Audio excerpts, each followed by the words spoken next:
we can largely agree that there was a mutual meeting between three parties: the Islamic Republic of Iran, Hezbollah, and Hamas over the past several months. I do think that that is quite accurate, because the extent to which the operations we saw conducted by Hamas are not something we've ever seen them do before.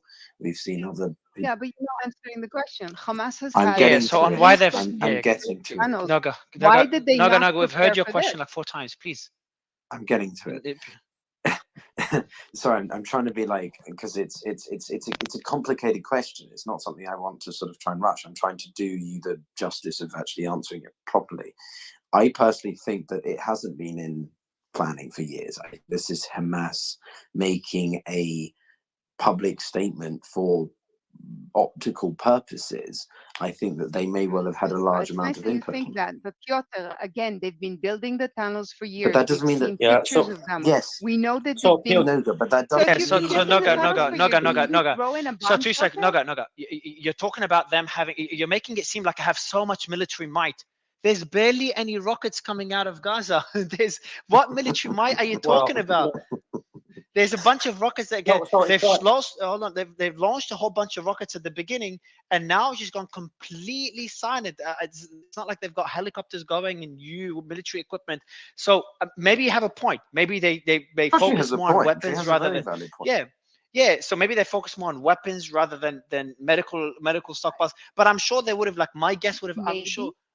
Yes, maybe we're speculating. So whenever you speculate, Noga, the respectful thing to do is say maybe, unless you work with Hamas and you're in communication with them and helping them in the tunnels. I'm sorry, you can only say maybe. I'm sorry, Mario. You just read the fact that they don't have enough equipment. Yeah, but So they don't have enough weapons either, Noga. So I'm just saying they might have. No, but I'm just saying maybe they did have. Maybe their military stockpiles were in a warehouse that was bombarded. I don't know. Maybe they didn't have the funds. Maybe they tried to sneak out as much as they can. Maybe they're leaving it for their military. They have the tunnels. They have the tunnels. Why are they not hiding people in the tunnels? Noga, I'm not in their tunnels with them. Please explain to me how you put friggin' gliders through tunnels. That does not work. So can we just? No, but I can also say this, Peter, right? So constructing those gliders, training for those gliders, knowing how to, get a trajectory into a field like that, that is not something that takes a month. That is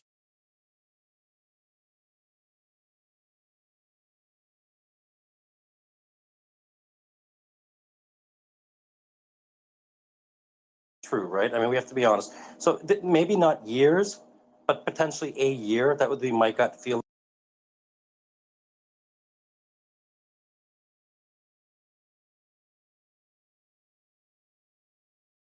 Happen.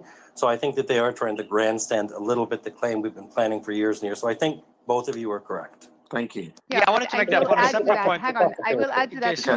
One is Hamas has a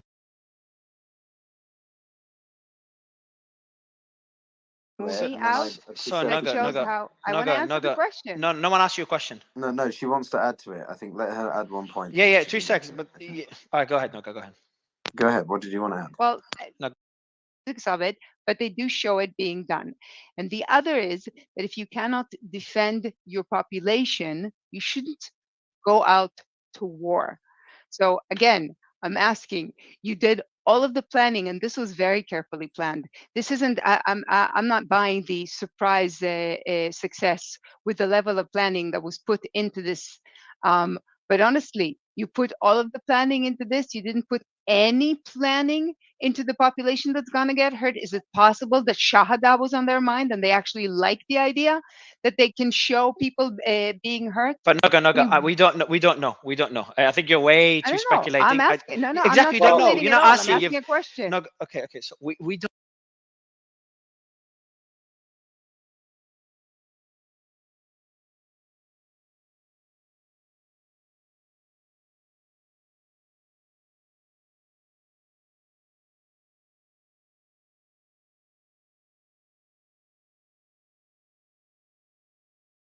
No, we've gone down the speculation path a bit too far. I think that statement just to get empathy, or maybe they don't have military. I don't know. We put out a statement by the health ministry, the same way we'll put out a statement by other organizations. I think Noga dropped. Let me bring it back up. By other organizations, but I think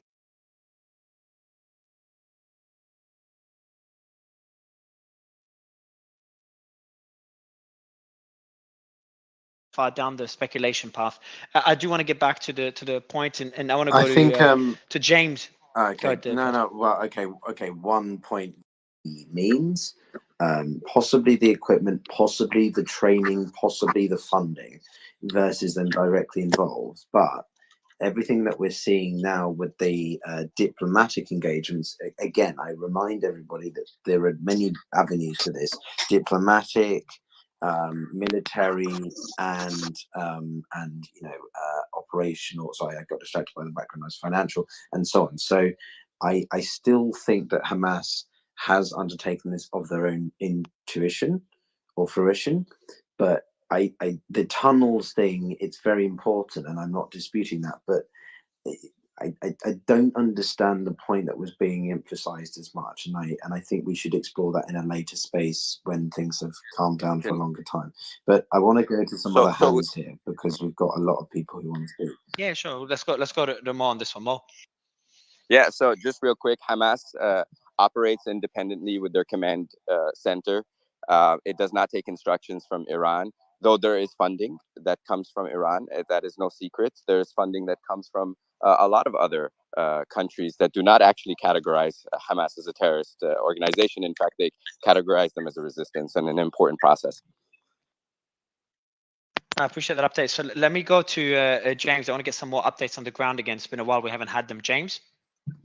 Yes, I have some updates in regard to some discussions that we had internally about the normalization, not normalization, but the discussion between the Saudi leaders and the Irani leaders. This is seen as a bad thing in Lebanon, technically in the circles I talk to, because it enhances the fact that it might give cover to Hezbollah, because the Sunnah parties that usually follows and listen to the Saudi would get engaged or be able to push more in order to tell Hezbollah, okay, we give you permission to attack, so that it will give more consensus inside the country about going into war, which is something that Hezbollah, we're not sure if Hezbollah wants to do it or not, but it's not something we can remove off the table. So that discussion, those discussions can be a bad thing for the conflict. That's So hold on, so hold on. That's actually interesting. So what you're saying is that the discussions between Iran and, I think Piotr, your hot mic, Piotr. So you're saying the discussions between Iran and Saudi could be a bad thing because then it could bring more consensus for Hezbollah getting involved. Is that what you're saying? Yes, potentially. In Lebanon, every party is led by a certain external so force. I know. Yes. So I know the Sunnis supported by Saudi, and I know the Hariri party, and I also know on the Shia side, mainly the biggest party, there's Amal and there's Hezbollah. They're the two big Both of them parties. supported by Iran. Iran, So exactly. This is where the proxy. This is where the proxy political battles happening in Lebanon. But what you're saying is that if Iran and Saudi speaking again, they could be just speaking on, hey, how do we de-escalate this? Where you involved? How do we end this? Like, this could be the discussion. I'm hoping that's the discussion. But for them to, I just don't expect Saudi to have a discussion with Iran on reaching consensus for Hezbollah to enter the war. That's, I think, I'm happy to have different perspectives, but it just seems a bit far-fetched. I don't see it this way too, but there's people who have been talking about that internally in the circles. I got the discussion not so long ago, and they are from the Sunni parties, and that's what they are scared about. They're scared that their leaders would give permission to Hezbollah and to attack, even though I don't think it's something that is possible. I don't think the Saudis would tell Hezbollah, okay, we give you permission to go attack. Maybe in a case where there is a lot of destruction, there's many people talk about the mosques being attacked, everything that's the religious side being hit, or I don't know, some type of aggression on religion, they might stand together and attack together. But that's a feeling, that's an internal feeling inside the population that has re-risen inside the high circles of Lebanon, the fear of having a war. Again, Mario, and I think you understand the landscape there in Lebanon a bit. It's the frenemy aspect, right? Again, these guys don't like each other because they have fundamental differences between one another, all right? No matter how much they try to create rapprochement, it seems to always break down on specific sticking points. But this one is not a sticking point.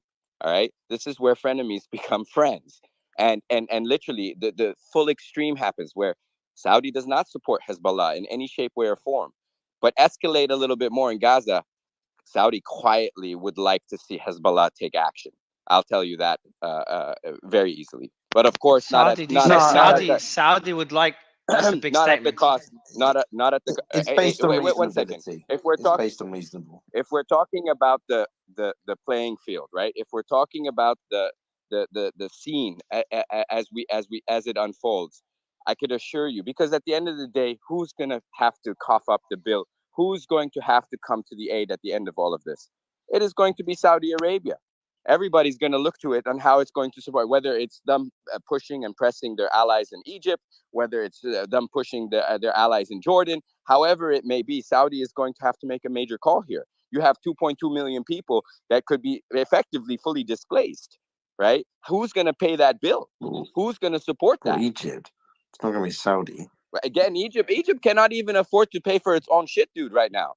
They're having blackouts as we speak in their country. Well, Egypt's not that bad. They're managing more than that. Dude, they are. I just told you, they're having blackouts. They can't even keep their energy on.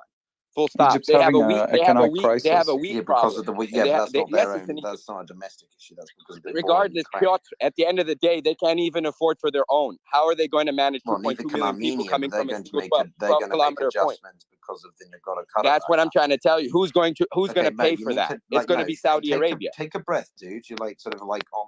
Like, Dude, speed. again, think of just logic. Easy, easy. Take Okay, so a breath. Like it's very like full on. I want to go to some other voices, to be honest. I don't know, Mario, has the team got any other news updates or anything? Yeah, so I'll be reading. So I'll be just giving a quick recap. We've posted some footage of rubble in Gaza, and just shows the scale of the attacks there. So I'll post a video there now. But let's go through to the rest of the panel. Maybe go to James. Yeah, let's go and, to Amir. Go ahead, let's go to Amir, because we're focusing on Iran, and then we'll go down to Andrew and Faraz. Well, thanks, Piotr. I'm just covering this for a long time, since the March deal between Iran and Saudi Arabia, brokered by China. And this call could have happened for 8 months since then. And the timing here is just kind of shocking. Just remembers me back in 2014 when actually Iranian president and the US president talked on middle of the nuclear talks. This is a huge message, and I'm trying to understand which one I wanted to contact first. And based on Iran and Saudi Arabia, I think Saudi Arabians are the smarter ones. I think Mohammed bin Salman, I think BS was the one that wanted this to happen, because he's a very, agree with him, disagree with him, like him, hate the guy. He's very smart. I think he's playing Biden. I think he's playing Netanyahu, and just calling Iranian president on the midst of this Gaza Palestine crisis is such a strong message to them. And I think the discussion, some of my colleagues in some news organizations in Iran have covered this, and they say that most of the talks has been focused on two things. One is the Palestinian issue, and the other one is just Iran campaigning for the normalization not happening. They just want to get something out of Saudi Arabia. Just don't do this. Just delay it as much as possible. But something Patrick said back in the last space before it crashed, that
only supplied by Iran, which is ironic because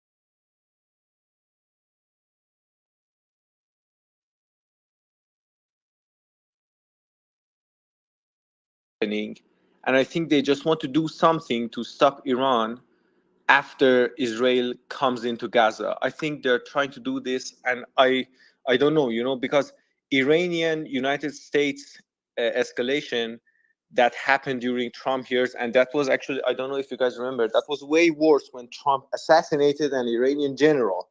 That was very big, but an Iran-US war didn't happen. So I think talking about Iran-US war happening is, it's always easy to talk about it, but the sides manage to de-escalate, and I think this time this can happen again. I don't think the sides are going to enter Well, into a war because what's the name of the general who was killed? Qasem Soleimani back in 2020. Soleimani, thank you. Yeah, 3rd January 2020. Yeah, that was a big that you remember, like Trump hosting the American no, it was a flag. massive deal. They didn't enter a war. They managed it. I think this time it's not worse than that. No, I agree. I do think that the opportunity. I don't think Iranian-American relations are any better, but I do think that the Iranian regional engagement is better, and that's small. I have a question. Is one of our regular listeners and a friend just asked me an interesting question. Not sure if anyone knows, but what is it? And Ben, maybe you know that one, or Noga. But what is the protocol? What is Israel's nuclear weapon policy? Now, I don't know if they even have one because I don't think they've admitted openly. Yeah, so I don't think they've admitted. Go ahead, I'm not gonna. Yeah, so I'm not gonna. I can't discuss that. So why do you want? They've never. What I will say.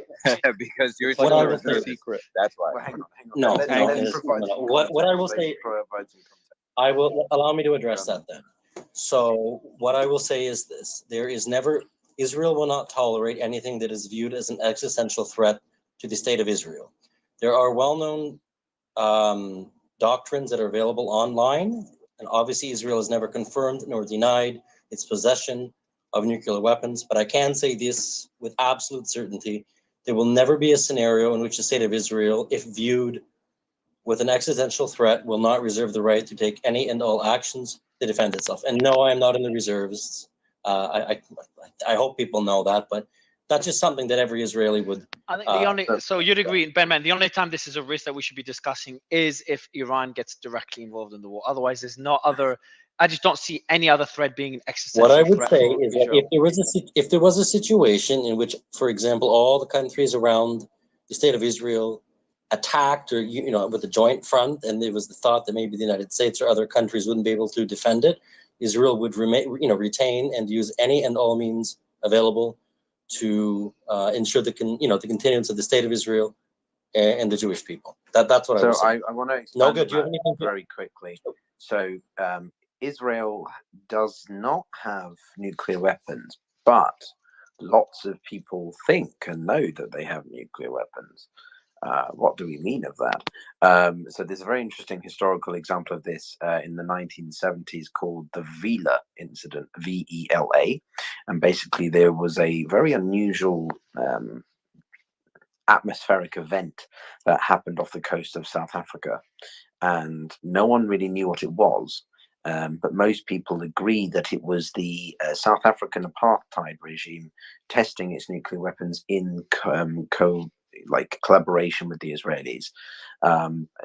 Neither side has ever denied or confirmed this. It's a highly I'm fascinated by this kind of thing. So there's that. But Your conjecture. I thought we weren't doing that. okay, Vela. Seriously? Okay, Noga. That's not I'm not talking about human rights. that is known to be a, like, most people, even the Americans. It is known to be nothing. Okay, no, go. It is- I'm not doing this right now. It's just an interesting, like, bit of information for people to go and look at. I'm not trying to create stuff. Just, like, calm down, please. Second, the Israelis have threatened to use tactical nuclear weapons, at least from my remembrance, in the 1967 situation. Okay.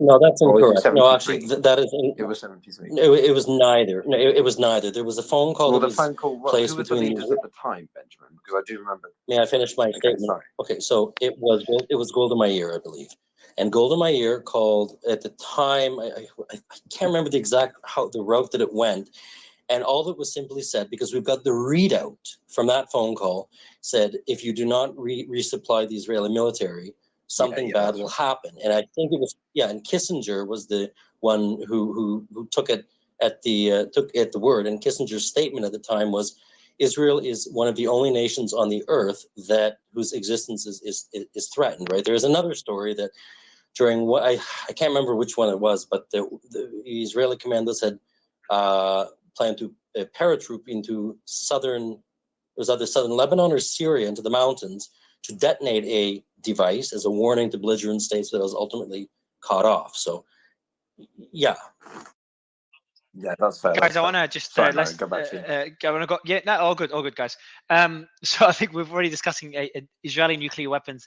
Whoever asked that question, you opened up a can of worms I shouldn't have opened up. But I've just posted a promotional video or a call of arms, or whatever you want to call it. Just a video that was released by the IDF.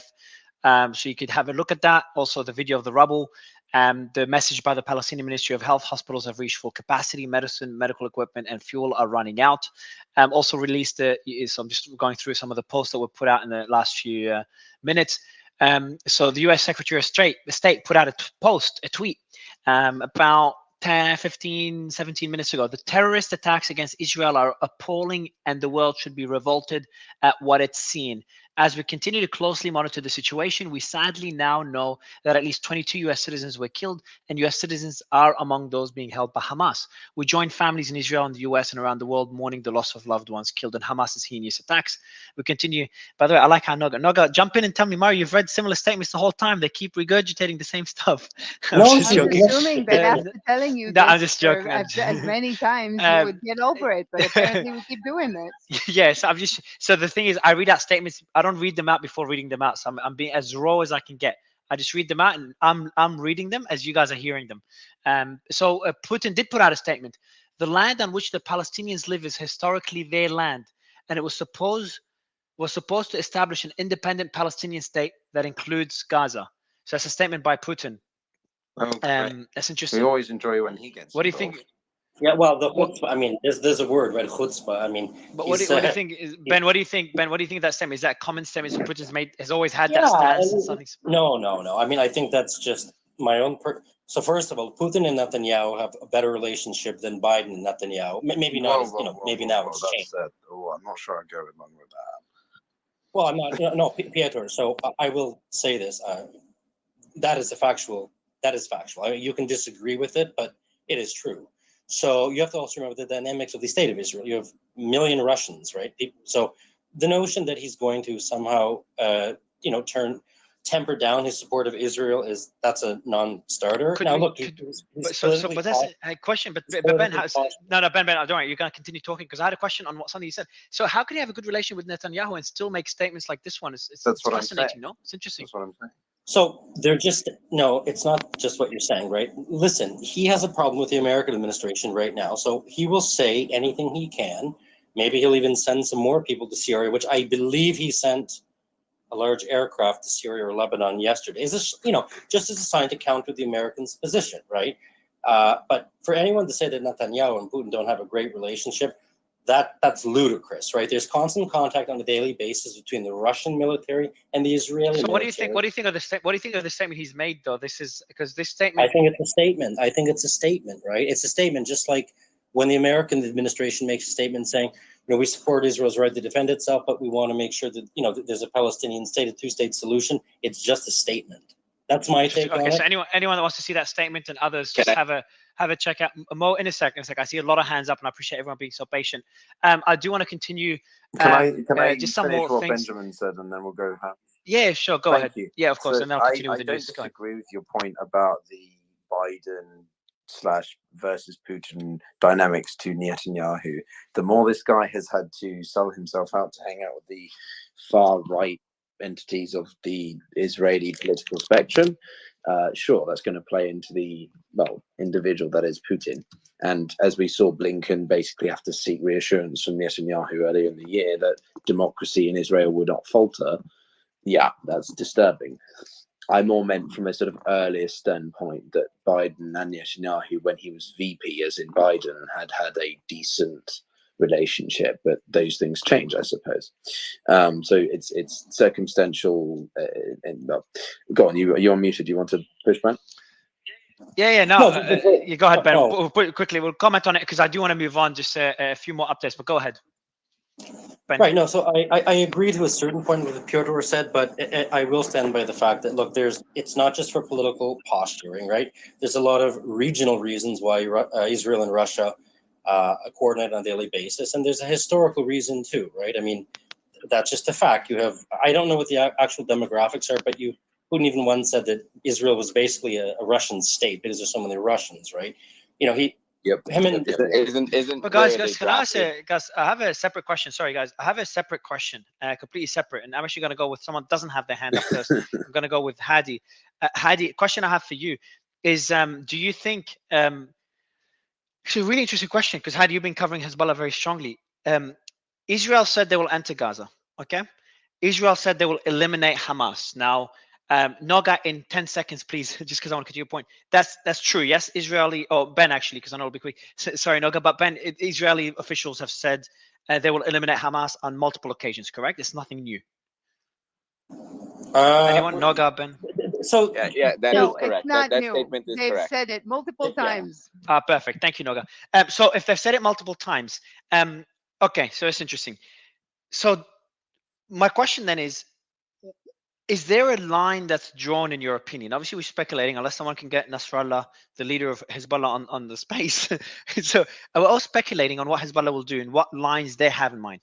Where do you think, Hadi, and I'd love the question to other panelists, because the next red line that we're talking about is Hezbollah joining the war, and the third one is Iran. And again, I think both are getting less and less likely. But after the scare I had this morning and kind of bringing back the memories of when Russia crossed into Ukraine, when I said there's no way it's going to happen, anything is possible now. So then my question is, what do you think, Hadi, is the red line where Hezbollah will get involved? So Israel enters, they want to eliminate Hamas. So how long is there a line whatsoever in Hezbollah's mind? Like, hey, if you take more than 30 days, or if you destroy more than that, or if you kill more than this, then we're going to enter the war. I'm curious, Hadi.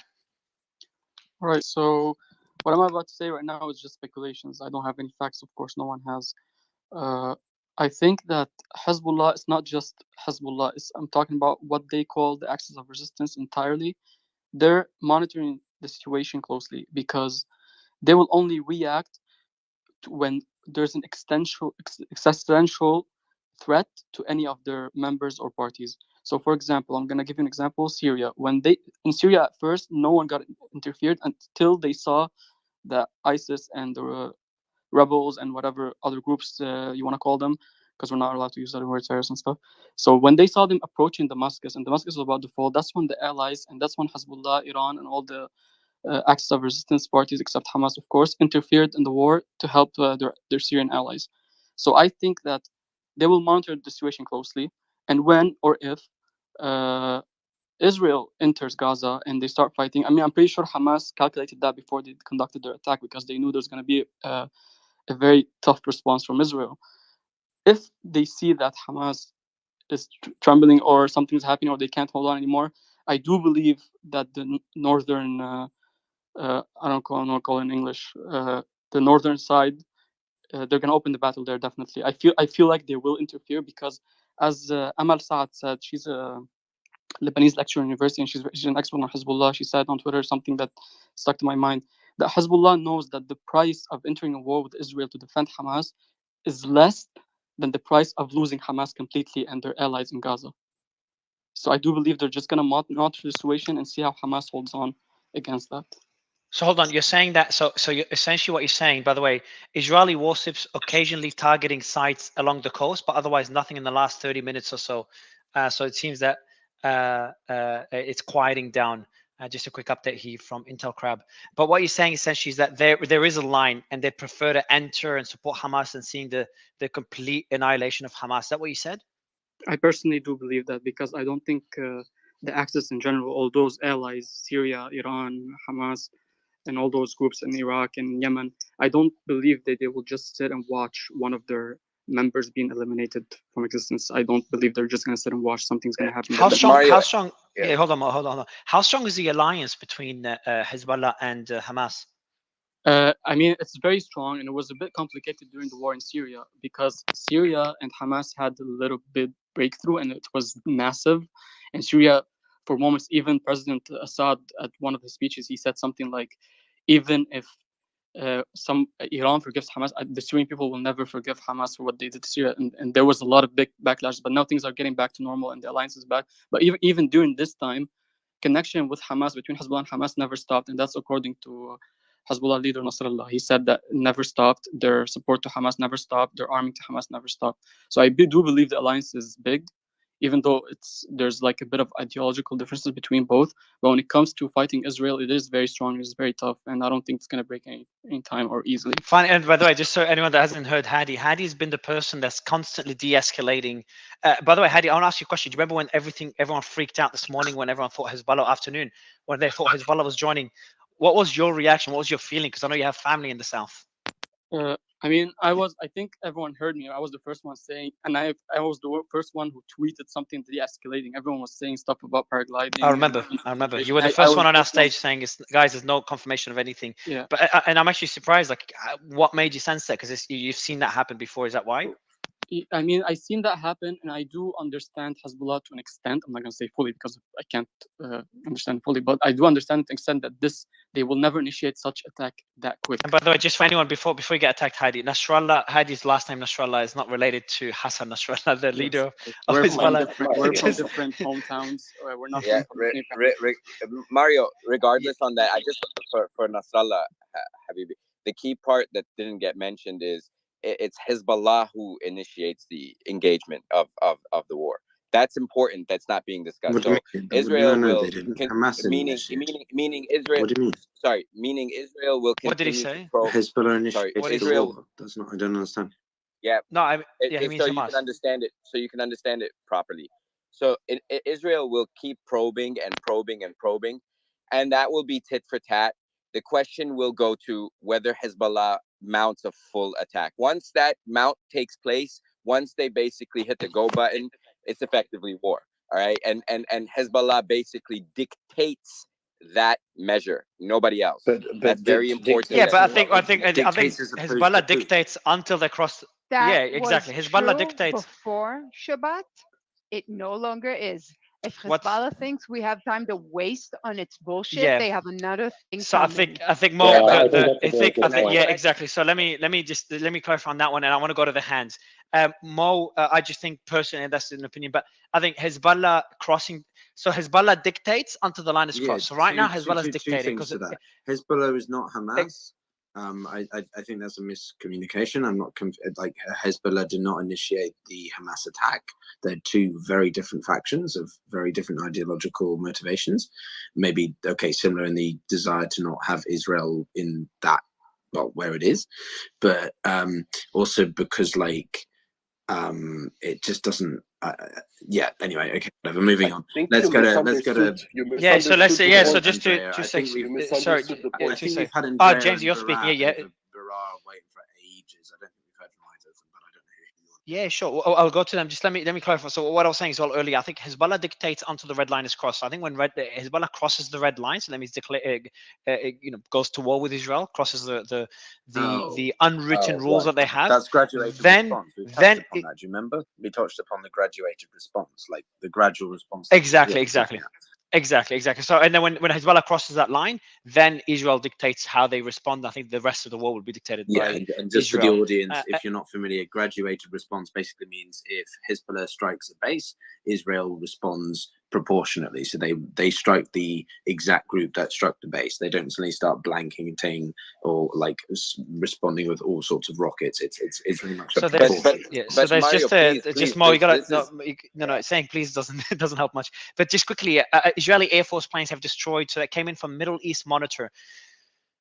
Israeli Air Force planes have destroyed more than 22,639 homes or buildings, whatever you want to call it, but they called it homes, 10 healthcare facilities, and 48 schools in Gaza.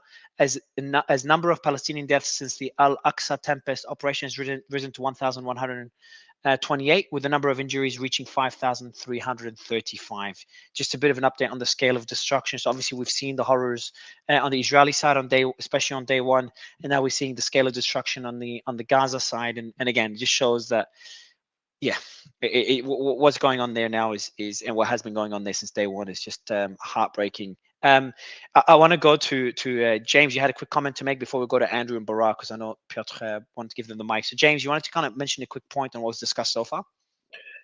Yes, what I wanted to say also is that the idea of Hezbollah engaging right now is very low, in the sense of it's gonna be pure escalation until a moment, as you said, where they're gonna explode.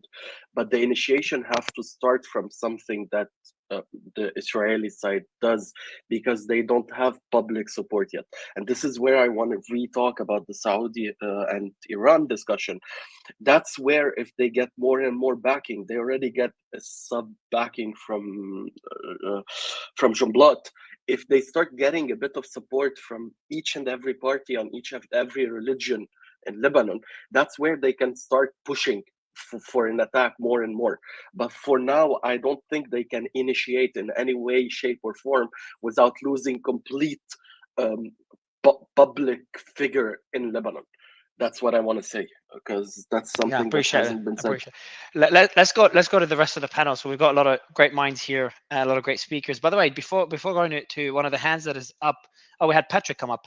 But I want to go to quickly. Someone hasn't been. By the way, Zafar, where are you based? Quick question, Zafar. I know you don't have your hand up, but I'm curious. You've never been on stage before, I don't think. Zafar? Yes, I'm here. Where are you based? Where are you located? I'm based in New York. Okay, cool. I'll go to you in a bit. Just was curious where you're based. I want to go to Andrew and then go to Barak.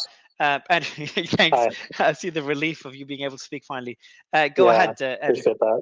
So just a quick tidbit. I'm very pro two-state. I have a lot of Arab and Palestinian friends that I would consider brothers. I'm in full transparency, I'm a Jew. I'm also Indigenous American. I'm a mixed mutt. I went to Catholic school. So anyway, that said, I'm very invested in computer science and nuclear and quantum and related physics. And what I'm getting at is this, a few points I want to make. In regard to the disinformation that's occurring on both sides, a lot of the information that what's happening on the ground, whether it be related to the cyber attacks or some of the war crimes, some of the atrocities, they're going to become classified. We will never know.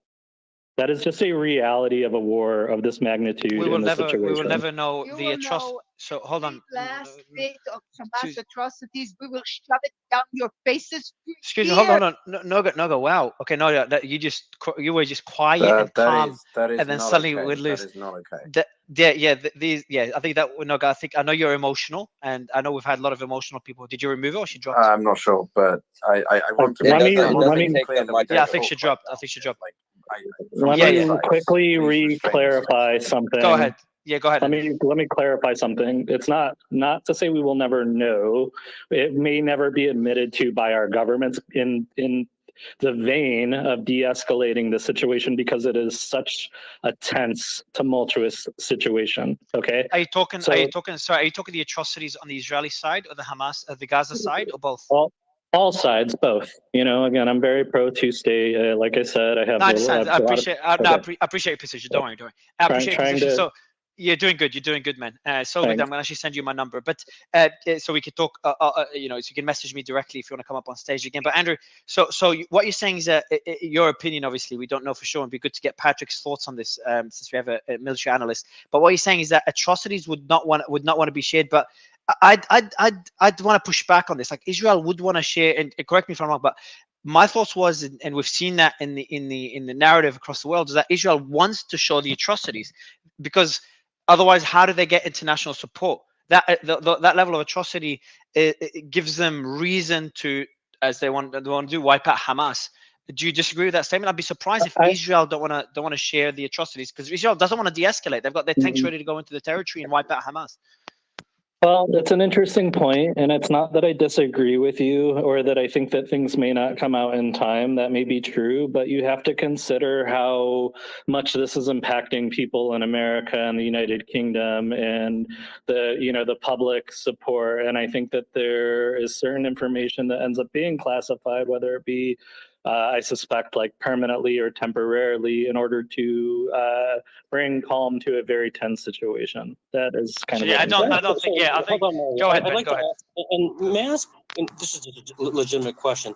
Like, on what grounds do you state that from? I'm just very curious. Like, can you expand on that? Study history, like just open. I mean, you know this. Like, I don't. Look, if you look at it objectively and just say, based on where we are in our countries respectively, with all the tensions flaring, like I not long ago I was in New York City in Times Square, and things are getting kind of wily out there. I'm glad I'm not there right now. Tensions are very high and flaring, and I think the moment that something comes out confirmed, the worst atrocities in this matter, that I think regardless of where you stand, yes, they very well may have happened. I'm not denying that. Believe you me. But I think that the moment it comes out and there's pictures of it and videos of it, that suddenly escalates everybody's emotions to all new levels. I mean, look, we haven't even seen, some of us, I will say, I haven't yet, and I'm not saying, again, it's not that it didn't happen, but there's certain claims being made about really serious crimes against humanity, we could say on both sides. And I think that if those were displayed publicly, suddenly tensions escalate. Let me go to Patrick. Patrick, my thoughts. At the end of the day, the president of the United States, right? He came out and said, "I've confirmed it. I have verified it." So, I understand what you're saying, but I'm not sure that. I think, but yeah, Ben, I think you've made a good point. Like, it's already proven wrong. For have the president, probably the highest official you can ask for, the president of the United States, mention one of those atrocities. It's the complete opposite of them hiding it. I think what I assume would happen, and that happens in every war. I think it's just very normal. One side, if there's any of their members, whether it's intentional or unintentional, but like as an intentional comes in from high command, or unintentional means just someone doing it because they decided to do it out of emotions. But any atrocities that were perpetrated by their side, they want to hide it. Like we've seen that on the American side, we've seen that on the Russian side, Ukraine, I think all sides, Ukrainian, all of them, and vice versa. So what I think would happen is that Hamas will deny some of the things. My assumption, we already had someone from Gaza on stage, a journalist, and he was sharing that Hamas will probably deny some of the claims. They've already denied it. They've denied some of the claims being made by Israel. And at the same time, I think Israel will deny some of the damages. Really? No. Okay, so they're calling them, Noga, they're calling them claims. Okay, I'm gonna use the claims for both sides. But let's just be very clear. No. Noga. There's a million things. Okay, so the things that happened. Okay, how's this, Noga? The things that happened in the events that happened on the day, the attacks, the first day. These events, they're gonna be denied by Hamas. At some. Go ahead. Let's see. Noga, let her. No, it's okay. Let her push back. Yeah, but I want you to finish at some point, this even-handed Noga, treatment of lies and the truth. Okay. So Noga, I'll give you the mic afterwards. Actually, so I think what will happen. Yeah, go ahead. Before they're interrupted. Okay. Okay. So the point. I'm being moderated by co-host. I love it. I'm just joking. I'm joking. Sorry. Oh, good. Thank you. And no. So just go back to my point. I think whatever, when one side does something bad, they'd want to hide it, and they'd want to highlight what the other side has done to them and vice versa. Hamas or Gaza want to show themselves, or Hamas or Palestinians, they want to show themselves as the victims. And I'm not saying they're not victims, or they are. I'm saying that's what the image they want to perceive, even if they weren't the victims. And they would want to highlight the damage and suffering they're going through. And the Israelis would want to highlight the suffering they're going through. I think it's a fair statement. And I think it'd be silly for anyone to disagree with it. Like, you wouldn't want to show what the suffering you've caused the other side, because you want support, you want international support. So this is more of a general statement that applies. I've said it in the Russia-Ukraine war. I've said it in every other war, every other conflict we've covered. So it's just a more general statement to kind of refute what you said, Andrew. Mario, what you've been saying is 100%. What Andrew was getting at is 100%. That's the whole point of what the point he was trying to make, is that especially in the fog of war, there's going to be a lot of disinformation, and things are going to be, they're going to be buried, and maybe they'll come out in like, a year, 2 years, or even decades. So yeah, I agree with that. Yeah, but Hamas did release a statement regarding. Okay, allow me to finish, please. I just want to say something. Hold on. Noga, 1 moment. Hold on 1 second, Noga. Then, because we did promise you could respond. So at the end of the day, I hear what's being said, but there are 1,000+ funerals of dead Israelis right now that are going on, right? And they didn't kill themselves, right? This is not Matzada. So at the end of the day, you do have the Senate Intelligence Committee, Committee on Foreign Affairs. You have all these congressmen who are now coming out, and they're not saying, well, believed, suspected atrocities. They are saying atrocities, right? So the President of the United States. No, I know. Ben, can I ask you? Let me ask you a question. So just to make sure I'm saying, because your answer. It's not like the President of the United States ever lied before, It's like, yeah, no. That's the whole point. It's not that this is the whole point of what we're talking about. Is that disinformation, and this whole point of information right now that's like this breaking news type of cycle. He needs to be held to like a very high degree of scrutiny, because. And this is not me minimizing. Noga, for a second, you don't know what I'm going to say. I'm not saying 1,000 Israelis didn't die, or were killed. That's not what I'm saying at all. Okay. And the whole point of what I'm saying is that in the fog of war, and I think this was what Andrew was speaking at, is that when tensions are really high right now, things are, we're losing a lot of details, and they're going to come out in a lot of years. I can give you real life examples that are coming out, but I'm going to wait for my actual turn to speak so that I can talk. Yeah, and I agree with you. The raids have started again. Just quickly, the raids have started again on Gaza, because there's been a bit of quiet in Gaza, but they started again about 2 minutes ago, just for I was happy there was a bit of quiet. But Ben, let me ask you a question quickly. Do you agree with the statement that each side don't want to show the atrocities committed by their side in any war, any time in history? Of course. Look, public relations is another front when you're in combat, right? Absolutely. That being said, I do think it's important to note that, these are not, people can push back on me, right? Yes, okay, there's partisan issues and so forth, and certain loyalties within certain U.S. politicians. They have a preferred side, clearly, the support for Israel.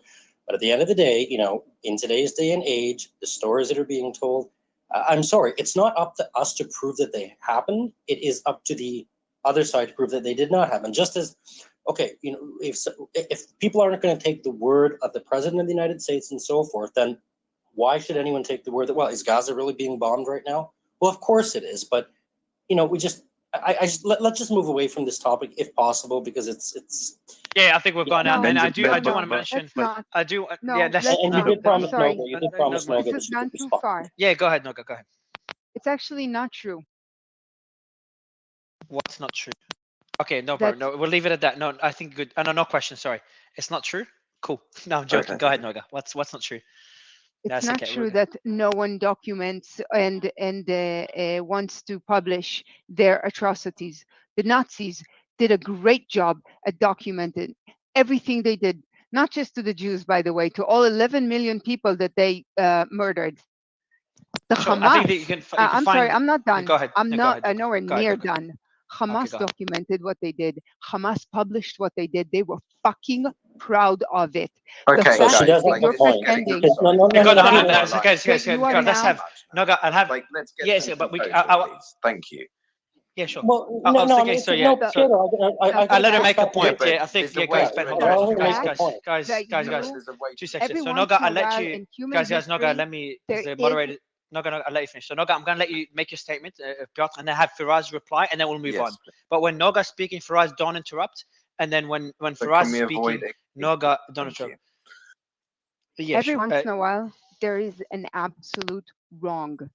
And and I'm not saying there's an absolute right, but there's definitely an absolute wrong.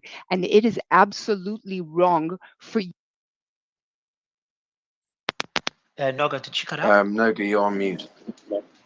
You're muted, No, Noga. I think you got a call. She got a call or something. Okay. Shall we circle to?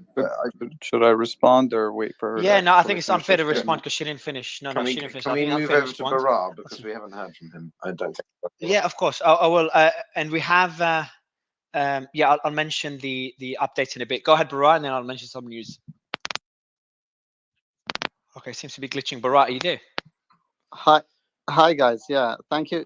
Hey, how are you? Yeah, thank you, Mario, and thank you to Piotr and all of the co-hosts. I know you were trying to run a very, very difficult job here, while having a as much as possible a nuanced discussion. But I do appreciate the emotions are high, and it is indeed difficult times for everyone, and for definitely all of the civilians living on both sides. So I'll try a few. No, I'd like to finish my statement, if I may. You're And back. then Okay. she's back. Sure. Yeah. Sure. So, Okay. okay. Go ahead, Let's. Noga. Sure.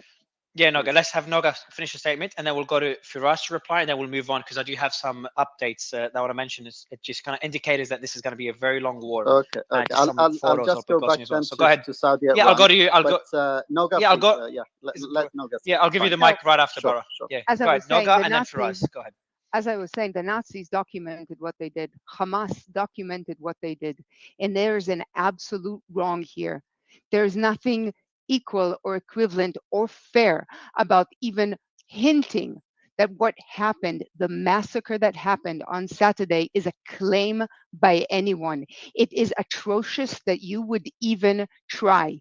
You can debate whether it is Sorry, right or wrong. Noga, 2 seconds, just to You be can clear. Before you debate. continue, Noga, before you continue, just no one said, so it's very important you don't take things out of context and then respond to something that's out of context. No one, at least not me, I don't know if you're referring to someone else, but definitely not saying this was a claim. I'm talking in general.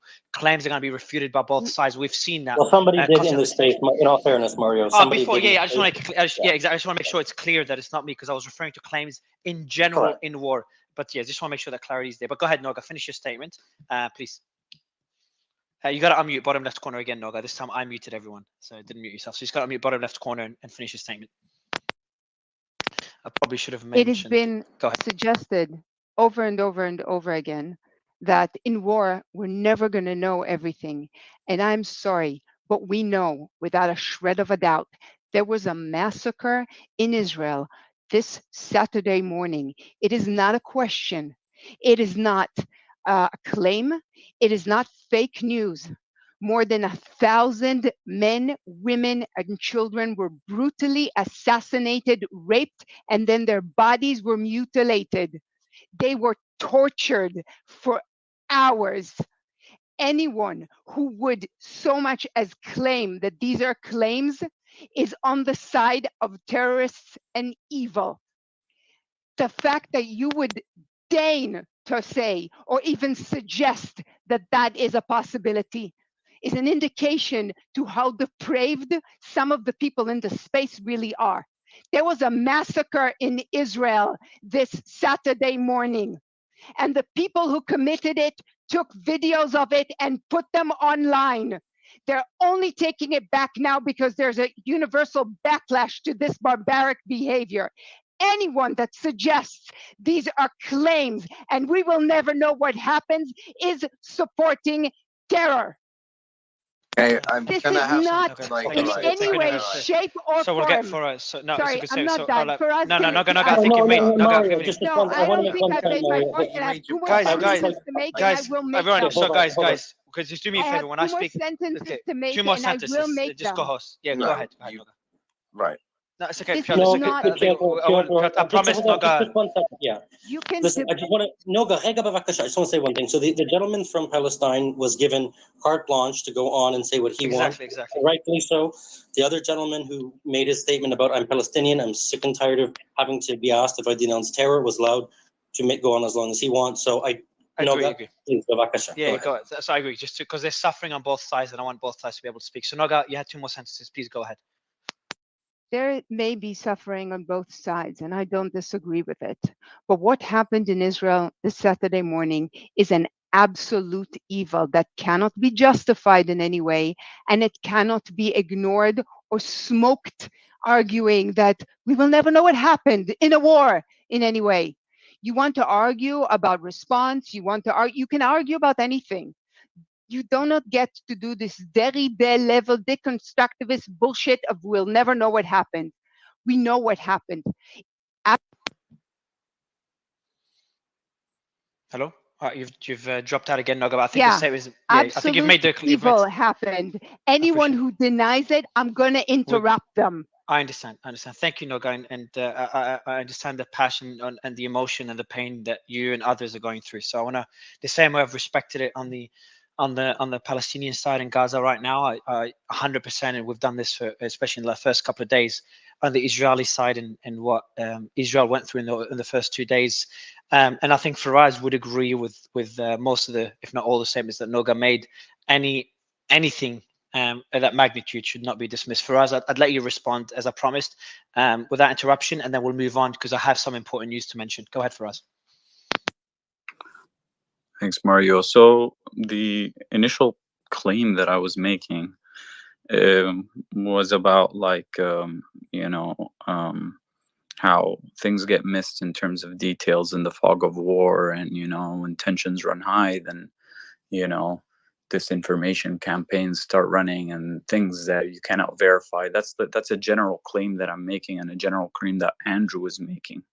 And this isn't specific to any certain situation that we're talking about. And let me and again, this isn't a denial. Let me clarify. No, I'll let you continue. I'm going to help you, Faraz. Let me help you, and then you continue. Just give you an example. Sorry, Faraz, but I interrupt when it was help the point. Just to give you guys an idea, like we share a lot of news, and most of our effort is sitting there verifying, especially in the early stages. The amount of videos, you remember Noga, the video of the girl getting burnt alive that was meant to be an Israeli girl or Palestinian girl, I can't remember, but there was a picture of a girl that was getting burnt alive. Turned out to be a girl from Latin America or India. And this is one example you had, Noga. We had multiple examples of some of them true, and some of them were not true, and they've just been shared by both sides to just show brutality. It's kind of a PR, the PR campaign by, I'm not saying it's officials, we're saying people doing it at a massive scale on both sides. So we've seen so much footage that we've debunked. It was pretty crazy over the last 5 days. But Faraz, I'll let you make your point. Yeah, that's because we've only now started seeing the magnitude of the massacre that actually happened. No, but Noga, would you please? Go ahead, Faraz. I'll give an example of the initial claim where what we were talking about is governments try to always bury whatever they do as atrocities and amplify their own suffering, which is what's happening, and what happens with any government or any kind of entity in the world. You'd never see them kind of just take responsibility. And again, from a personal point of view, this is what happened in the Nakba in 1948. There are multiple over 900,000 Palestinians that were dispossessed, and there are videos of that as well that were taken that are in Israeli records that only started coming out in the last 10 years. This is about 70 years after. Oh, you mean in the middle of the war they had to move from one place to the other? No, but hold on. I've given you the mic, and I've asked no one to interrupt multiple times. Yeah, but I've also told you that if we go back to this I've asked you now, if you're going to continue interrupting, I won't have you on stage because it's not fair. Look how many speakers and they're not jumping in. You don't have. I'm sure Faraz wanted to interrupt when you were speaking and he didn't. So I asked you to do the same. So we have Faraz's counterpoint, so I can please finally move on with the news. But I have to let Faraz finish out of respect to him. Faraz, please finish, and then we'll move on to the next point, please. And please, Noga, help me out here. Let's just finish this one, and then we move on to the news. Please go ahead. I'd love to finish. And the whole point of what I'm trying to say, Noga, is the atrocities that you faced, or that the Israeli people have faced today, the 1,000 Israelis who've been killed. This is something that is not new to us, and I hope that, like other Israelis as well that I know, and that other people around the world that do know, can empathize with the fact that when we speak about our suffering and we tell you that there are crimes being committed almost on a daily basis, not 1,000 people every day, but there are crimes being committed. But the number 1,000 people is not a new number for Palestinians. And these are not numbers, these are people. These are human beings that are getting killed. So the whole point that I'm trying to make, and this is a really absolute point, is that there is no human life that's worth more than another human life. When we have people killed, Palestinians get killed by Israeli military or Israeli settlers that are getting killed, and that's been happening for years. And maybe you can say, oh, you're inflating the numbers or whatever. You can make whatever you claim you want, but I think that when you actually scrutinize it and look at details. Okay, I think she dropped out. So I was trying to reach out to the No, I think she glitched out. It's okay. Yeah, go ahead. When you have a moment, could you check your DMs? I'll just summarize the whole point. The whole point is that we've also been suffering for a very, very long time. In this moment of pain, it's really hard. And I think it's a very important changing point for people to understand, especially Israelis to understand, that we've been suffering for years, and it's been completely disproportional in terms of the amount of suffering that we've felt. So I think it's time we start talking about how do we move forward, and the way we move forward, I think, has to start from the point that we need to look at each other as equals, and we need to figure out that there's an international consensus for how to solve this. I appreciate that for us. That we need to start pushing our people. And Firas, could you check your DM really quickly, please? I do want to move on to wrap that up, yeah, go ahead, Piotr, and I have to move on. No, yeah, go ahead, I just want to wrap that up because I think it was a very encapsulative example of how complicated and difficult this is, and it's something that, as someone who's worked in this area for a few years now, it's something that it's literally the hardest topic in the world, and I appreciate your constructive sentiments for us, and I hope that we can move forward. And the none of this is personal. It's just there's always the element of trying to manage the room, the space, as much as also the conversation itself. I think that's something we always have to keep in mind. Thank you. But back to you. Absolutely. Mario, after your news, yeah, go ahead. I wanted to say something. Yeah, go ahead, Mario. You go first. Yeah, please. I do have news, guys. So I think it's important to start mentioning it. So there's one I need Hadi for. Hadi, are you there? Hadi, are you there? Oh, sorry, I muted everyone. Oh, sorry, I muted. Yeah. Yes, I'm here. Yeah. Yeah. So I've just got a video. Let me send it to you before. I don't know if I'll send it in our group. Yeah, I'm gonna send it to you directly. I'm asking for the source, but there's a video, and I won't post it. I've posted a few things already for the audience to check out. But there's apparently a video of clashes on the Lebanese border. Have you heard anything on the Lebanese border? I still didn't hear anything, but I'll check and let you know. Cool, thank you. So let me just say one very brief thing regarding very someone brief. Now to move on with the news. Yeah, please go ahead, Ben. So, just as an example, and I asked him in the DM if this was okay. So Firas and I spoke the other day for several hours. And he's in Ramallah. He's a Palestinian. I'm an Israeli-born gentleman. And, I just wanted to say, as a Jew, as an Israeli person, this person has no hate in their hearts. And neither do I, right? I mean, listen, the tempers are high right now. But I do accept what Firas says, that it comes from the heart. I just, I wanted to say that because I think tempers are running high in here. This is somebody who clearly has no hate in their heart and is a wonderful person, and my heart breaks for him. I appreciate it. Thank you. All right, so I'll try to send you the I can't open. Thank you for the statement, Ben. So there's some updates since you spoke, and I'll mention the most important one, the last. So we have. All right, just in the last hour, 51 dead, or now an hour, and that was about 20 minutes ago. So about 20 minutes ago, last hour, before that last hour, 51 dead, 281 wounded in the bombardment of Sabra, Al Zaytun, Al Nafaq, and Tel Al Hawa due to heavy shelling by Israeli forces. That's according to Gaza's Palestinian Health Ministry. We also have footage of night clashes in Jerusalem between Palestinians and Israeli police forces. So I've posted a video there on the profile.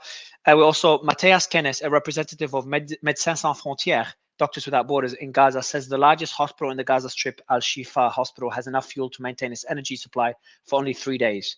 We also have the Saudi Crown Prince Mohammed bin Salman confirms during a telephone call with the French president the necessity of working to stop the military operations that have killed innocent people in Gaza. So there's more efforts to de-escalate, which I don't think they'll be successful. The efforts are there. Also, the most important one, and there's images there. Let me pin it at the top. And let me read it out, and then I'll pin it, the images. Actually, I've just pinned it. So these are images that show it appears that the Israeli forces are preparing for a major war. In the territory surrounding Gaza, an underground parking structure is being converted into a hospital with hundreds of beds and medical equipment. So it just seems that Israel is preparing for a long war, as they've promised. So it's nothing, it shouldn't be too surprising. As they've promised, they're preparing based on these images and these reports. So, and lastly, I'm trying to get a confirmation. There's eyewitness reports from confirmed group of reporters on the Israeli side of clashes on the Lebanese-Israeli border. So I'll be getting that video and posting it, and get Hadi to review it ASAP. And Hadi, the group, oh, there you go, I got the video. So I'll be posting it now, Hadi, and you can review it. And I'll send you the link of the group as well. That means it's glitching, because when I leave the app, usually I crash. So I'll let you know. Yeah, cool. I'll post it onto X, so you can check it directly on X. And if it's wrong, I'll just remove it. And I'll point out it's eyewitness reports, so it's not 100% confirmed. But it is. There's footage there, and the eyewitness reports that came out. So yeah, just thought I'd give that update there, and hopefully it's not true, but it's probably small clashes. I do want to go to Stephanie. Stephanie, how are you?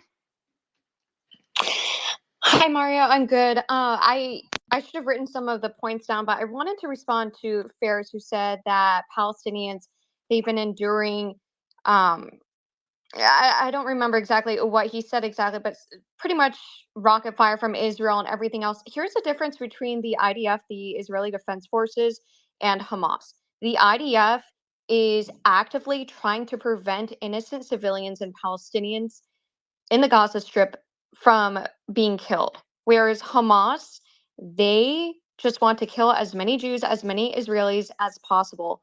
And there's been so much misinformation and disinformation, but you literally see the IDF speaking in Arabic, telling Palestinians where to go, where to find shelter when they retaliate because of these terrorist attacks perpetrated by Stephanie, Hamas. can I ask you a question? Stephanie, can I ask you a question? Of course. So it's a fair point. And I'm sure many disagree and many agree. But I have a question for you. So, like, one point of criticism that I can have is the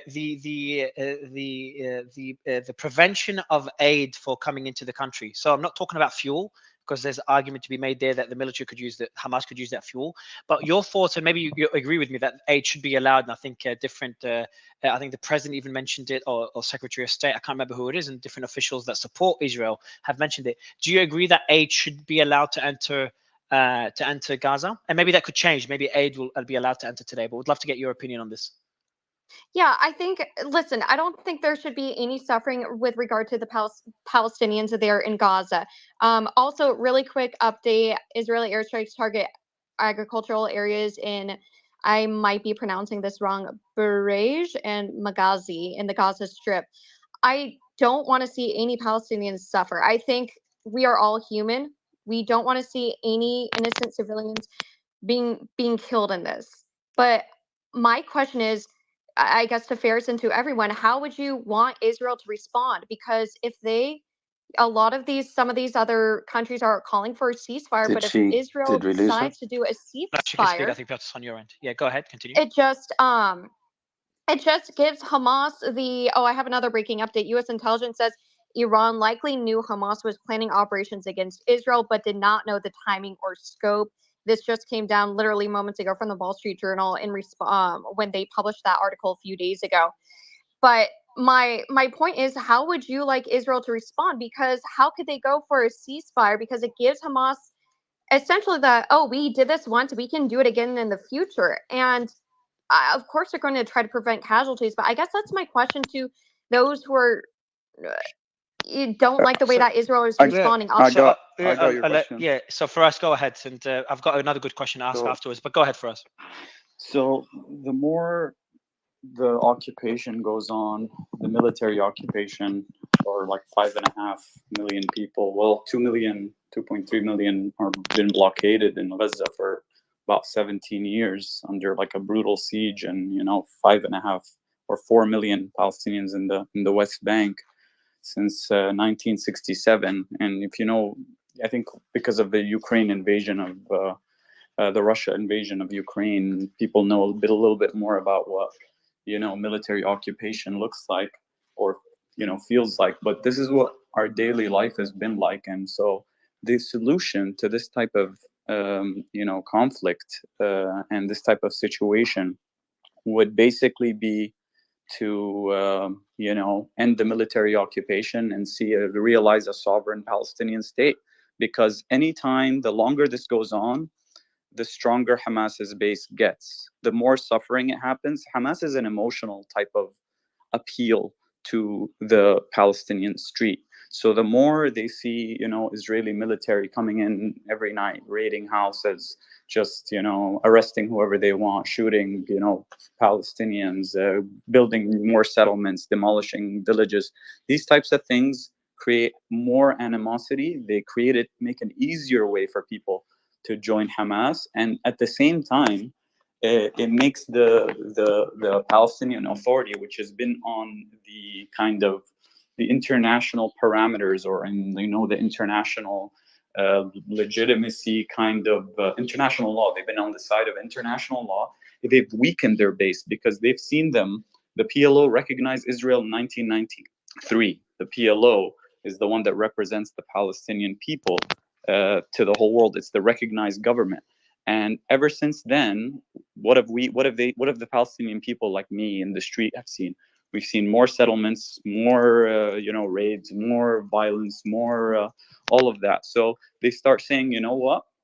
I guess, you know, the Israelis, they don't want to ever end the occupation. They just want to kick us out. They want to take our land. So Hamas's platform becomes more appealing. If you really want to decimate I'm sorry, I Hamas, have to stop you because sorry, back one in sec. Just one 2005 last sentence, Stephanie. One last sentence, and I'll let you respond. Yeah, I would love My- to respond as well. Yeah. So one last sentence is that Okay, so hang if on, you just wanted to to queue it decimate up. So we'll go to Hamas's Stephanie Now for and platform, us, now for us, ending the for us to speak in, yeah. and Stephanie will answer, and then I've got some news. Yeah. Go Okay. ahead, Sure. Piotr. If you wanted to decimate Hamas's platform, then literally ending the military occupation and allowing the Palestinian state to be created on the 1967 borders, which is something two Israeli, or actually three, realized, but two actually made like the closest efforts to actually seal the deal, were Prime Minister Yitzhak Rabin and Prime Minister Olmert. One was Sorry, can I assassinated, the other interrupt with one an was update? you Yeah, know, I've got some indicted. updates. Yeah, let's get some Can I updates. do I an know for us, update? Stephanie. Sorry, Yeah, let's do for some us. updates. Go ahead, Piotr. You go So ahead, Piotr.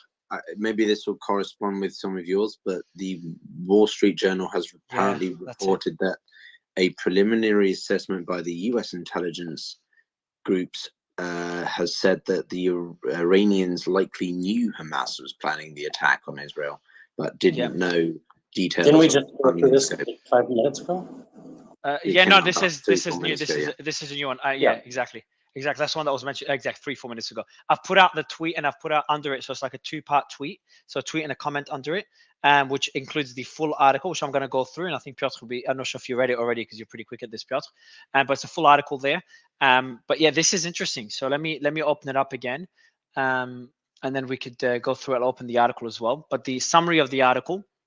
Tehran likely knew Hamas was planning against Israel, but didn't know the precise timing or scope of its attack, according to preliminary unclassified assessment by U.S. intelligence agencies. I've added the source link there, which includes a full article. So the heading is Iran knew Hamas was planning attacks, but not timing or scale.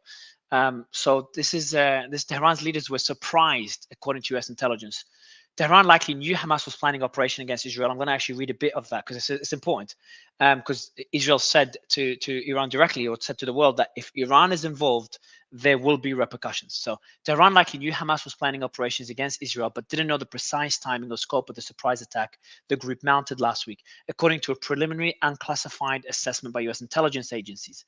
The judgment by the American intelligence community represents an initial effort to determine what role Iran might have played in an attack that has sent shockwaves through the region.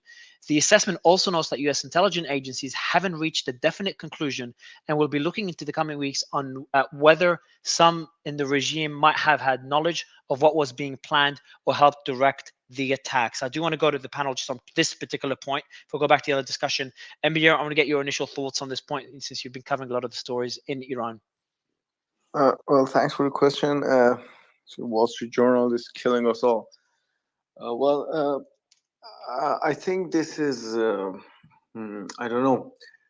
This is more logical comparing to their first piece about Iran. You know, like Iran knew it all, and they're just trying to correct themselves. I think right now because the backlash against that report was massive, based on history about Iraq war and there's actually I'm proud of the majority in the United States. They know that a war with Iran would cost them their pockets and many other things. And I think this is logical. And I actually, as an Iranian, this might not be good for my country, but I think Tehran knew exactly when this was going to happen. But, you know, and the biggest thing here is the United States is playing a kind of a game. They're just feeding the media's CNN, Wall Street Journal, Washington Post. They're just feeding them little by little to play Tehran, I think. They're just in a campaign to put more pressure on Tehran to just kind of avoid them from, because right now, based on news, we can be 99.9% sure that Israel is going to invade Gaza with boots on the ground. So I think the United States has a purpose to just stop Tehran from doing this. And I think this is related to that. I think the US is feeding the media little by little. And why we're just seeing but this there is one yes. right there. Sorry. Go ahead, sorry, finish off. Mario, can I add something to this analysis? Yeah, sure, go ahead. I want to No, focus he on this wanted to analysis a bit. finish. He wanted Yeah, to go ahead, finish. Amir, finish off, and then we'll go to I think it was Noga. Yeah, Noga. Go ahead, Amir, finish off. Because that's like let me read one more part of the analysis and let you finish, Amir, and then go to Noga. In a preliminary unclassified assessment by U.S. intelligence agencies, the agencies haven't reached a definite conclusion and will be looking in coming weeks at whether some in the Iranian regime might have had knowledge of what was being planned or helped direct the attacks. Quote. That's by the official. We have not, and that's obviously we don't know which official, and they haven't released the identity from the source. We have not currently seen anything to suggest Iran supported or was behind the attack. Our expertise tells us, though, that it is premature to draw any final conclusions on the issue. So if it's a leak, and Amir, I'll go to you, but if it's a leak, as you're saying, Amir, it's a strategic leak to put blame on Iran, but not enough to go all out and escalate the situation. It's like, hey, PR blame and assuming that that's not true. There's always a possibility that this is all true and the source is leaking information. We don't know. But to put blame on Iran, but not escalate the situation. But yeah, Amir, I'll let you finish off and I'll get Noga's thoughts on this particular assessment. Well, thanks again for letting me speak. I'm going further from the start. I'm going to say that Iran knew it all, but did not mention it or did not just say, let's do this. I think Hamas wanted this. Tehran said, okay, why not? But this is, I don't know to call it nasty or smart. I don't know how yesterday the White House and the State Department, they say we don't know. And today they know. This is just, it does not make sense, but it does. It's a game they are playing. I don't know how from 2 days ago they are saying that Iran is not involved. Now they're saying Iran may be involved, and tomorrow they say, "Oh no, we don't think they're involved." And another day, a piece comes breaking from Axios or from Politico that, "Oh yes, Iran is 100% involved. This guy knew, this guy didn't know." And another thing I wanted to add on Hadi's previous point on Lebanon, I think. I will move on. So I want to move on. Sorry, Henry. I don't want to go to Lebanon now. This is so small, and this is actually related to Iran. Yes. That the RGC Quds Force commander presence in Lebanon now makes sense, but I don't think he's there to escalate the situation. I think he's actually there and talking with Hezbollah to de-escalate because Iran just came out clear. We don't want things to escalate.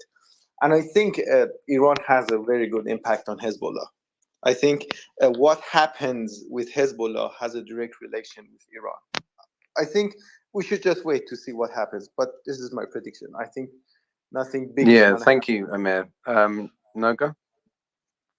Yeah, a couple of things actually. First of all, this was planned way too well for it to be Hezbollah. I've had a lot of users, mostly Iranian who shall remain nameless, and some expats who will still remain nameless, send me videos showing Farsi being spoken in the Gaza Strip lately, or as part of the torture of the abductees, or just the regular fightings, which would indicate that there are a lot of Iranians in the Gaza Strip at the moment. And so I'm buying. I'm not buying the Iran knew about it story. I think Iran overplayed its hand. There was, well, the basic definition of terror is to scare population. And if you were following the initial reporting and some of the initial analysis, there was a lot of, well, misguided notions that Israelis are going to run away now that they've been attacked, all in the attempt to create a situation of deterrence. Not only did it not work, it's backfired to an extent where a lot of the things that were maybe reining Israel in before are no longer there. So what we're seeing more likely is Iran trying to control a situation of its creation that at some point went wrong for it in terms of its assessment of what would happen if bully tries to, it's a Karate Kid level movie of a bully trying to use its strength and maybe the element of surprise to stop the scrawny little kid that's always been taking karate, and now we're going to kick their ass. But what we are seeing more than what we're seeing is We Iran. lost you there, Noga, but I think we got the point. No, we can hear it, but yeah, all good. I Go don't ahead. agree. So Noga, I think to be What we're honest, seeing is I personally Iran think walking. this is. I think what we're seeing is Iran walking back some of, like, and we were also seeing, we were 2 days ago we were looking at it, and maybe the arena will get complicated and everybody will very, very afraid of this becoming a Middle East level war and the whole world will get involved, and we're now seeing it slowly being pulled back because I think somewhere in the IRGC someone has reassessed and realized this is probably not the time to win. And since they've been waiting this long to get it done, they don't have a problem leaving Hamas to its own machinations to see where the chips lie. But I think it has more to do with Iran trying to maintain as much of its regional assets and realizing it's going to lose them than anything else. But arguing that Iran knew about it but didn't know when it was going to happen, I think that's it's a misanalysis of the situation. No, I appreciate the feedback. So let me go to Bara. Bara, I know you've been waiting for a while. Piotr, I'm not sure if you can hear us now. If you can, let us know if you I have more can, comments yes, on this. I If you can. can't, I'd cool. like to Go add ahead. in on this when after the other speaker. I'm not sure who it was. Thank you. Yeah, sure. Bara, go ahead. And by the way, just some updates here. The photos and about the we haven't been able to confirm that Israel is converting an underground parking lot into a hospital. That's from praying for the war. 2020. So I'm asking for more. Listen. The images are, but I'm not sure of the report. So I'm asking for the report whether it's accurate or not. So I'm waiting for confirmation there. Bara, go ahead. Yeah. Well, thank you again. I mean, I was, as I told you in the messages, I'm still waiting patiently, but I do appreciate, of course, the tensions and the emotions are so high. And what kudos to all of you guys for trying to keep this space again, place where there is like nuanced discussion going on. First, I would like to comment quickly on the what I see as a silver lining in this whole mess is, let me speak for myself. I'm a Yemeni. I'm an Arab, and I do come from a conflict myself. And when this attack happened on Saturday, this was one of the few times that I saw more and more people coming out, even from many Arab countries, clearly condemning what happened and speaking out against what happened. And I think this is an important step. It doesn't obviously resolve the whole thing, but this is one important step. And the second thing is there is ongoing voices coming out either from Israel or from the United States, from Israeli citizens who are also showing clear signs of empathy towards the Palestinians, saying we don't want to see what happened to our citizens happen also to Palestinian citizens, which I think is also a very important step. Now, of course, the conflict is much more complicated, but I think it is at least it's one important step. And I always appreciate the voices that I hear in this space, because it does pile up into it. It does add into this kind of voice of reason that I think we do need in such difficult times. The second thing is again coming to my experience, and I've have tried to provide policymakers with research, with analysis, with consultation. I was an advisor at some point to the Yemeni embassy in London, and knowing what I know, I would be very, very surprised that an attack by this scale, and no one in Iran knew about it. Like, I think there would be, of course, many officials, even maybe to the cabinet level, to members of the cabinet who don't know, of course, that there is an attack coming. But I'd be very surprised that actually no one, including no member of the RRGC, knew that an attack at this magnitude and this scale is coming. I think I'm starting to get a hint, but yeah, Bara, what I'm getting a hint is that they knew about the attack, but they did not know about the scale of the attack. That's what the Wall Street Journal report is stating. By the way, just two things, just a few updates. So there seems to be multiple reports of the underground car park. The images were wrong, so I apologize for that. But so I might post it again, because we're getting more and more reports of an underground car park being turned into a makeshift hospital, but still waiting. I haven't posted it yet to confirm, to get more sources. Also, Biden is considers combining Israel, Ukraine, Taiwan, and border security fund requests. So this is all, by the way, if you want the news quicker than me saying it, just look at my profile. We posted this a few minutes ago, 2 minutes ago. The Biden administration has told lawmakers. Yesterday. It was, yeah. So this is now reported by Wall Street Journal. Seems to have just come out by Wall Street Journal, but this is the same one as yesterday, is it? Yeah, we did post it yesterday. True. Yeah. Yeah. I think a it's bit of breaking news here. The Palestinian Ministry of Health in Gaza has reported 51 Palestinians have been killed and 281 injured in the last hour from the areas of Sabra, Zaytun, yeah. I and mentioned. Nafaq. I mentioned that about that was in 1 hour. Happened. Actually, It was about I an hour have ago. a breaking on that as well. I saw a couple of notices, and one of them seems to be recent. The other one does seem to be from 2 days ago, of Hamas calling its residents to stay put and not evacuate to where there is. Yeah, I can send it to you. It's Please, in yeah, send it to me Arabic. on WhatsApp. Community note on that. So the point of that. I actually only see a translation of it. If you could read the Arabic, that would help. Yeah, go ahead. No. Faraz, do you know which one it is? Go ahead. Yeah, so the point of that was that a few days ago, basically there were, news of basically just random, people who were calling on the Gaza extension 059, calling random Gaza people's extension Palestinians and telling them your house is about to be bombed, flee. So it was basically random people dialing random numbers to tell them that.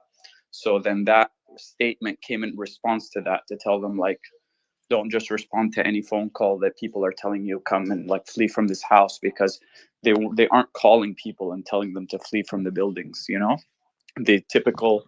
only instructions that were given were from the first day, where they published, like I mentioned, the 4 videos. Yeah, they mentioned the areas, and they said which ones to leave. And the problem is that Hamas, in response to that, said don't leave those areas. No, it wasn't in response to that. There was a response to random Israeli people calling from Israeli numbers, calling random Gaza numbers and telling them your house about to get bombed. You know that there are like thousands of Israeli Israeli numbers in the Gaza Strip right now because they were stolen from the people who were massacred, right? So I don't know. So guys, I'm just giving you context. Okay, we've got context for the news. I think I want to go back to the WFA. I want to go back to the journal article if possible. Or do you want to give the updates and then we can circle back around? Yeah, I think that I want to finish. I want Barar to finish your points, and then because I'm interrupting him for breaking news. So Barar, I'll let you finish your point you're making. Maybe go with Brian afterwards, Piotr, and then we'll go back to I want to get Brian's take from the journal, because that's why he came up. So yeah, Barar, go ahead, Barar. Perfect. Okay, so I want to just comment again. I'm trying to take this back into the topic of the space, the Saudi-Iran leaders speak, and what I can tell you is, in my experience, about the Arab countries who are basically now living through this ongoing crisis. For the Saudi leadership, they've been and I know for a fact they are watching very, very worried, very carefully what's going to happen, because the past experience does shape how would you view what's coming ahead. And in their experience, in 2006, there's this major big war between Hezbollah and Israel.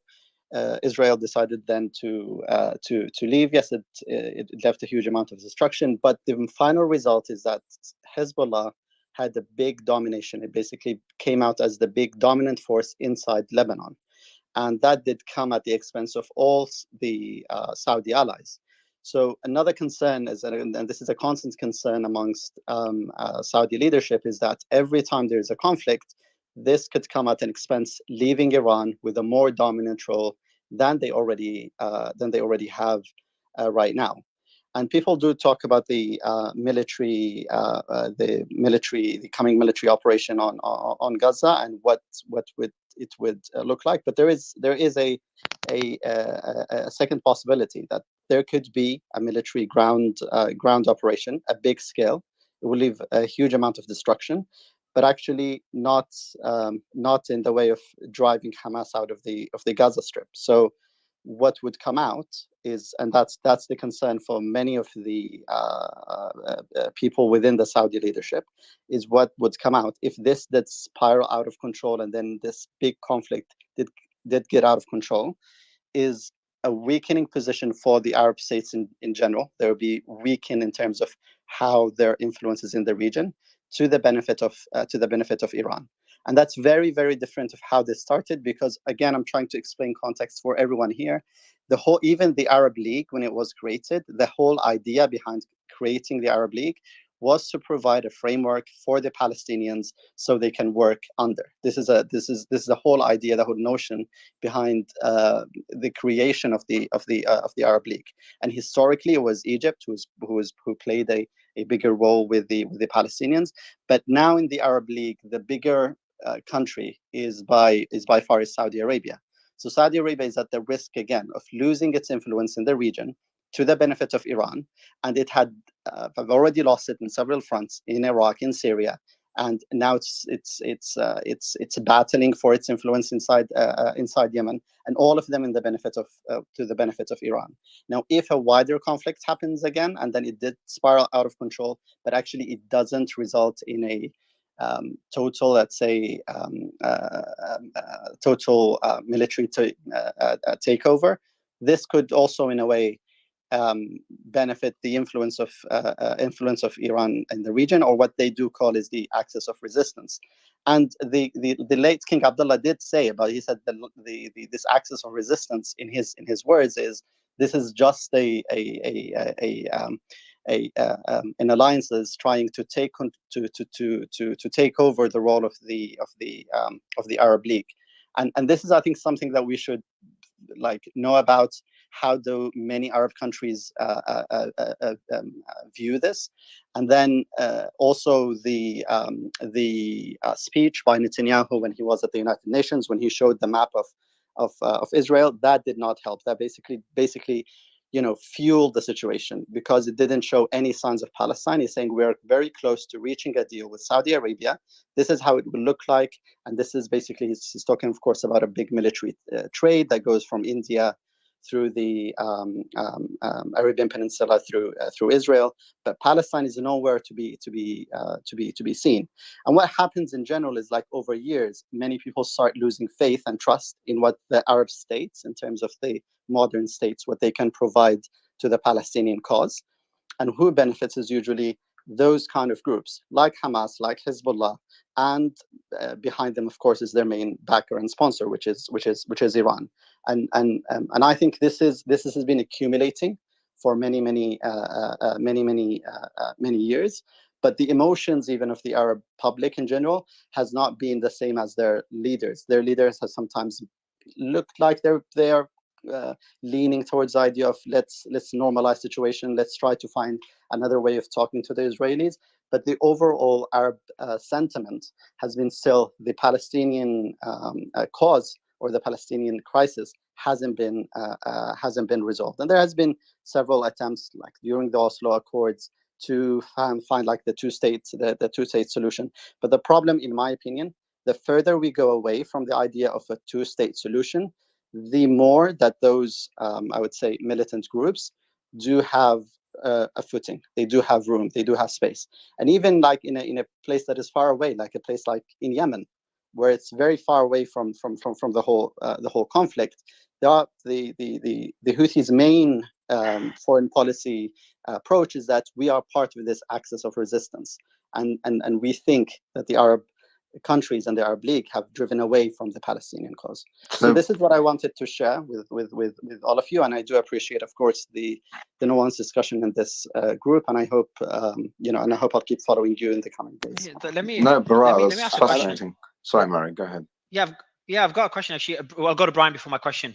Brian, and we're going to be posting about I'm going to post it now. I think we have enough sources. I'll read out the post. We don't have images for it. Unverified reports that Israeli forces, even though we have a bunch of sources, I don't comfortable say verified. The Israeli forces are converting an underground parking structure into a hospital with hundreds of beds and medical equipment in the territory surrounding Gaza in preparation for a likely long and significant war. Let me change significant to major. So once you do that, if I can just comment on the Iran thing. Sure. I'll just mention a few more updates here. We have life-saving supplies, including fuel, water, and food, must be allowed into the Gaza Strip. That's by, damn, I forgot his name. Can you see you'll probably know is Guterres. There it is. Antonio Guterres. So Secretary, the leader of the General world. of the UN. Okay, yeah. No, I great and mighty and master. Yeah. No, Antonio Guterres. So that's coming from him. He posted it on X. And just reading out the updates. So, but I want to go to the Wall Street Journal article, which I think is what you want to talk about as well. I wouldn't mind just making one quick comment, and then I do want to go to Brian. So, I personally am pretty clear on this matter. It's Iran knew about this situation. They helped talk about it. They helped facilitate it through supplies and finance, but they didn't give the green light in the sense of, yes, guys, you launch your strike on Saturday morning, and we give you our endorsement. Plus, we're going to be directly involved. There is a big difference. But do you think they knew the scale of it, Piotr? Huh? Do you think they knew the scale of it? No, I don't think they did.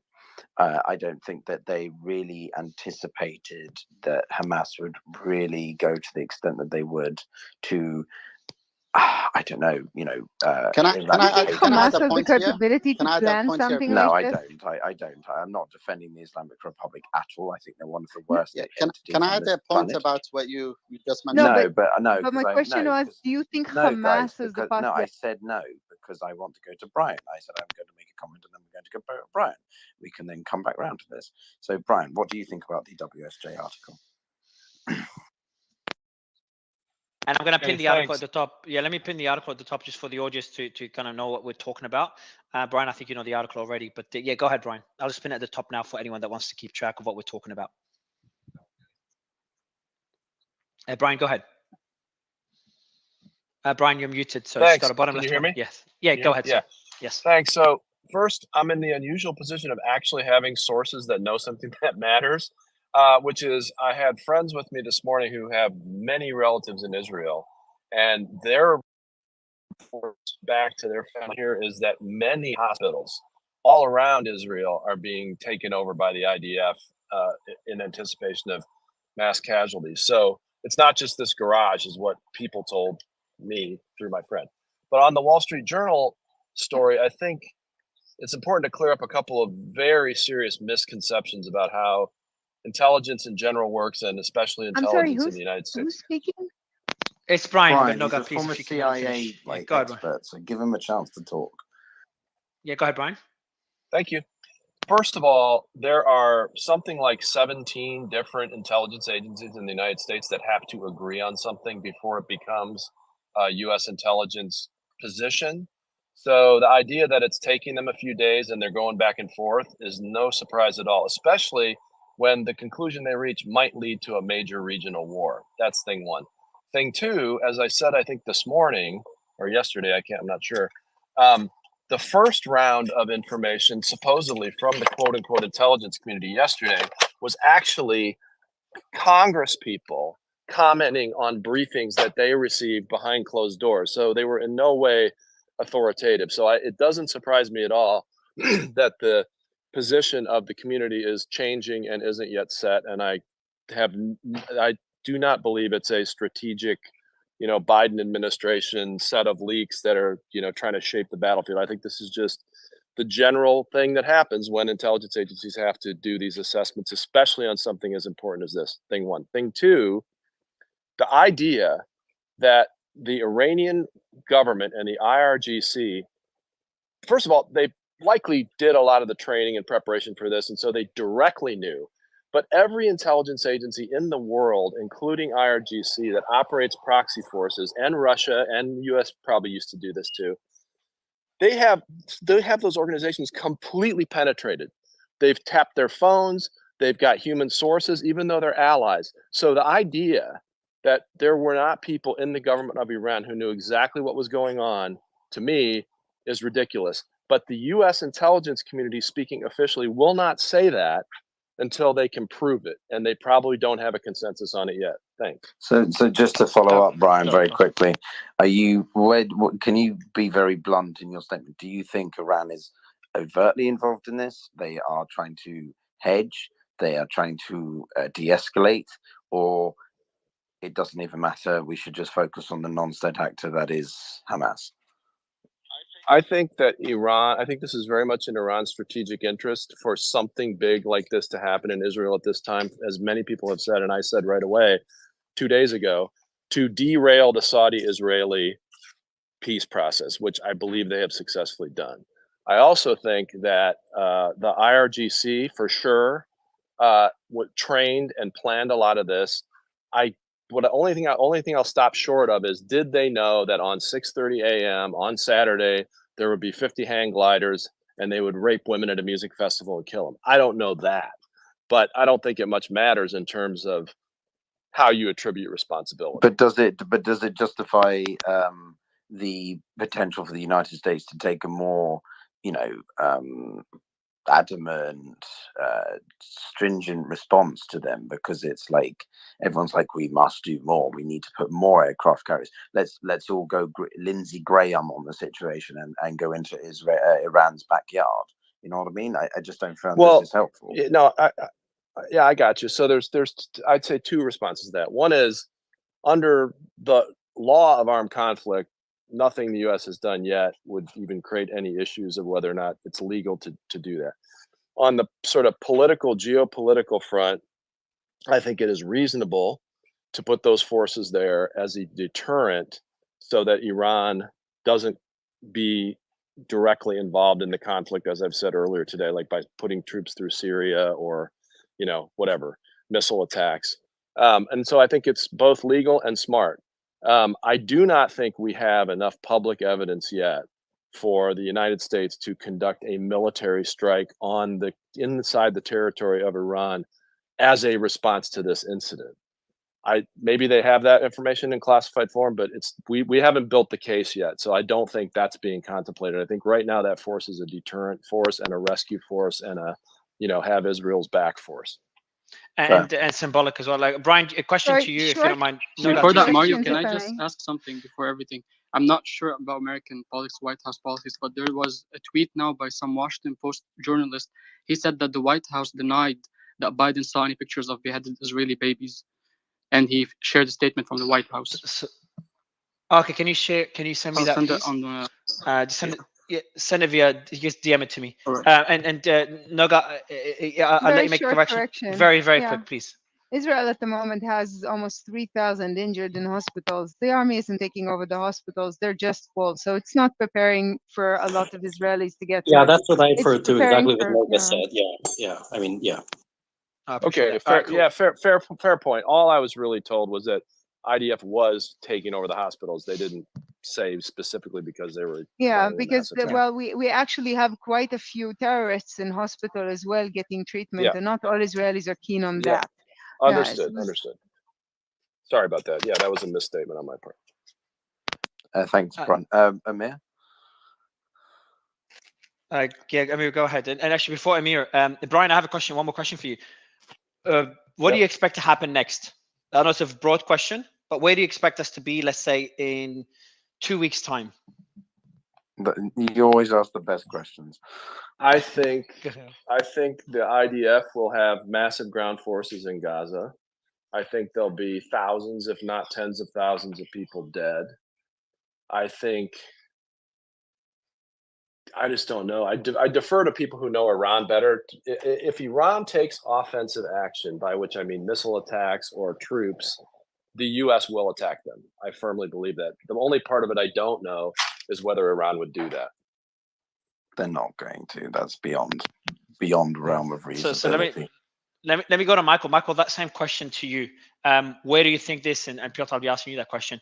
Just where do you think we will be, Michael, in 2 weeks' time? Yeah, thanks, Mario. I don't think we're going to see Iran attack the United States or anything like that. I don't think we have any indication of that happening at all whatsoever. So I'm not terribly concerned about that. But I would say we could see a ground incursion into Gaza begin. I think the IDF has taken its time in sort of planning that, and there's a lot that goes into that, right? In making sure that they understand the battle space, and that if they do go in, that they know what their objectives on the ground will be.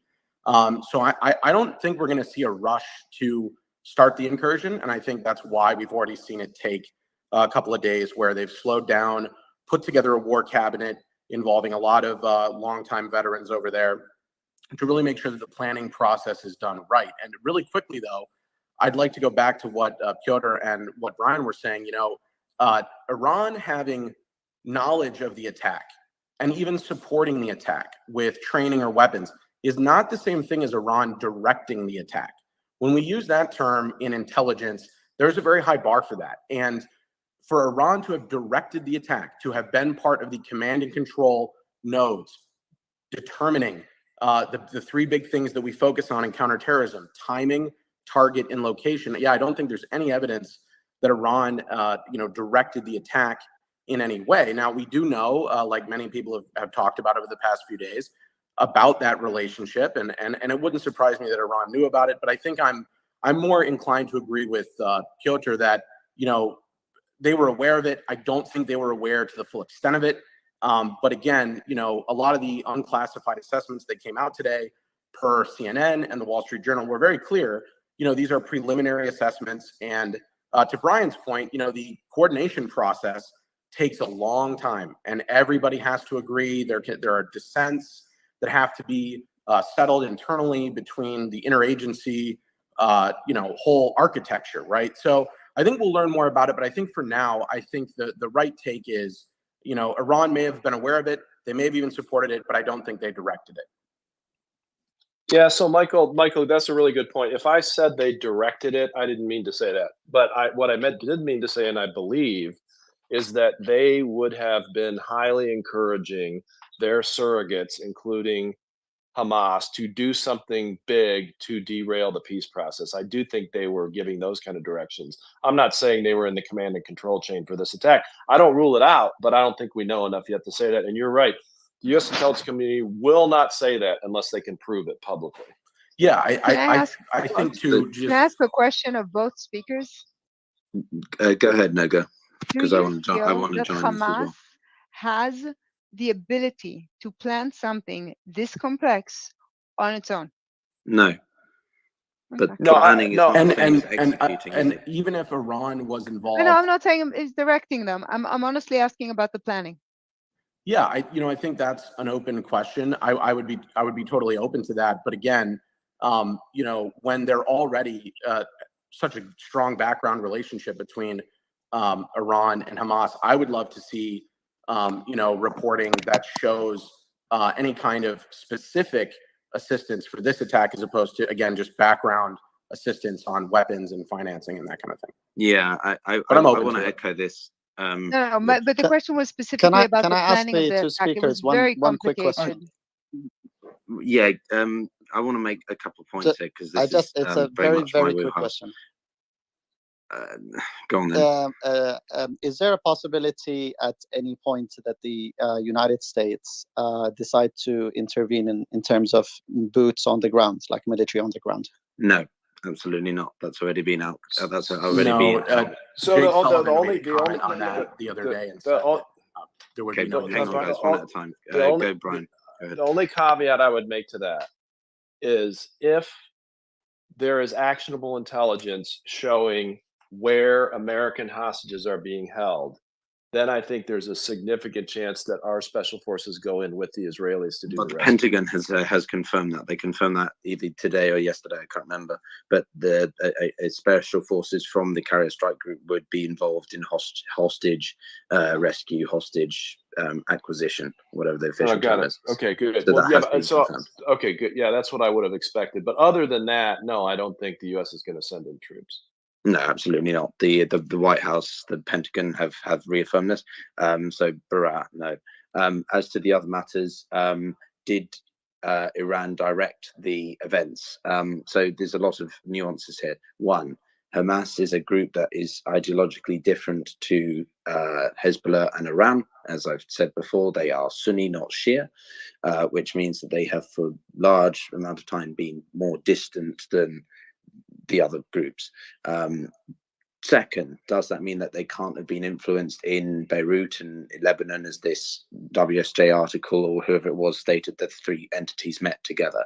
No, but define direct. If they literally had an IRGC sort of, United States styled Houston panel directing them on the ground, then possibly, but I don't think that was the case. I think Iran gave them a very broad sort of sense of, you guys can do this if you so wish, we will give you this X, Y, and Z, but I don't think Iran genuinely expected them to go to the extent that they did with the actions that they did in the surrounding towns in Israel and all the other things that we've seen. If that is genuinely the case, then there needs to be an absolute response to that. But I genuinely don't think that is the case because of the stepping back that we've seen from members, not of the government of Iran, but of the IRGC. To Amayya's point that he said about 5 times, the head of the IRGC, or what a very senior military official has said, this is not something that we expected, and another one has not really had any comment at all. So I personally do not believe that Iran, whilst influencing the matter, is culpable 100%. It's certainly not culpable to the point that makes it justifiable to launch a strike on it, because once you do that, you cannot go back. And there is a difference between tactical level engagement in a specific theater in another area versus strategical strikes involving missiles and, engaging that country directly. I'm not defending the Islamic Republic at all, but I really want to underscore that I think that the Iranians are quite surprised, even if they granted some of the details, material, whatever, to do with this matter. So I personally, and as to the 2 weeks, to your question, Mario, I think we're going to see a full-scale ground invasion by the Israelis, because that's what they said. I don't think they're going to stop until they get what they think is every inch of Hamas gone. And I think this is going to be bloody ugly. As I've said before, it's going to get a lot worse than it gets better. And I do not think that Hamas is going to be, willing to lay down its arms. And I don't think, despite the best efforts of the international community / Middle Eastern states to find a humanitarian response, unfortunately, that's going to be enough to suffice that. The humanitarian corridor, on the other hand, I hope could be a option, but it's very hard to tell. That's what I think. So quick question. Sorry. Okay. So just quick clarification. So many things happening. I know it might sound quiet for the audience, like, hey, things are quiet. There's a lot of shit happening. So we do have some updates here. So first one, which I do want to end the discussion, but I'm just going to state as it is. So Washington Post put out a piece saying a White House spokesperson has said it, because we talked about earlier Biden, and again, it's a point that's been very contentious and emotional about the babies and their heads cut off. So White House spokesperson has stated that U.S. officials and the president have not independently seen pictures or confirmed the reports of the atrocities in Israel. President Biden based his comments about the alleged atrocities on the claims from Netanyahu's spokesperson and media reports from Israel, according to the White House. In response to a question from the Post and Israel Defense Forces, spokesperson declined to comment on the state of victims' bodies. So just an update on that front. Mario, do you want me to send you a picture of burnt bodies, just without their heads, just so that we can put this idiotic thing to rest? It's not idiotic. I'm not saying it's an idiotic thing, and I don't want to have a debate about it. I'm saying what the Washington Do Post you want me to posted. send? Yeah, fine. Do you want me to send No, you? because you've sent me. No, hold on. No, because you've sent me through a video last time of bodies burnt and turned out to be a Latin American body. I'm not saying it didn't happen. I'm saying Washington Post. If you don't agree with the Washington Post, I'll give you their contact details and you can post it, because we're posting information from all sources. So that's on that point. No, There's I also didn't. points of the bodies. no. So again, please, I don't want to have that debate again, Noga. Again, if you have an issue, I'll give you Mario, Washington Post I details. live in that Noga. area. I sent you pictures of bodies. And Noga, I understand. You're welcome to post them. I'm reporting the Washington Post. If you want to send them the reports, they can post it. We've been reporting what different sources tell us. I will not tell Al Jazeera what's right, what's wrong. I will not tell the Palestinian news what's right or wrong, or the Israeli news what's right or wrong, or CNN or Wall Street Journals or anybody else. They've all been conflicting each other. I'm reporting what they say. You could disagree with them, because I'm not giving an opinion. I have no idea, and I'm not planning to travel to Israel to find out. My heart goes out if it did happen, and if it didn't happen, that's good, because it's atrocious if it did happen. But I'm just reporting the news, and I want to sit there debating. If you have an issue, please contact Washington Post. So that's one piece of news that was mentioned. And I want to go back to another piece of news as well. We have reports of Iran's foreign minister going to Iraq. The question on this one is that any Michael, Brian, or Piotr to discuss the situation? Iran's foreign minister going to Iraq. Is that mean much, or is it just because I know Iran has influence and has a lot of groups Iraq in has Iraq? a strong Iranian presence, like in the sense of there's been a lot of Iranian influence in Iraqi elections in the past few years. I don't really see how it plays into this immediate situation, other than maybe sort of trying to just deal with the potential ramifications in the regional context, if that makes sense. Like, there's a lot of people worrying about this spreading, so maybe it's just some reassurance. I don't know if Brian or Barah has any thoughts on that, but yeah, that's sort of mine. I wouldn't overread into it. Brian, Michael, yeah, I want to get more thoughts on this one, and then we'll go with Wajih. Maybe Wajih, you have any updates before we ask you that question? No, I'm just trying to get into the Saudi Iranian issue and whether Iran knew about what's going on beforehand. I don't know. Is it okay if I talk now, or should someone else talk? No, go ahead, man. It's been a while. We haven't heard from you, and it would be good to get some thoughts from your end. But quickly, please. Much appreciated. So what most people here don't know is that in the last 8 years, Saudi Arabia and Iran has been fighting a proxy war in Yemen. They have been taken back and forth. And in the last few months, Saudi Arabia did finally start open their embassy for the first time in years, and started making negotiations. So what we are seeing today is as a result of a lot of months of planning and a lot of negotiations that has happened, and the circumstances that has happened with Palestine. Whether Iran knew about what happened or what was going on, I think it's a bit of both. I don't know if you remember me yesterday saying that. So Hamas has had actions before and has planned attacks before, and they failed because of intelligence leak. And it wouldn't be surprising if that they tried once not to share information with their friends and allies to make sure that an attack would be successful. I think that's my take on this whole issue. Meanwhile, you do have, I don't know if you reported on the White House statement regarding the phone call between President Biden and the Emirati President Mohammed bin Zayed regarding what's going on in Palestine and Israel. Have you reported on that? Reported on what exactly? So President Biden had a call earlier today with Mohammed bin Zayed, the president of United Arab Emirates.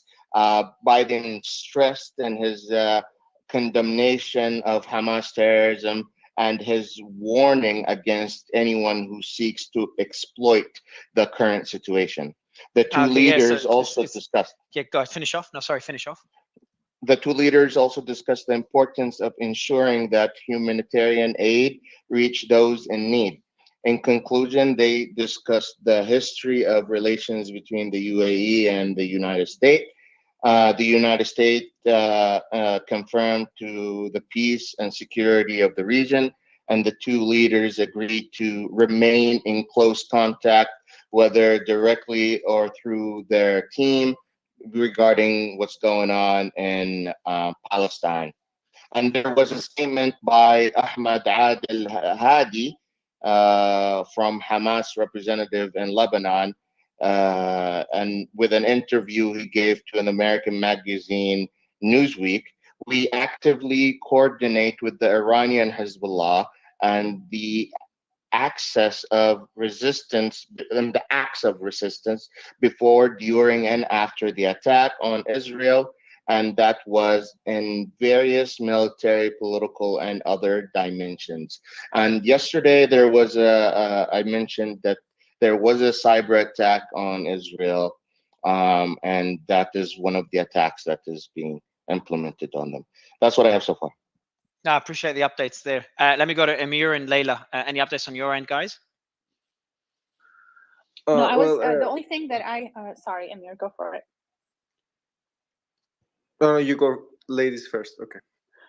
No, I was the only thing I had actually was the thing you just talked about, Mario, which is Biden.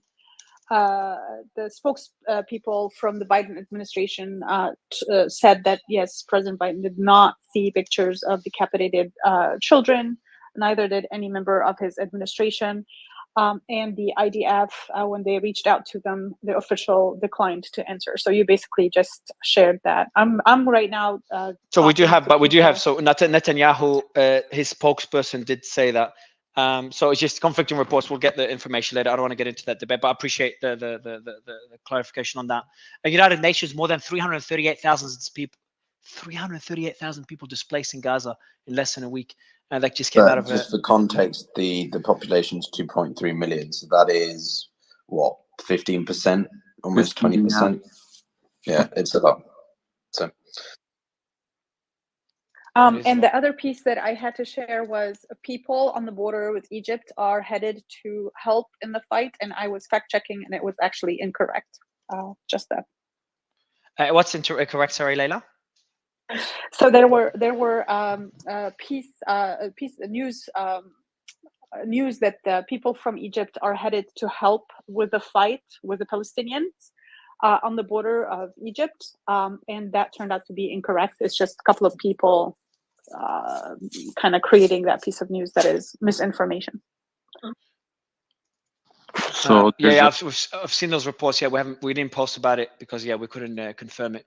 There's a piece of breaking news. Sorry about. And just so you know, but we're talking about the electricity. By the way, sorry, this last thing. We're talking about the electricity. The Intel crowd put out a nice photo of before and after. So you can look at the picture I'm just posting right now. Just shows the electricity in Gaza and how much has dropped. So let me pin that. So I'm gonna pin a couple of things because there's just a lot of people asking me about it. So this is the first one I posted, the Washington Post article and NBC article about the statements regarding the Biden statement, and then the second one will be the before and after of the electricity in Gaza. So I've just pinned both of these at the top for anyone who wants to have a look at them. But whoever is speaking, let me bring Brian back up. It dropped. Whoever's speaking, go ahead. Sorry. Yeah, just two pieces of news that came out. One is the Palestinian Ministry of Health announced 1,200 Palestinians have been killed in Gaza, along with 5,600 injuries, majority of whom are women and children. The second piece of news is that Barak Ravid from Axios is reporting that the U.S. has been engaging in recent days with Israel and Egypt in an effort to create a safe passage that will enable the evacuation of American citizens and other foreign nationals from Gaza. Appreciate that. There's a tweet by Biden about 10 minutes ago. Let me read that out. The terrorist attack on Israel has brought to the surface painful memories and the scars left by millennia of anti-Semitism and genocide of the Jewish people. So in this moment, we must be crystal clear. We stand with Israel and the Jewish community. That was Joe Biden that tweeted this 10 minutes ago. I'm just going to put that tweet there. If you want to just have it, if anyone's looking at my account, and you don't want to go to Biden's account. The UN Secretary General, I'm concerned about the recent exchange of fire along the blue line in southern Lebanon. Hadi, are you there? Yes, Hadi, yes, I've I'm received here. reports. I didn't post it, but I've received reports, man. I need to probably post it. There is shooting on the southern border, unless they're referring to old shooting. But I've heard reports. I didn't post it because I couldn't verify it. And I'm just trying to verify it. But yeah, the shooting on the southern border. Nothing you've heard at all? Zero. Zero. No one actually has mentioned it. No one heard anything. There's nothing about this. Okay, just for anyone that doesn't know, Hadi will probably, Hadi's been an incredible source on the southern border. Hadi will know if there's shooting in Lebanon before the shooting takes place from what we've seen so far. So when the scare, and look, it's been a few hours, and just kind of remind everyone of the story that happened today, what triggered this space marathon. I was having finally my normal day and just going out and doing my daily biohacking. So it's like having my normalcy in my life again. And the first time since the war began, I've been out of my house, and then we get a report. While I was there, I get a report that Hezbollah has declared war on Israel, and it's just what a change of events from before to now. So I rush home, and any of you that joined back then, you would have heard me rushing in the car, bring up speakers. Now again, from based on logical perspective and on a personal perspective, that was extremely concerning to me. So we started getting a lot of reports of paragliders from Lebanon. It just looked like a full-scale attack, and then Israeli media, Lebanese media mention it. Goes to Western media as well. Different ones. Some are saying full-scale attack. Others are just mentioning certain events. Apparently, an unidentified flying object or drone or something was also seen flying in from the Lebanese border, and then we had Haifa. Potentially, I'm not sure about other territories, but at least Haifa had the sirens go off as well. So all of that happened at the same time. And everybody thought, not everybody, a lot of people thought that the war has been declared by Hezbollah. And again, it's one of the worst feelings I've ever had. And then Hadi was the first person to come and say, Mario, out of nowhere, only person, everyone was talking, every person on the panel, every news platform, every source we had was just talking about how, that's it, Hezbollah's already entered the war and its full-scale attack has been launched. And the military just put out reinforcements to the north. Even the military was acting on this. And the military took a while to find out what's happening. There's been reports of a cyber attack on why the alarms went off in Haifa. And then Hadi comes in and then says, Mario, there's actually no reports of anything. The border looks fine. There's no reports of shooting. I think these reports are false, which was like an incredible relief, but not enough. Usually Hadi gives us relief. I usually trust his word because he's been pretty damn accurate. And then we slowly got more and more reports that it was all inaccurate. And so I just want to, again, give a shout out to Hadi for giving us that information really early. Mario, Yes, in regards to that, I also called, wonderful job, Hadi. And I tell you, I have a house in Lebanon. If you need a place to stay, it's away from the south. I have an empty house, and please just take me up on it. Mario, another thing, I also got terrified, and I feel just the same way you do. I have not been able to do anything, not function to at work, not function anywhere else. That was my main worry, like Hezbollah getting involved.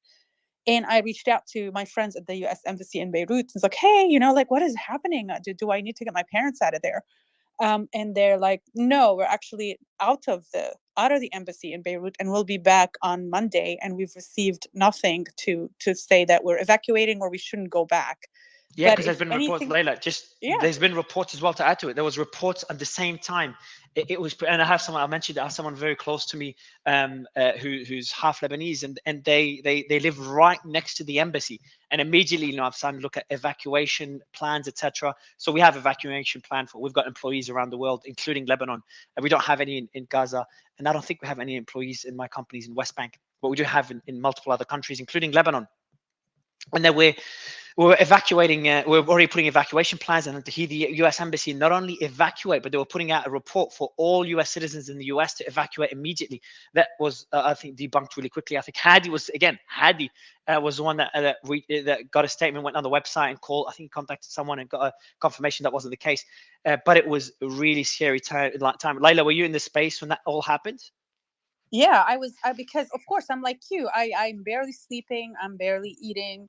I fell asleep listening to a space yesterday. Like I'm just, like I'm terrified. Are you based in But if I Lebanon? hear, no, I'm in Washington D.C. I used to work Okay. for the Department of State. But if I do hear okay. now, I run a video game company. So if you open a space about tech and video games, I'll be on that. We too. do have actually But we have weekly spaces about video games, but I think it's not the right time to talk I'd about join. it. I'd join. Okay, But if nice. I But hear yeah, so anything, you had but you have family in Lebanon, I assume, yes? yeah, I have my parents, my mom and dad, my brother, his wife. There are American citizens, but like, yeah, and I'm Layla, terrified. can I ask you a question? Layla, can I ask you a Sure. question? If the US Embassy puts out a statement for citizens to leave immediately, is that only, so this is obviously the highest level of alert they could put in, because right now it says only travel for essential. Text. They'll text their They'll people text. because But yeah. when, under what circumstances would they put out such an alert? Well, first when the evacuation for the diplomats comes, right? But I'll even inform you before then, because I have friends who are diplomats that I've worked with before who are in the embassy that I asked to please inform me if there's anything, because I also worry about their safety. So if I hear anything from them, any alarm, anything, I'll really DM you, because safety is first and for everybody, not just my family. So I'll let you know. No, I appreciate it. Yeah, Hey, and I'll send you hey. through. And yeah, go ahead. So just let me mention one thing. Who's speaking? I'll give you the mic in a bit. It was Brian. I just have a Brian, tip go for ahead. people that have friends there. Well, you guys probably already know this, but at least for the U.S., I'm sure it's true for Australia and a bunch of other countries. When you go to a place that's dangerous, you can register with the embassy and get on that text list, so you'll get contacted the same time as the staff, or very shortly thereafter. And if anybody has friends that haven't done that, they should do it. Yeah, appreciate it. Thank you for that, Brian. By the way, anyone in the audience, just as you know, we're doing a pretty good job at decentralizing the way news is being shared. That allows us to verify things pretty quickly. So we have a team of volunteers that's actually helping us verify a lot of information, and they're sharing a lot of news as well. And Layla, I'll just send you through my WhatsApp number. If you could DM me, so we can add you, as a source of being able to verify information and share information. You've been very helpful. But also anyone in the audience that is listening, because obviously we've got 10, 12, 13 people on the panel, 12 other than me. And there's what, 10,000, 14,000, 50, I don't know how many, I haven't looked in a while. But at a time, 15, 25,000 people in the audience. So in the audience, if there's anyone that can actually share information, please DM me, but you have to make sure you add credentials, etc., so we can verify. And then we'd love to have a line of communication with you to share information and be able to give us clarity when needed, because obviously we've got a lot of experts in the audience. I do want to go back to some just news coming in. It seems we have some pretty sad images coming out of Gaza, which I'll share in a bit. Also, Secretary General of the United Nations, I'm concerned about the recent exchange of fire along the Blue Line and reported attacks from South Lebanon. I appeal to all parties and those who have influence over those parties to avoid any further escalation and spillover. Now, I assume that was a post on X. I assume this was this is relation to previous skirmishes. But Hadi, to see that skirmishes have stopped, could this be like, what could trigger it again? Because I think what triggered it before is the initial the initial war declaration and the clash between Hamas and Israel. So now, what could trigger one side or the other?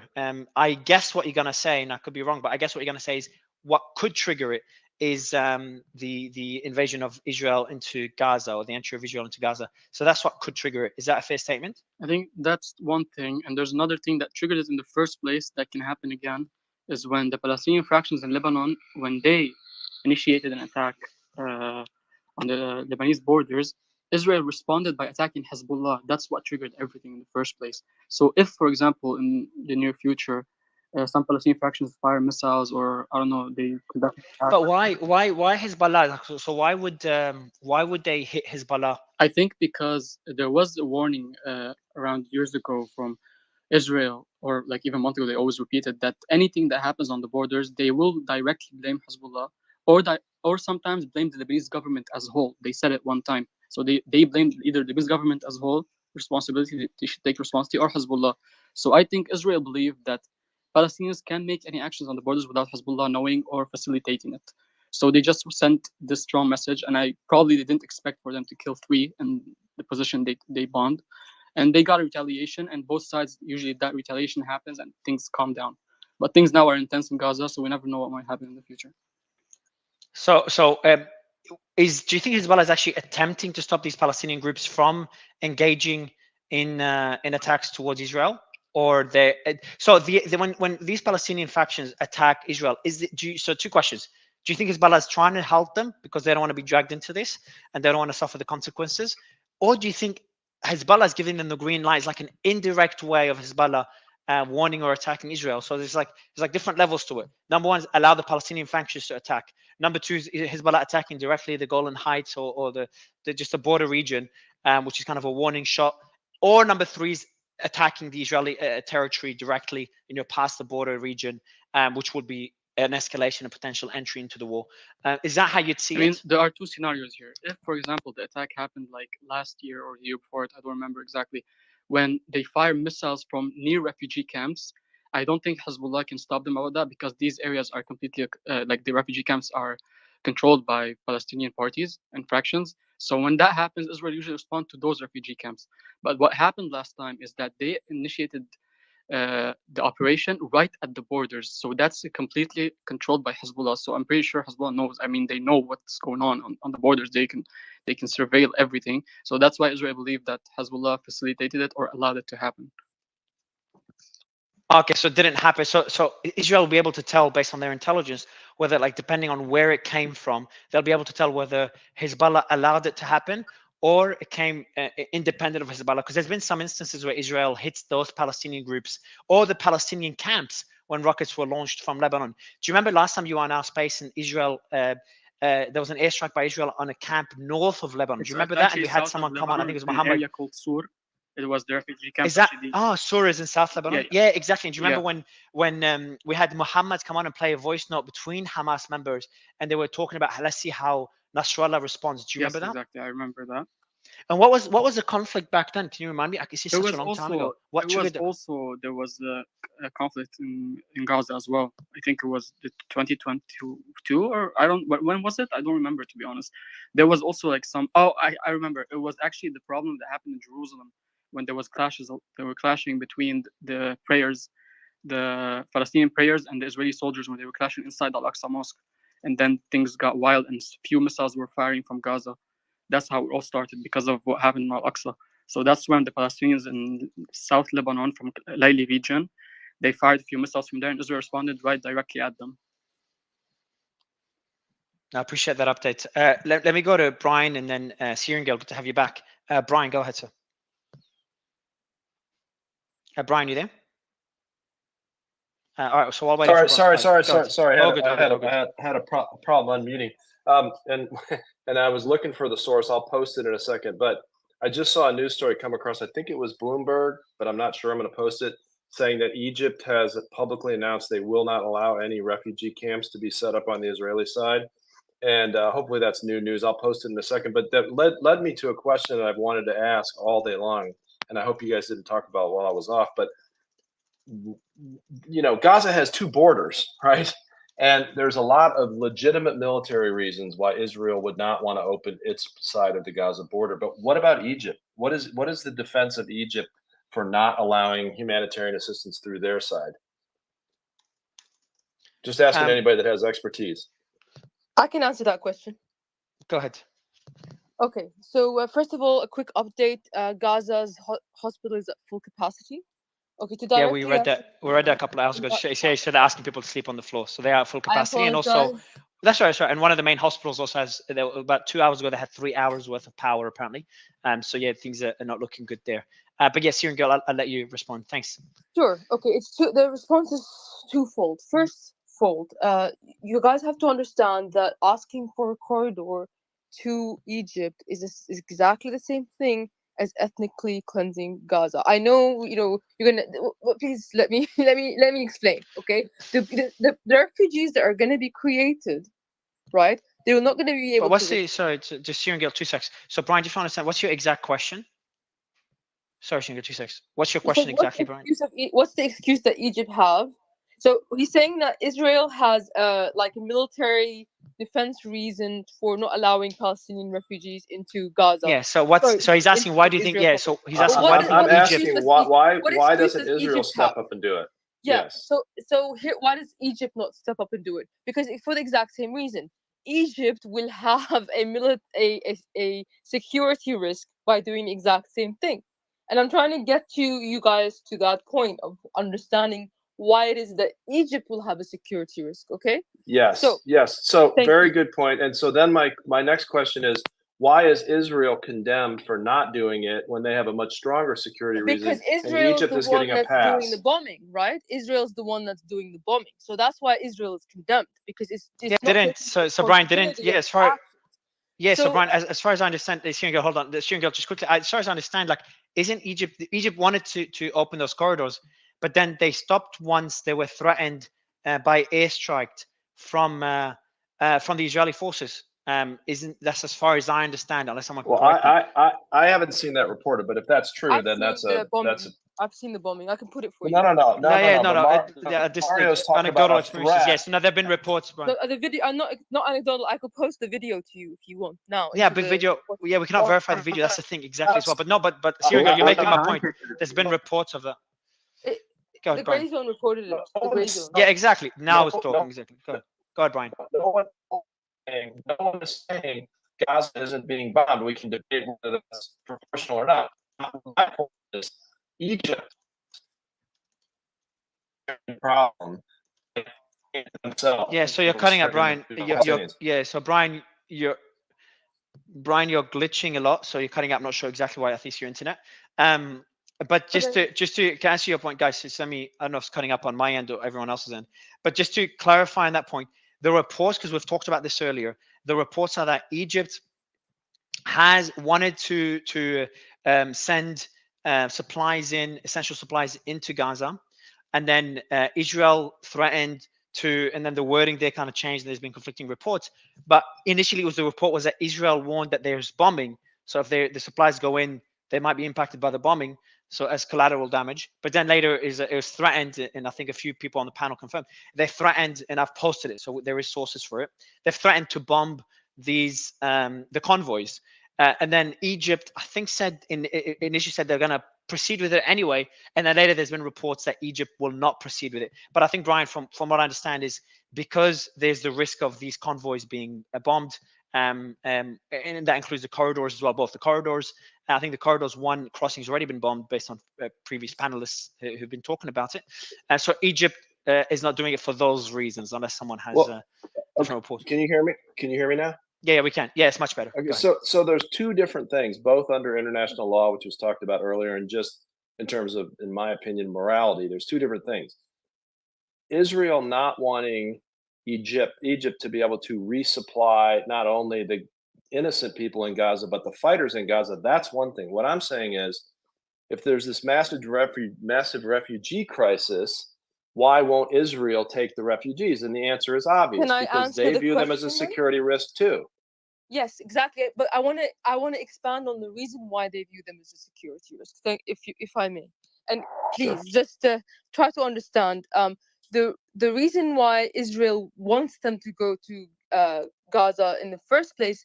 You have to read an article. Sorry, if you want the Gazans to go into the Sinai in the first place, there's an article by the CFR, which is an American think tank that's highly responsible for a lot of their policies, which 2-3 years ago already had suggested that the population of Palestinians in Gaza be moved into Egypt.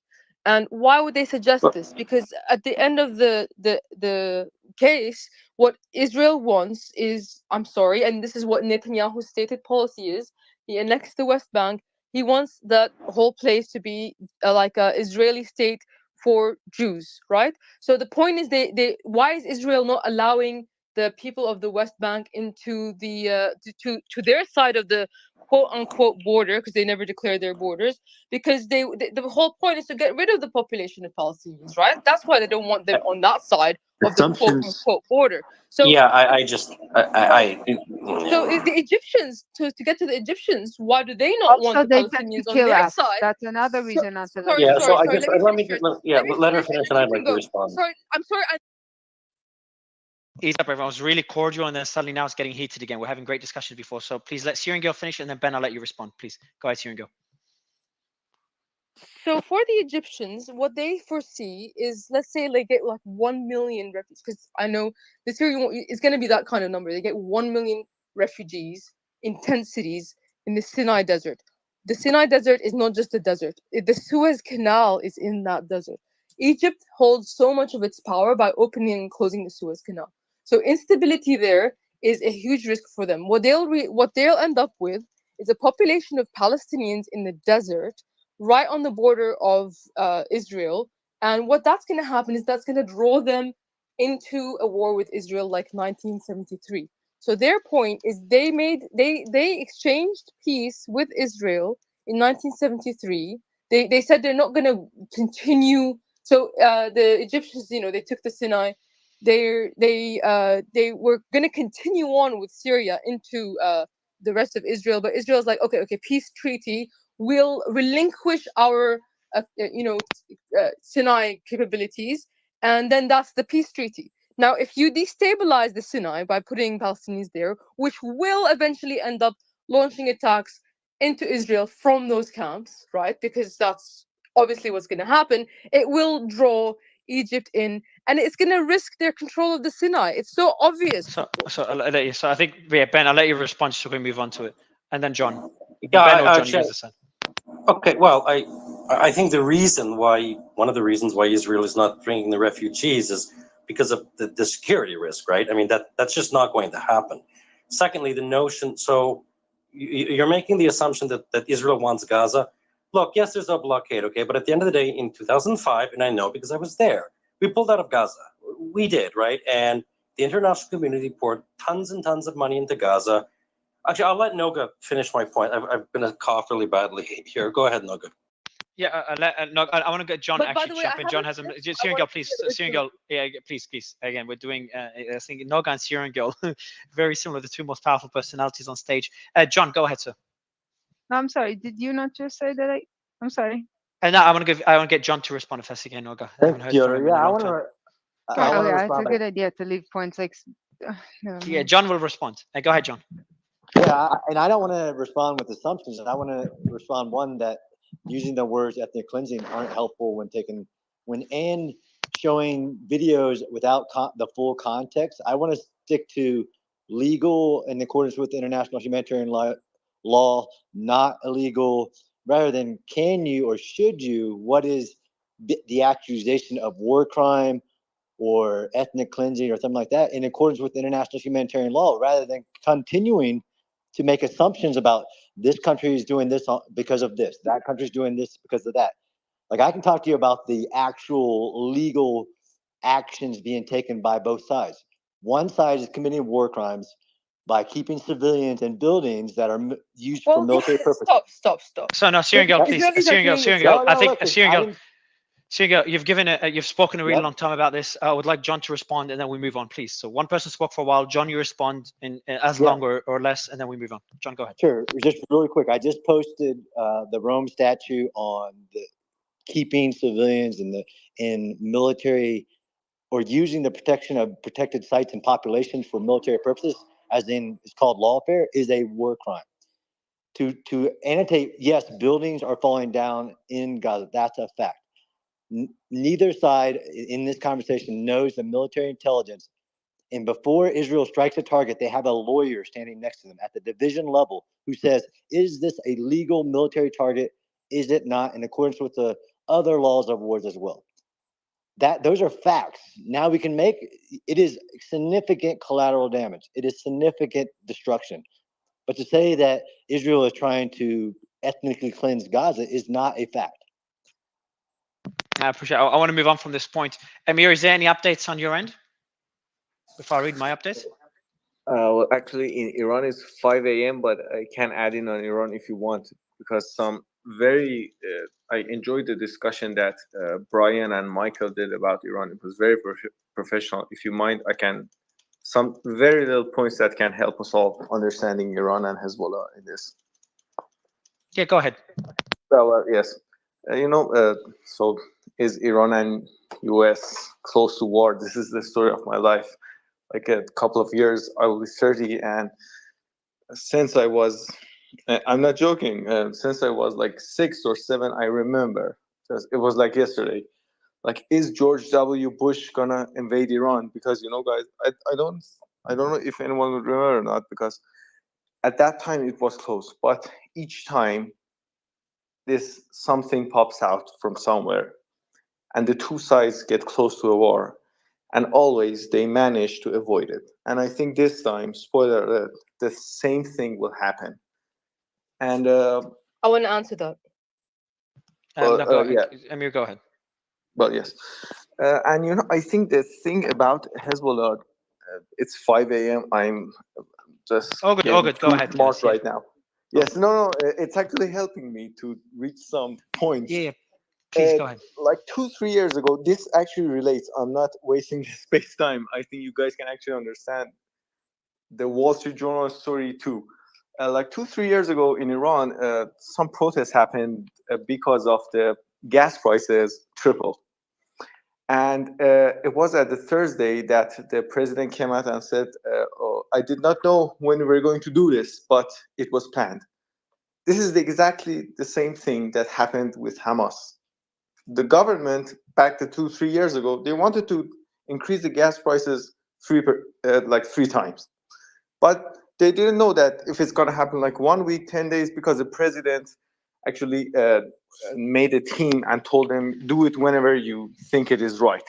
This is the exact thing about Hamas. And this is different. Like Iran knew that it's going to happen like in 2 weeks, in 3 weeks, because 3 days before all this, Ayatollah Khamenei, the leader, he just came out randomly and directly saying that, quote unquote, the Zionist regime is going. And that time, because I live in Iran, I'm in Tehran, I follow politics every day, every moment, Iranian politics. And I was like, what is he talking about? What's happening with the supposed Zionist regime? Why is he saying this right now? And now it makes sense to me why he said it. So saying that Iran knew this is going to happen in this week or in this month. We're speculating. Yeah, it could be. Like we're speculating because Iran does make these statements a lot, don't they, Amir? Actually, no, Mario. Actually, no. That's why I was surprised. I follow this every month. But the Amir, last wasn't time he it? mentioned something like it was like 8 months back. Oh wow, He okay. never- I didn't Yes, know. yes, Thank yes, you. yes. Yeah, also, wasn't there, Amir? Correct me. Like I'm just very foggy. But was it you or the other gentleman? His name is Wajih. Was it you or Wajih that said that Khamenei was about to give a speech and it was meant to be today or yesterday? I can't keep track of time. It was me actually, and he gave the speech, and this is why the escalation got really dropped, because everybody was speculating what's Iran's position on all of this. And actually, one small thing. Sorry No, continue for with the talking too speech. much. Before one small sorry. thing. So the speech was distancing Iran from the attacks, wasn't it? I remember we talked about it earlier. Totally. He just ripped it off. He just said So that. what we know essentially now is Hezbollah. So statements by Hezbollah have generally been de-escalatory. Obviously, if someone reads them and doesn't understand the whole situation and previous rhetoric and the relation between Israel and Hezbollah, it seems like it's escalatory. I hope I'm pronouncing it right, but it's the opposite based on what we know, and Heidi can confirm that. So if that, that's on the Hezbollah side, it's kind of refresher. On the Syrian side, there hasn't been much statements, have they? And they've been relatively quiet. Is that correct? Yes, that's correct. And Okay, so Hezbollah correlates with Iran. exactly. Yeah. Exactly. And we don't know how much influence. My guess will be a lot of influence by Iran. Some say no, Hezbollah is more independent, but that's a debate that can go on forever. And then on the Israeli side, they've been very careful in how they mention Iran. I think there's been reports of Israeli officials saying they cannot. Yeah, they cannot directly implicate Iran, but if they're responsible, there will be heavy repercussions. And then on the U.S. side, constantly de-escalating. So what other players is this? We're talking about Hezbollah. We talked about Iran, Syria. Obviously, Saudi and Iran spoke. That was really the biggest breaking news of the day. And they were talking about the regional conflict. My guess will be on how to de-escalate the situation. And the U.S. has distanced Iran. So based on everything we're seeing so far, it just seems to be de-escalatory in nature. The only concern, and this is what everyone would probably agree on, the only concern is that we do not know, and we're good to get some thoughts on this, Patrick, Layla, John, Brian, we do not know what would change once the ground incursion begins, once the ground operation begins and Israel enters Gaza. How long that will take, how brutal that would be, the deaths, the destruction, Will it be, it's just tough to say. It's tough to know what line the Arab world draws where they just won't find it acceptable and they'll take action. And putting the Arab world in one bucket, obviously, will be split. Like UAE has been very different in their stance to Iran, obviously, but especially Hezbollah and Iran. And if Iran influences Hezbollah heavily, that means Iran. Where does Iran draw the line? Did Iran just lose their, like, will Iran accept? So if Israel, that's where it gets tricky. Israel say they will wipe out Hamas. Iran uses Hamas as a proxy.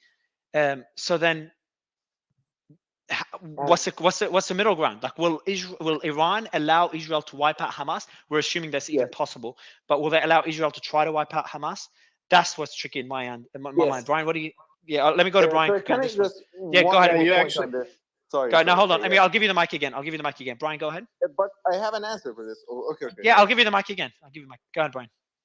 Well, you took the words out of my mouth. I think the most dangerous moment for direct Iranian involvement is if it really looks like Hamas is going to be wiped out.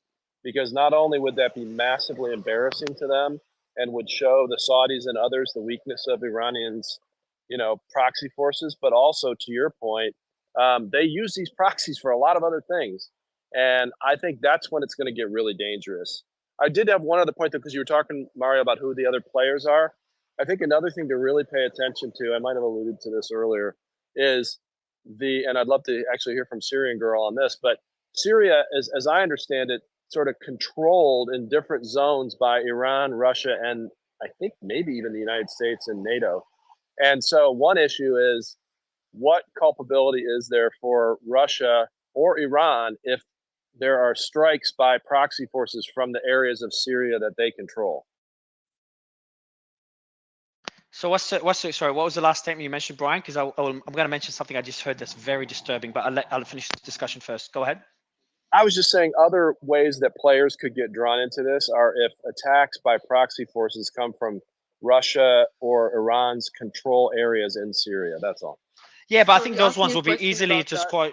Yeah, but that would be easy to squash. I think those forces would be. I just don't think that'd be enough. I think Hezbollah would be enough. Anything that's directly. So I think these ones will be more for kind of, if Iran leverages those forces to kind of strike Israel, it's obviously limited attacks, because if they want to go full on, they go with Hezbollah. And I think Israel or the US will respond in a limited way, striking targets in those regions. Now, obviously, that could escalate and involve attacks on more US bases. Syrian Girl, on that particular point, then we'll go to John and Patrick. On the point of the military groups that are affiliated with Iran in Syria attacking Israel. Thank you very much. I hope I'm not interrupting people. I'm gonna rein that in, but if I don't want to appear as strong a personality as Nuga, but I might talk a little bit longer and just want to actually finish some of my points because I haven't been here for a while, but I have been listening. So first on your question, and then I have a few points. On your question, Syria being in control, like Russia controlling certain regions, Iran controlling certain regions. Look, the Syrian state has its own agency because the Syrian military has shown and proven its worth as a true military. So, like, unlike in Lebanon's cases, what I was trying to explain yesterday, there's this assumption that the Lebanese military is not even like something you could consider as a playing card. The Syrian military, on the other hand, is a very strong card. Okay, and Syria, as much as it has been defeated, like weakened by the war, is not weak. Okay, it can play a role. The other thing, though, when it comes to, and it's also not weak with diplomacy, which is very important. Syria has strong allies, Russia and China, and Iran. And so when you talk about spheres of influence within Syria being like demarcation zones, I wouldn't say it's that clear cut. I would say that there kind of are areas, pockets where, like, Abu Kamal border crossing, of course, is going to be an area of influence for Iran. The Russian port in Tartus is going to be an area for influence in Russia. But when it comes to influence, like on the Lebanese border, of course, there's going to be both. It's going to be both Iran and Russia, but that doesn't prevent you guys from. You gotta have to understand, like, Syria doesn't have agency in this. Nothing that Iran and Russia do within Syria's borders is not going to happen without the approval of the Syrian state, and those alliances are very important to those countries. The other thing I need to tell you guys is about what we're here to discuss, like the Saudi-Iran Before leadership. moving on to that one, sorry, before moving that, we'll get back to that one. Before we continue, before we go to Patrick and John on that particular point, and Syria, we'll go back to you. Don't worry. Just quickly, like this disturbs me. So, I don't know if he means it, or it's just to get political points. I just don't understand why statements like this are made, but I've pinned it above. So Senator Graham, which obviously a lot of people love to hate for being a warmonger, but Senator Graham is asked by a CNN reporter, and I've put the video there. You are saying, so a CNN reporter says, you are saying that you want the United States to bomb Iran even in the absence of direct evidence of their involvement in this attack. Graham goes, yeah. So you've got a senator in the US, and if anyone agrees with him, please give me a different take. But like you've got a senator in the US at a time when we got the risk of nuclear conflict in Ukraine, Russia, advocating for bombing Iran. Yeah, go ahead, please. Can I give you some good news on that front? Please do. Lindsey Graham is widely regarded in Democratic and Republican circles at this point as a clown. This was not true 5 years ago, not true 10 years ago. His views carry no weight with the administration or even with his fellow members of Congress. I agree, 100%, and we've made that point in previous shows. But hold on, let's just clear something up though. Brian, I agree with you. I regard him as such, but if we go back to after 9/11, what was happening around the Bush administration, a lot of people were against that war starting, and a lot of people knew exactly why these people are pushing for a war on Iraq. It still happened. So while this guy is going around doing this, yeah, go ahead. Sorry, it's just the part of me that is scared. Let me respond to that. So I would love to spend hours talking to you about that because I was literally working for Condi Rice when all those decisions were made, and I know exactly what happened, and it's not quite what you think. But for purposes of this, yes, in the 2000s, first decade of the century, Lindsey Graham was quite well regarded along with John McCain. But he has completely blown his reputation, and nobody is influenced by him except maybe some far-right MAGA Republicans who don't have the power to push any buttons. So you don't think that there will be politicians who will make a lot of money if there's a war between Iraq? I mean, this is the skeptical me of, the cynical me. No, so Leila, it's a good point. Like, this is a good argument. There was, I've had a lot of debates here, and me and my co-host Sully have debated this heavily, and how much influence does the military-industrial complex have over decisions of war. And yeah, there's the argument for money to be made, but then there's also the argument of when do they draw the line? Like, okay, they're making a lot of money, and obviously we're speculating here, but like on how much influence they have, but they're making a lot of money on the Ukraine war. Okay, great, but then can they afford to bomb Iran? Go ahead, Can I say one thing about that? And yeah, and Brian, actually, question, your thoughts. We've never discussed it. What are your thoughts? We're going into a whole debate, but what are your thoughts? How much influence do you think the military-industrial complex does have over these decisions behind the scenes? First of all, I generally reject any conspiracy theories because I think everybody leaks too much. So I don't think like Lockheed Martin and Raytheon get in a room and whisper in Biden's ear and all of a sudden we're dropping bombs. But more importantly, or more, I think persuasively, the U.S. defense industry makes infinitely more money by building F-35s and $30 billion aircraft carriers for U.S. strategic deterrence than they do like selling bullets and small arms in a regional conflict. So I don't deny that the American defense industry wants there to be a lot of spending on defense, but as a general rule, wars don't help them as much as building up the forces to deter a war, in my opinion. Interesting take. And I want to go back. So Patrick, I'll let you comment on this particular point, and I want to move back to the original question of the question that started this whole discussion, and there are clashes right now in Jenin, which I think is West Bank. My team's about to tell me. Again, I lose track of all this. But there are clashes right now between Israeli forces and Hamas members in Jenin. Jenin, is it in Gaza or West Bank? Jenin is a city in the West Bank. Yeah, West Bank. Yeah. So there's just clashes there, and there's a footage. I'll see if it's worth posting. Wait, so IDF soldiers have entered the Jenin? I'm just going to confirm now. So I just got these reports. So I'm just asked now. Yeah, so on that, I just while they verify this information, let me go to you, Patrick. So the question is, you know how we've talked about these lines with Israel entering Gaza, how when would Hezbollah and or Iran say this is enough? This is where we get involved. Where do you think that line is? And obviously nobody knows, but it's a pretty important question. So getting different opinions on it is important, Patrick. And you can answer the other point as well. Mario, Mario. sorry, I'm just signing off. It's late. Good night. Not at all. Thank you, Noga. Thank you so much. Have a good day. Go ahead, Patrick. Thanks, Mario. Well, I mean, it really depends. And I'll say this, over the past 24 hours, we've seen some very strident rhetoric out of the Israeli government, specifically Bibi, specifically the defense minister, Gallant, and several of the high-ranking IDF officers. Everything we are hearing from them indicates their operational goal is to destroy Hamas. Bibi was explicit about this. He wants to neutralize that threat. He wants to destroy them. He has said that every Hamas member will die.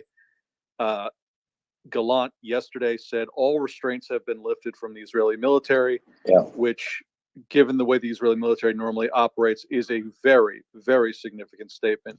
So, Patrick, if we, just on if we that take point, all that seriously. No, before you continue, before you continue. So on that point, sorry, is that common for Israel to say these? Israel Defense Forces say this, or not to that? No, not at all, Mario. No, especially Israel is with usually okay, so yeah, very go ahead, restrained. Patrick. Okay, cool. Yeah, Thank you. Go ahead. Israel's usually very restrained. They are very cognizant of how they appear in the international press. So this is extremely. I don't think I've heard a senior Israeli say anything like this in my lifetime. So obviously we have a declaration of war. We have all these statements. If we take the Israelis at their word, they are going in to cleanse Gaza of Hamas. And that means, and I'll let John get into this because he's the expert. They're going to, it could very well mean they're going to be fighting street to street until they are confident that they have eliminated that threat from the city. If we take them at their word, that's what this sounds like. And that will be a very long, very expensive process. Yeah, and also what go ahead, Ben. No, with what Gallant said 3 days ago, right? 50 years forward, what was will not be. So usually the IDF does not speak like that. That's very, very, very prophetic and profound. 100%. Normally you have statements, but not even that strong statements. They do not, absolutely do not ever speak like this, especially in those prophetic words. It's very powerful. Okay, so my next question then, Patrick, is, and I want to ask that question to Michael afterwards, and John and Syrian Girl and Wajir. But Patrick, on that particular question, would Iran stand back and let Israel destroy Hamas? Well, it really depends on Iran's perception of the U.S. willingness to involve itself and whether or not they are willing to risk getting involved. And what I mean by that is you really need to parse what Lindsey Graham said. He didn't say willy-nilly bomb Iran. That would be silly. He said destroy their navy and destroy their oil refining. That's a specific strike that would hurt Iran badly. Now, I don't think that's plausible as the situation is today, but that's something Tehran has to consider, that's already being talked about in the U.S. Now, obviously, as we've said, Lindsey Graham is far out there. Virtually no one takes him seriously on national security. He has been in favor of every war that's come down the pike. Or in any, they don't take him seriously really for anything. Mario, he was the one that when Donald Trump was indicted was crying on Fox News saying, give the president some money. Yeah. But my point is, if this escalates, if we see Hezbollah come down from the north, if we see action from Iranian-backed militias in Syria, then Lindsey Graham starts sounding a lot less crazy and a lot more like a deterrent strike to tell Iran to back off. So there are a lot of moving pieces in this. And as Mario, you've heard me say this for a couple of days now, this could easily widen into a much broader conflict if people aren't careful. I appreciate that. And Michael, I want to go to you on that same question because I think it's an important question. Is that where, and then we'll go to John. Where would they draw the line, in your opinion, Michael? Where would Iran get involved? Would they stand back? Kind of John pointed out is that Iran would determine how involved it will get, depending on how far the US will go in supporting Iran. But actually, before going to you, Michael, John, one last question: how much influence does Russia have over all this? Russia's allegiance. I know they've kind of lost influence in after the war. So it's my guess. But how I'd much also influence like his opinion, on Putin's statements, right, about Palestine. I'd be actually very interested to hear your take on it. John? I think he's dropped out. So while we try to bring up John again, I want to go to Michael on this particular point. Michael? Thanks, Mario. Yeah, I think direct Iranian involvement would be, really a last gasp. I think it might have been Amir or somebody else on the panel earlier that brought up a good point. If Hamas is on the verge of being wiped out, in several weeks or months from now, into ground operations, is that a trigger for Iran? Are other things in Syria potentially a trigger for Iran? I think those are all good points.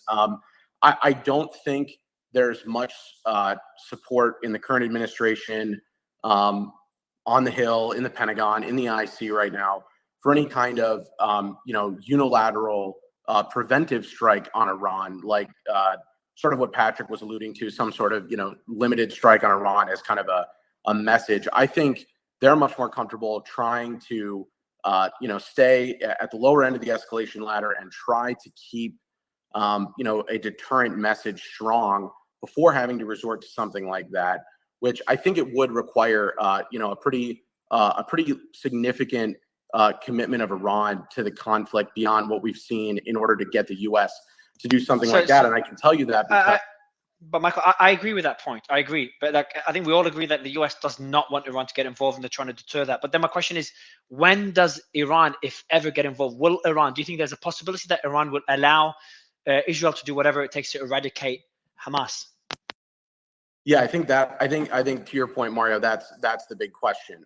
If they don't come in to sort of save one of their most effective proxies over the last several decades, I think that would be really remarkable. That would be pretty shocking. So if we get to that point, depending on how effective the Israelis are on the ground, maybe that's a trigger for Iran. But I'd also love to hear from the rest of the panel on their thoughts on that.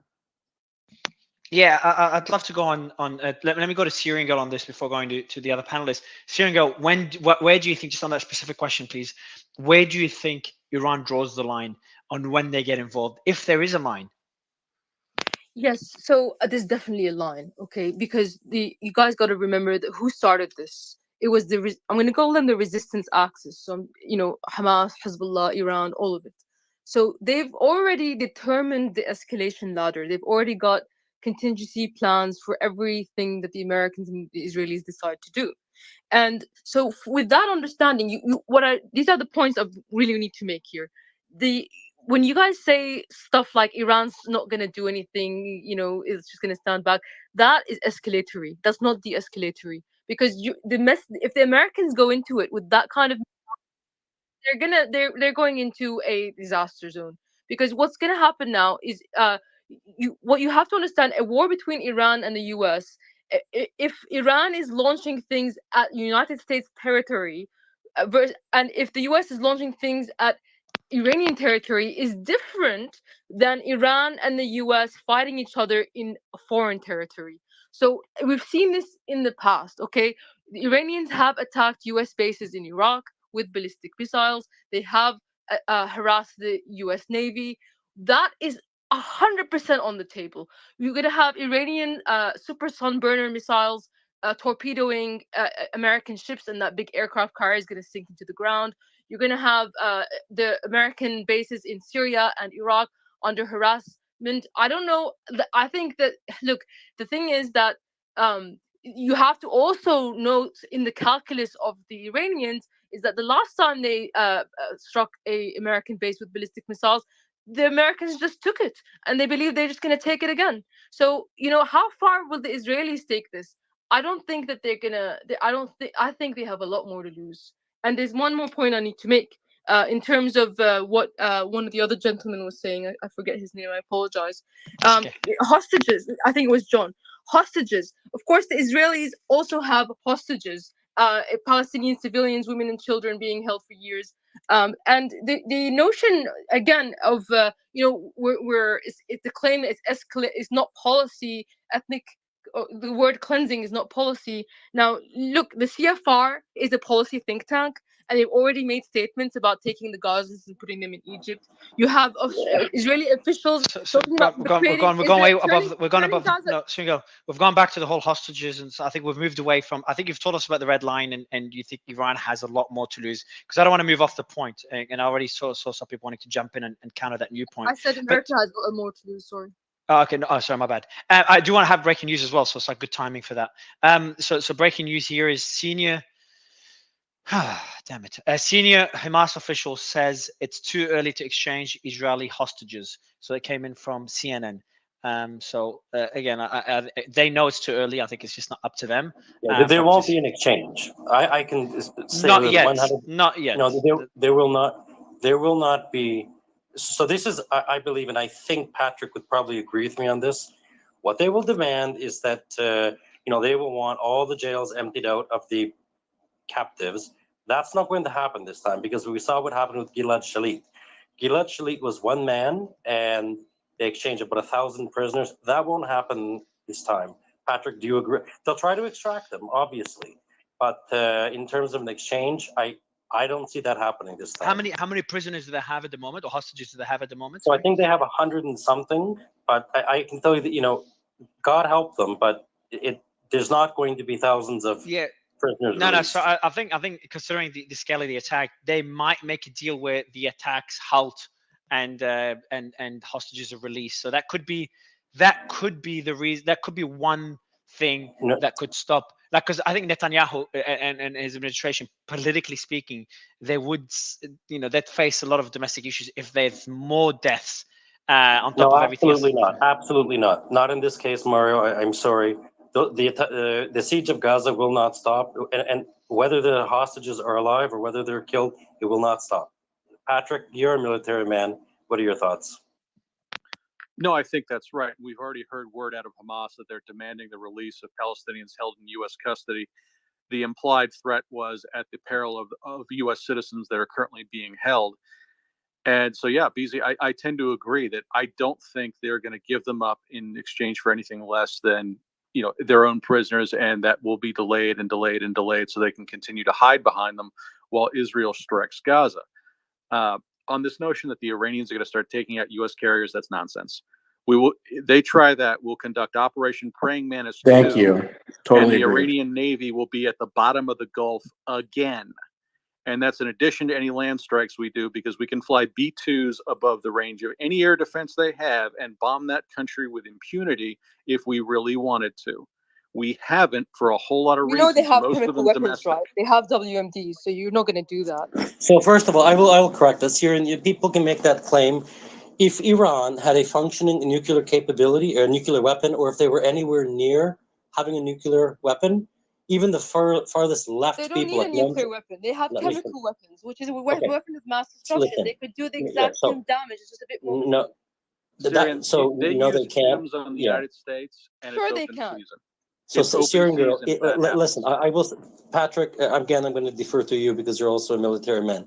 If there was so much a sense of a fusion spark in Iran, or the slightest missile coming over the border, or coming towards Israel, there was any hesitation whatsoever that it contained a chemical weapon or a dirty bomb, there would be no more Iran. What did you do Patrick. when Syria launched rockets at Dimona in 2019? Nothing. But no, if Iran makes the mistake of launching chemical weapons against a U.S. target, that's something even the Nazis were smart enough not to do. You're the one that said would that be extreme. the U.S. is gonna destroy the Iranian Navy and all this bravado about the I U.S. said bombing if Iran. the attempt was made to sink U.S. aircraft carriers by Iran, that was the condition of that statement. Syrian, be honest. I said if the Iranians attempted to sink U.S. naval warships, you might see Operation Praying Mantis 2, which is when Reagan sent the Iranian Navy to the bottom of the Persian Gulf. Guys, come on, go pull Jane's at War Atlas. A single U.S. carrier strike group could wipe out the entire Navy and military capability of Iran, except maybe what's buried miles underground. This is a ridiculous discussion. Well, I'd like to also just ask the one more question of John, Brian, and Patrick again. So just take a U.S. target off the table. What do you think the Israeli response would be if they even detected so much as a chain reaction of nuclear fusion anywhere within Iran, or seriously a chemical weapon directed anywhere? What do you think the Israeli reaction would be? Honestly, that'd be you. I'd like to hear your opinions, gentlemen, please. Well, not only do I think that their response would be overwhelming, but I think there is I have no evidence of this. I'm just speculating based on my experience. I think there is already an agreement in place between Biden and Netanyahu that in any of those scenarios, the US and Israel and probably the UK and Australia will strike together. And also, Israel has a lot of capabilities, and I can promise you this: if faced with a mega terror attack, and this is well documented, don't forget, leading up to the second Iraq War between Sharon and Bush, right? Sharon made it very clear: if there's a mega attack in Israel, Israel will quote respond. I'm not trying to talk prophetic here. I think it's quite clear. So, if there was, do you guys think that Russia would just stand back in that scenario? absolutely they would. Absolutely No, they would. not. Because No, they Syrian, would not. so And you're they've wrong. already Listen, made how many statements to the Russians in it? contrary. Yeah, no, they haven't. First of all, Yes, how they many have. Russians are in Israel? Let me tell you something. Can you answer my question? Putin's brain, Dugin, has made a statement on his Telegram saying that So that is in the not event Putin's of war, we need brain. to stand with Iran. Iran is the sure thing. Yeah. Iran has been our ally Okay, in so Ukraine. So first of all, that is political shuttleboard diplomacy because they're supplying Russia with the Shahed drones. Okay, how many Russians are in Israel? Irrelevant. How many of But those Russians are actually? Look, I'm not saying that Russia wants the war, right? I'm not saying they don't want to keep things stable. But when it comes push to shove, if there's chemical weapons and nuclear weapons in the air, the Russians are going to launch it all. Yeah, so I will defer to the military people on the stage. No offense, Patrick, John, Brian. What do you think Russia's stance would be, considering there's about 2 million Russians in Israel, if a nuclear weapon or a chemical weapon was sent from any country into the sovereign borders of Israel? And first of all, I will say this: the response of Israel would be you'd be going back to the 1940s to really get that response, and that's just my. I need this cigarette. Go ahead, Brian, please, or John or Patrick.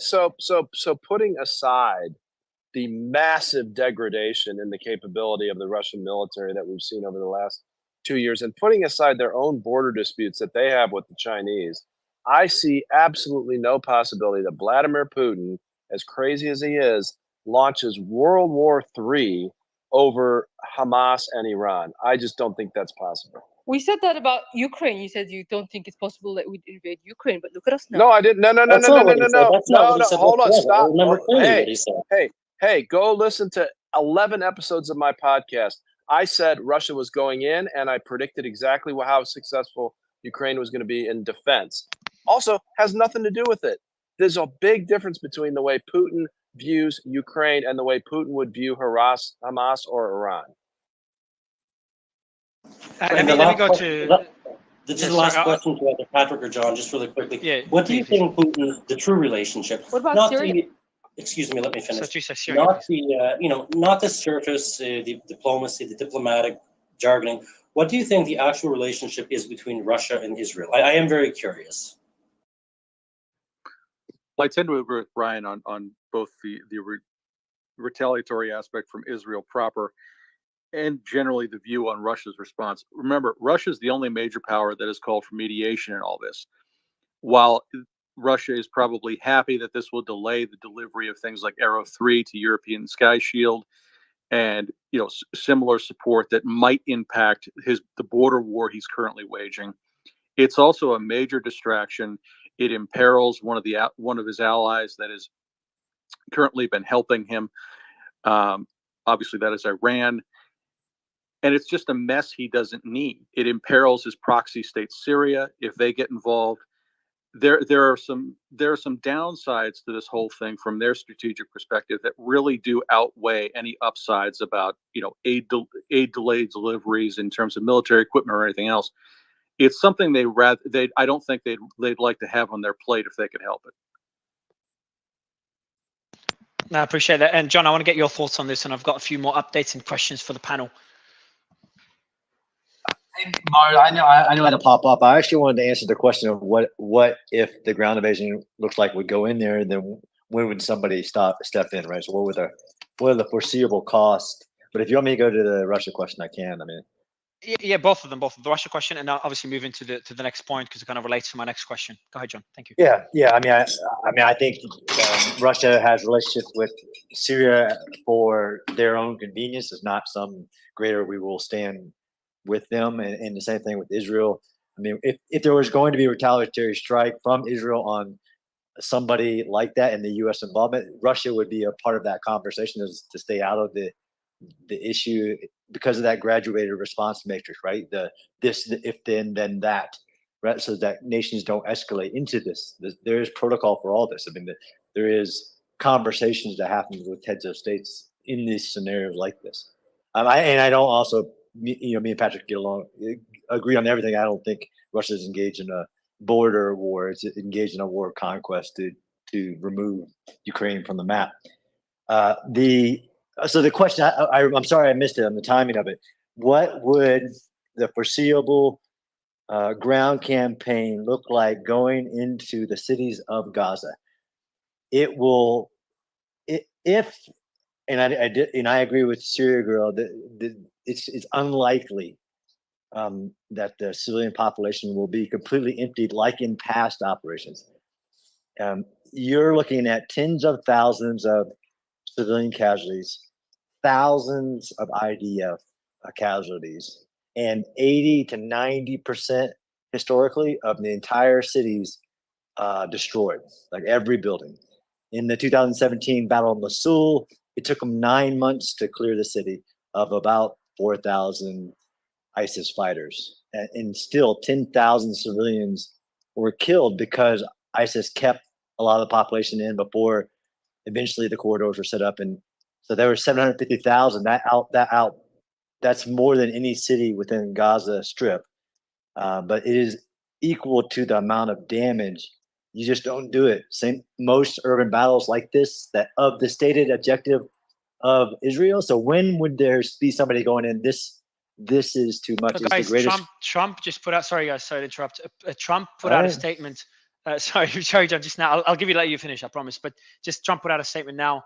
Maybe get your thoughts on it as well, John, as you're answering. Just let me get the statement just here, and I'll be posting it with the clip shortly. Donald Trump attacks Israel, says Netanyahu let him down, and he'll quote never forget it, and calls Israel weak during a speech in West Palm Beach.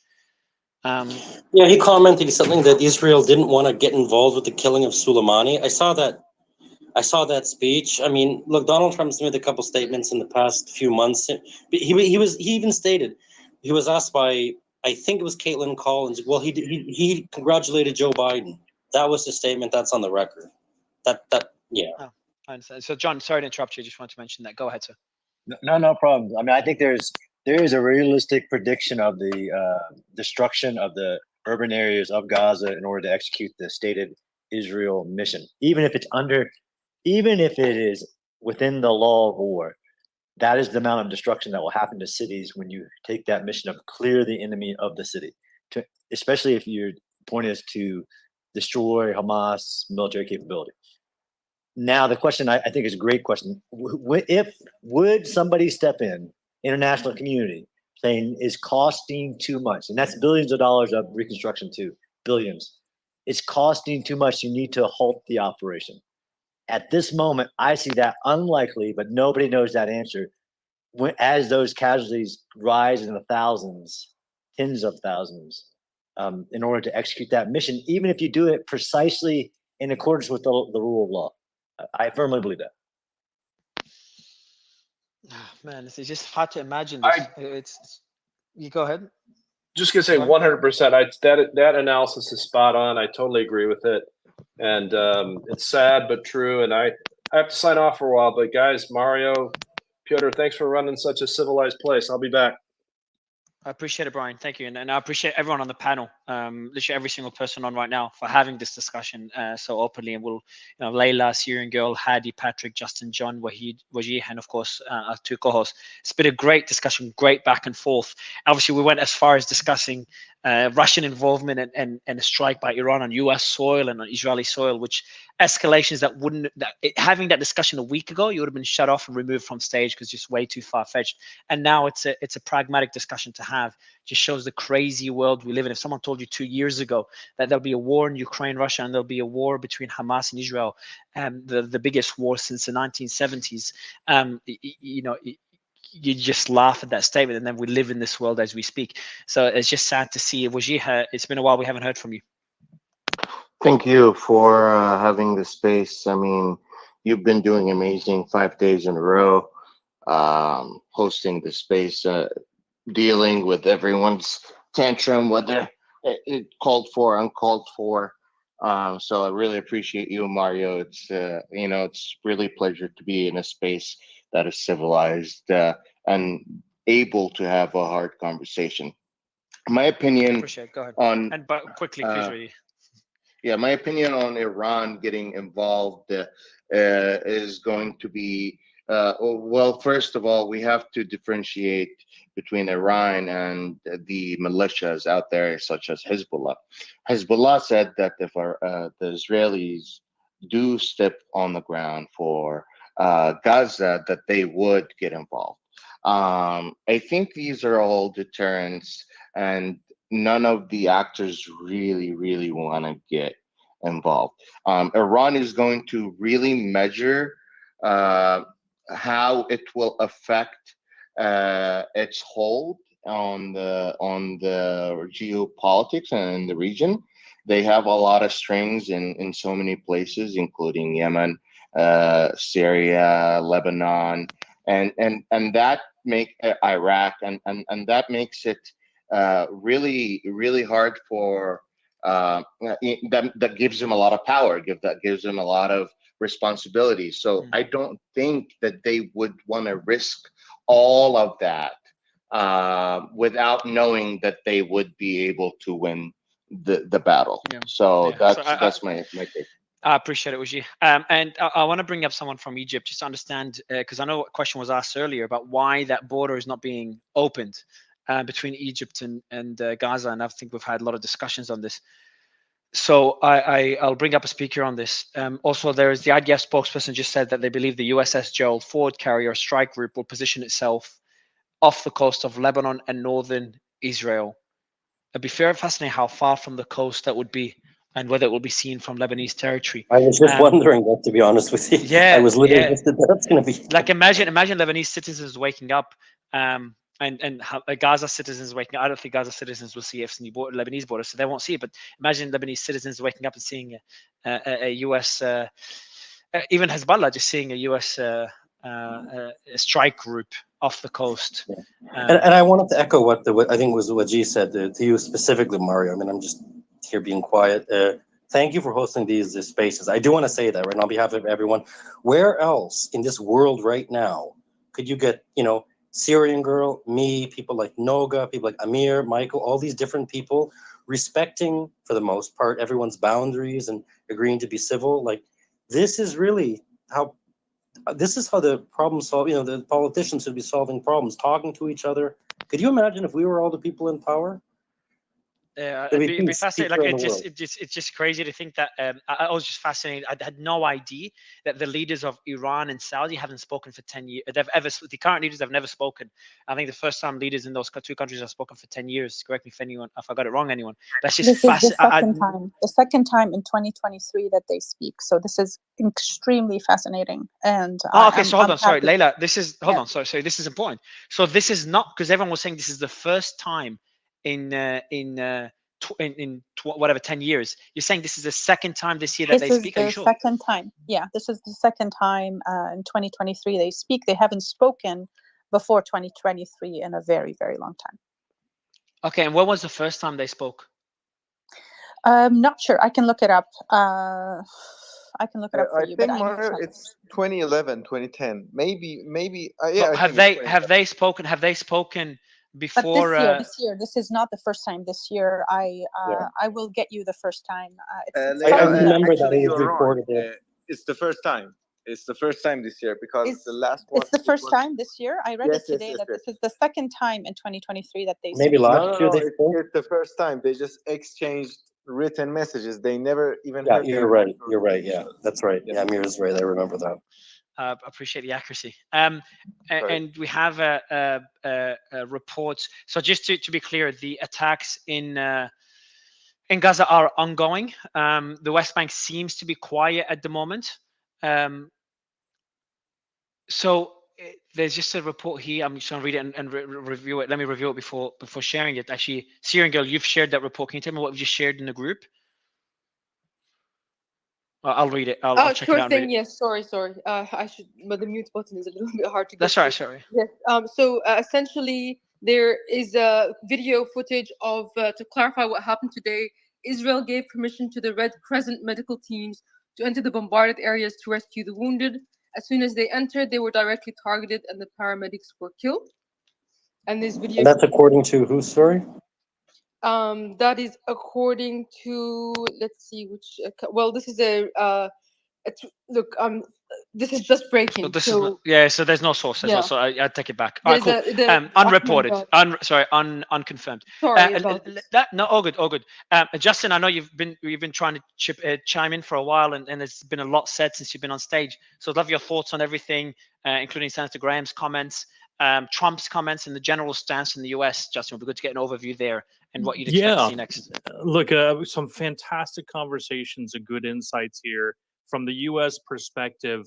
All flags are basically at half-mast, and you've seen over the last few years a lot of the, official buildings, both in D.C. and basically every Capitol building, every governor's house has been outfitted, with these LED lights so they can change colors for whatever it is, and they're all white and blue right now. In fact, the new spectacular, really interesting MSG sphere, right? The big large sphere where U2 is playing right now, that is embalmed now with a large Israeli flag during the day.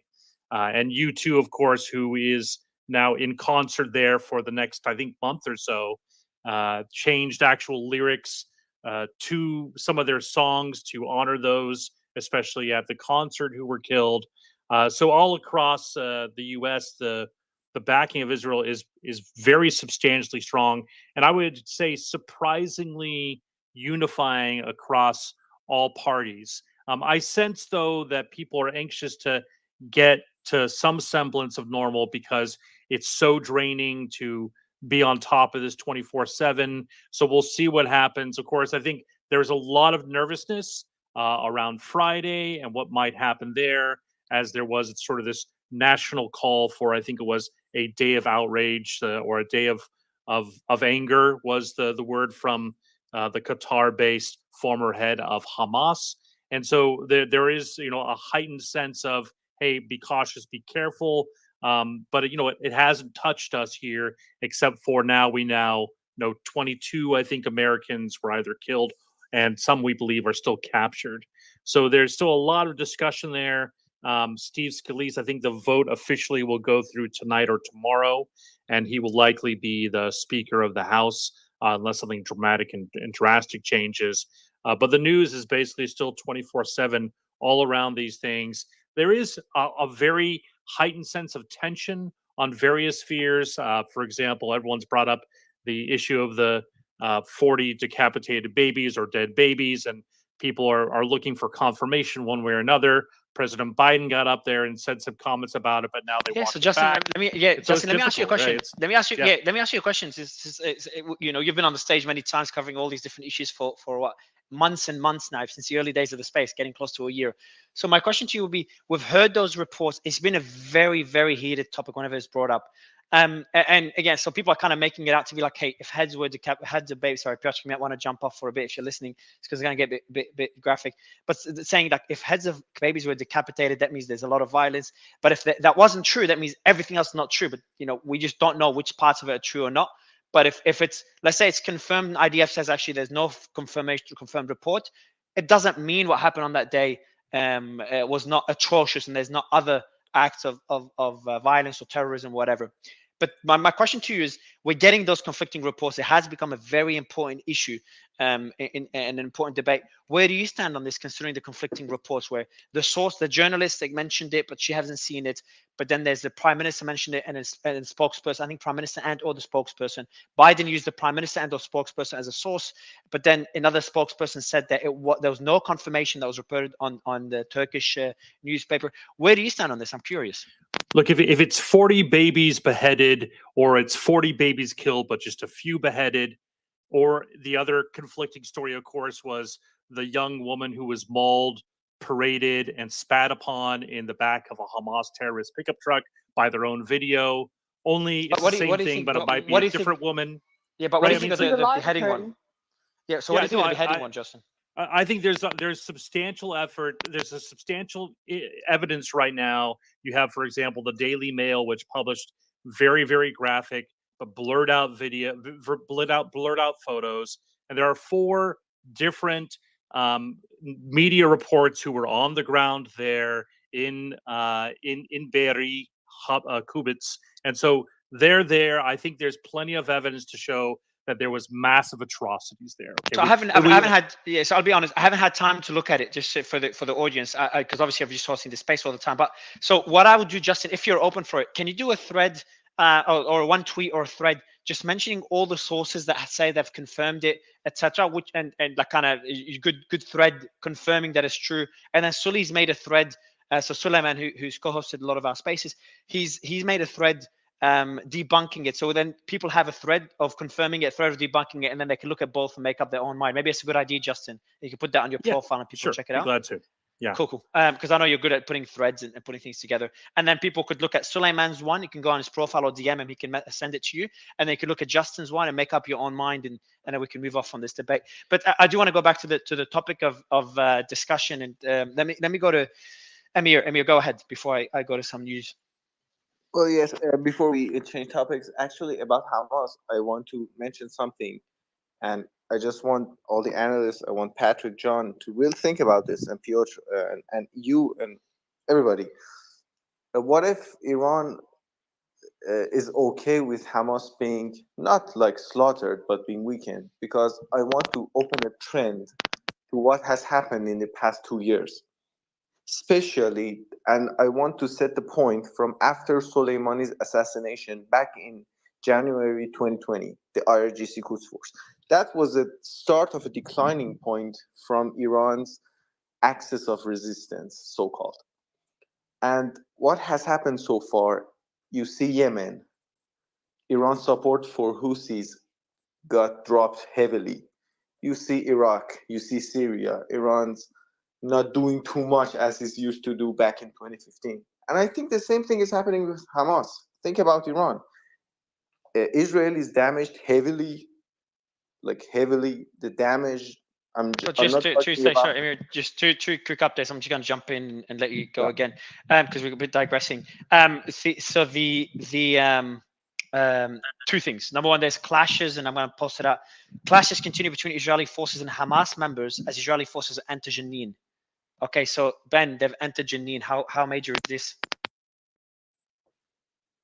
Well, look, the last time I believe that the last major event that they went to Jenin, it was not pretty, right? I mean, that's the movie Jenin. Jenin came out. It was not good. It's another sign of escalation, right? Because they're going into another refugee camp in the West Bank.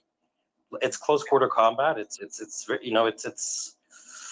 I think it is major. Right? It's going to depend on what happens. Clashes are clashes, right? But if there's heavy firing in that kind of a situation, then the West Bank may get inflamed, and you may see a secondary front going into the West Bank, like you're seeing in Gaza. So we'll see. So what can you tell us more about the Jenin movie, and what's the? I don't know the source. I'm genuinely asking. If you can tell us more about it, Ben. Yeah. So during the second Intifada, right? The Israeli the army went into Jenin, which is a refugee camp, hunting down Hamas, or I don't know if it's Hamas or Hizbullah, I can't remember.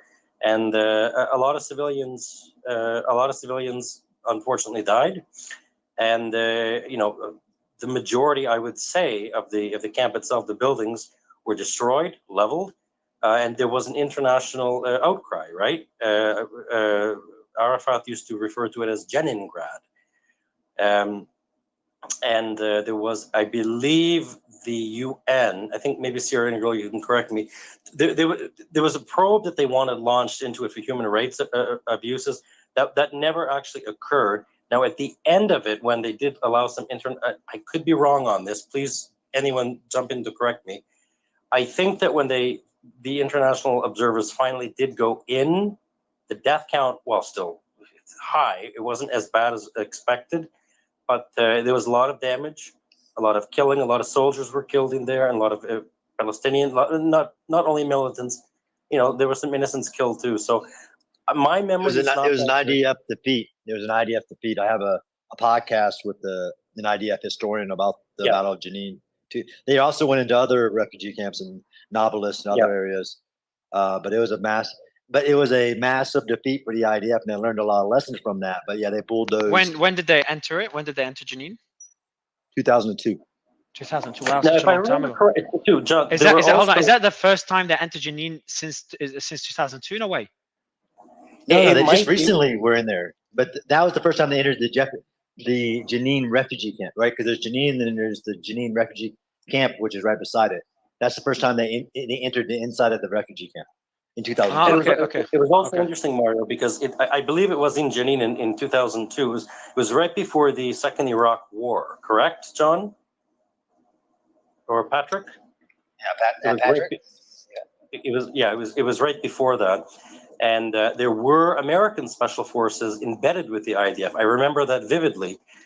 In preparation for close quarter combat, they wanted to see what it would be like, for their preparation for Iraq. I remember that, but more than that, I'm not a. They weren't embedded. They weren't embedded with them with the operation. They may have been in Israel doing operations. There was definitely no U.S. special forces in Jenin, in the Battle of Jenin. No, that's what I mean with the training. Yeah, absolutely. Yeah. Let me play, guys. Let me play the Trump clip where he's criticizing Israel. Let me play that for you. I've just posted it as well if anyone wants to listen to it. I'll never forget that Bibi Netanyahu let us down. That was a very terrible thing. I will say that. And so when I see sometimes the intelligence, you talk about the intelligence, or you talk about some of the things that went wrong over the last week, they've got to straighten it out, because they're fighting potentially a very big force. They're fighting potentially Iran.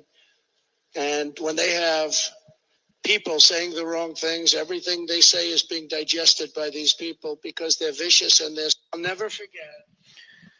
So it's just a statement by Trump. I don't think he's criticizing Israel. He's criticizing Bibi for not being not the intelligence failure. I don't even think that he's criticizing Netanyahu for an intelligence failure, to be perfectly honest, because he said this 2 weeks ago during the interview. Well, why did he have to be the first one to congratulate Joe Biden, right? That really stung him, and Donald Trump is not someone that lets go of personal petty differences very quickly. So I don't know. And also, You're kidding. hold on. This is about that. This is about Netanyahu congratulating Biden. Yeah, that's so he made I can post the interview, right? I can post the interview. He was asked directly just a couple of weeks ago, why did he have to be the first one to congratulate Biden? There's another quote, pardon my language. It was published in the Washington Post, CNN. Fuck Netanyahu. That's what he said. He congratulated Joe Biden first. He was the first one to do it. Why didn't he wait? So that's his mentality. And the last thing I'll say about it is I'm not going to criticize Donald Trump or Joe Biden, whatever, but I would not take his own military assessment, very seriously, right? I'm not sure that he's up to speed on everything, because I don't think he gets his current daily briefs anyway. Ben, I have a question for you, and please confirm whether this is happening or not. But it is said that people are angry with officials in Israel, and Eilat Salman, a minister in the government, was kicked out of a hospital by people yelling at her. Is that confirmed? There are videos of such things. Sorry, I think it's Yasmin. I don't live in Israel. I don't know. She was kicked out of a hospital? Yeah, they were there. She was at a hospital, and the people over there were like yelling at her, and she just kind of like booed out of a hospital, something like that. I mean, it's possible. Maybe the answer is I don't know. Israelis do have the same temperament as everyone else in the Middle East, but I don't know. I believe she's a relatively conservative a member of Knesset, so I don't know. All right. It could be over other Yeah. matters. So yeah. All right, Mario, you are correct. I thought that when China brokered talks between Iran and Saudi Arabia, there was a conversation, but actually it didn't happen between bin Salman and the president of Iran.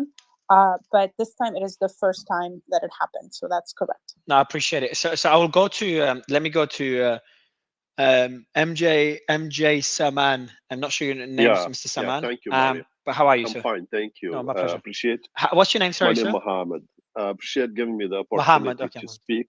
My account is locked to prevent malicious attacks in the past 2 days. So Yeah, I've actually tried. I've actually trying to follow you so I can see your it's posts and just verify some crazy. things, I but it's already blocked. followed you a long time ago, but well, guys, you guys are doing amazing job. I mean, it's mission Yeah. impossible to balance all of those opinions about such issues that affects all of us. I'm Arab American. I was born in Syria. I'm sorry, my voice a little bit, not maybe clear. I'm a little bit sick, but I found it it's really important that I come here and take this opportunity to clarify a few facts. Let's start with Syria. Some people think that Syrian regime is really an ally with Russia, China, and Iran, and such a great relationships. On the surface, maybe this is true, but when you dig in it, Bashar Assad cannot provide Russia, China, and Iran anything because most of the resources, vast majority of resources in eastern Syria, controlled by SDF, oil and gas fields mainly, and those SDF forces formed to fight ISIS back in 2015, and they're still there, and they are supported by U.S. Military, big time, by the way. So number two, Bashar Assad cannot really do anything. He cannot move a dime inside or outside Syria. There are crippling sanctions in Washington, D.C. If you look at the OFAC, at the Treasury Department, if you look at the executive orders, if you look at the Congress, Caesar Act, Captagon Act, Assets Act as well, which requires the U.S. government to provide every few months detailed reports about Assad family and Assad regime assets everywhere in the world. These are serious, guys. Serious, really serious. So now the notion that Bashar Assad and Syria can play a critical role in this confrontation is just, it won't play, quite frankly. I know some people wish to say otherwise, but this is not going to happen. Now, I agree. Question, yeah. And that, yeah, so sorry, sir. Just Mohammed, on that point, I would agree. I think, and I know some would disagree. I think Syrian would be, there you go, I see your hand up on you. But Syrian would disagree. But, and Syrian, you've made your point already, I think, multiple times. But yes, I tend to agree more with you than Syrian girl on this point. Obviously, I could be completely wrong. But I just don't think that with the I'm sanctions telling you facts, Mario. Yeah. So Mohammed, I'll ask you a question. I know you probably got a lot to say, but I want to ask you a specific question, if that's okay. How about Hezbollah, and how autonomous are they from Iran? And then firstly, how autonomous are they, and how likely? Where is their red line in terms of getting involved in the war? Hezbollah cannot move anybody inside or outside Lebanon without direct, not green light, direct instructions from Tehran. Let's put the facts straight. Let's not just fool ourselves and fool the respectful people who are listening to us for hours about facts that everybody knows those facts. Hezbollah cannot move anything inside or outside Lebanon without, not a green light, without direct instructions from Khamenei himself, not from Raisi. Khamenei, by the way. And let me tell you something else, Mr. Mario. Hezbollah will never, ever get in direct confrontation with Israel for many, many reasons, because Hezbollah knows damn well that if he goes in that confrontation, the consequences are dire. If you remember what happened back in 2006, But Mohammed, yes, but sorry, question, sir. On this point, and sorry for the Go interruption. ahead. It's good to have a back and forth. On this particular point, if you say that Iran is the one that Hezbollah would not make a decision without Iran's involvement, but that means even if it's not in Hezbollah's best interest, if it's in Iran's best interest, then Hezbollah has to get involved, which goes and it kind of links to the same discussion with Hamas. I asked a question. Hamas cannot sign their own suicide mission by doing this.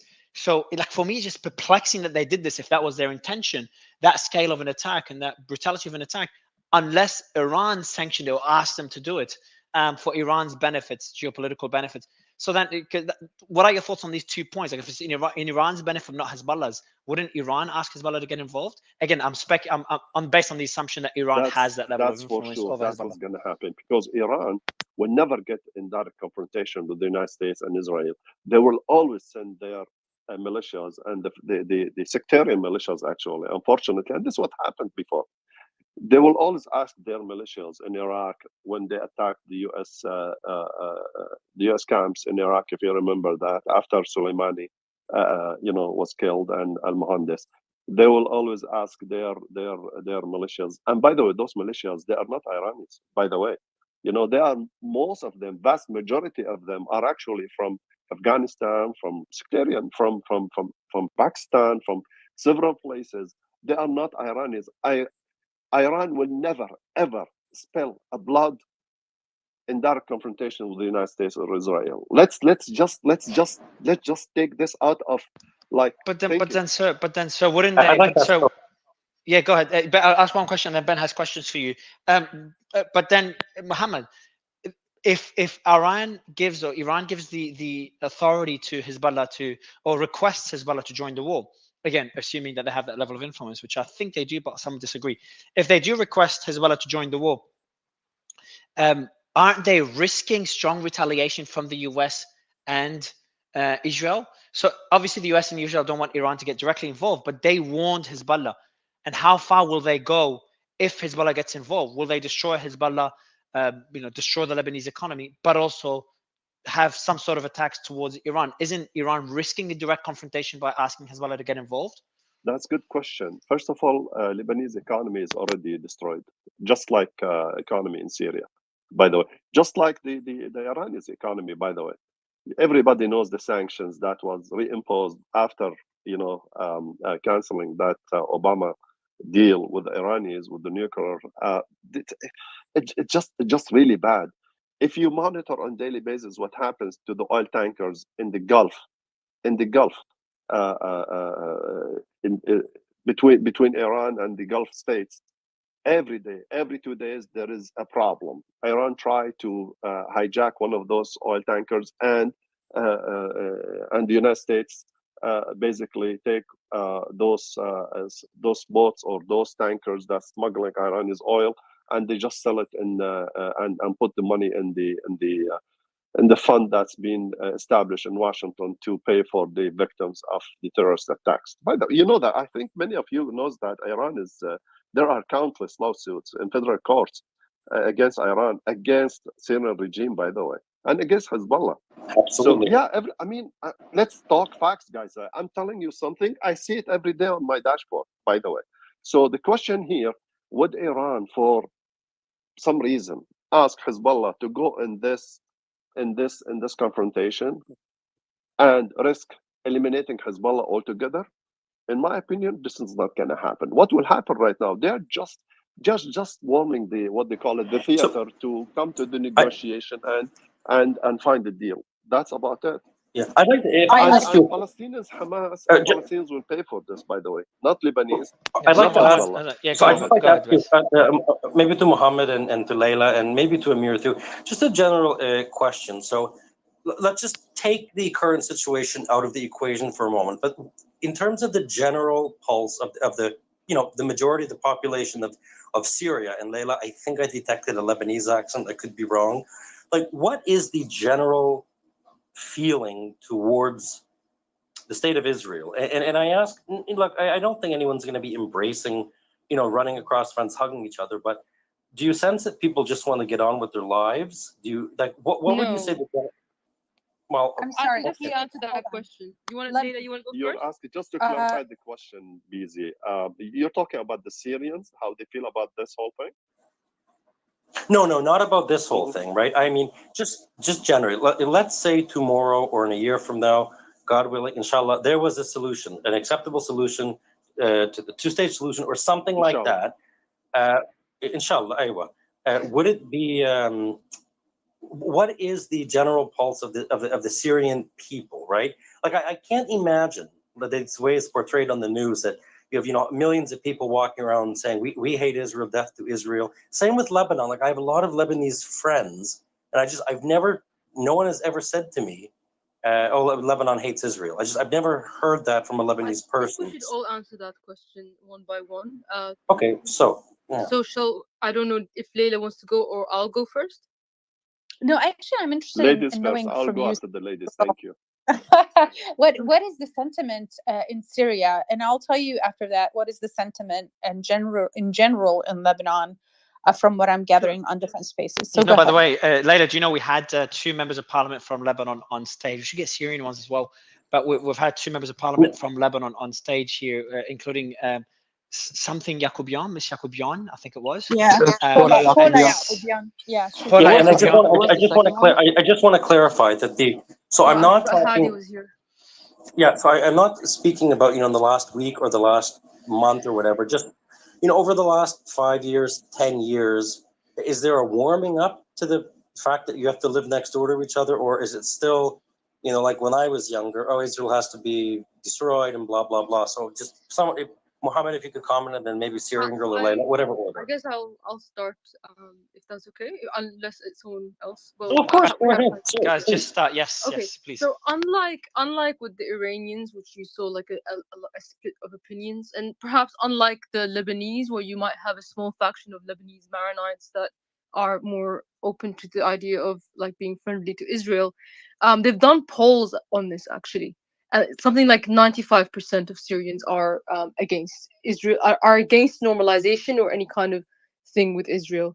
And in fact, if you even mention such a thing in Syria, you will basically become a pariah. So to be more specific, in fact, to be more specific, Is it Syrian girl? Is it legal? Sorry, Syrian, is it legal for Syrians? Because I know it's illegal for Lebanese people to speak to Israelis, but usually it's not enforced. But is it illegal for Syrians to speak to Israelis? Look,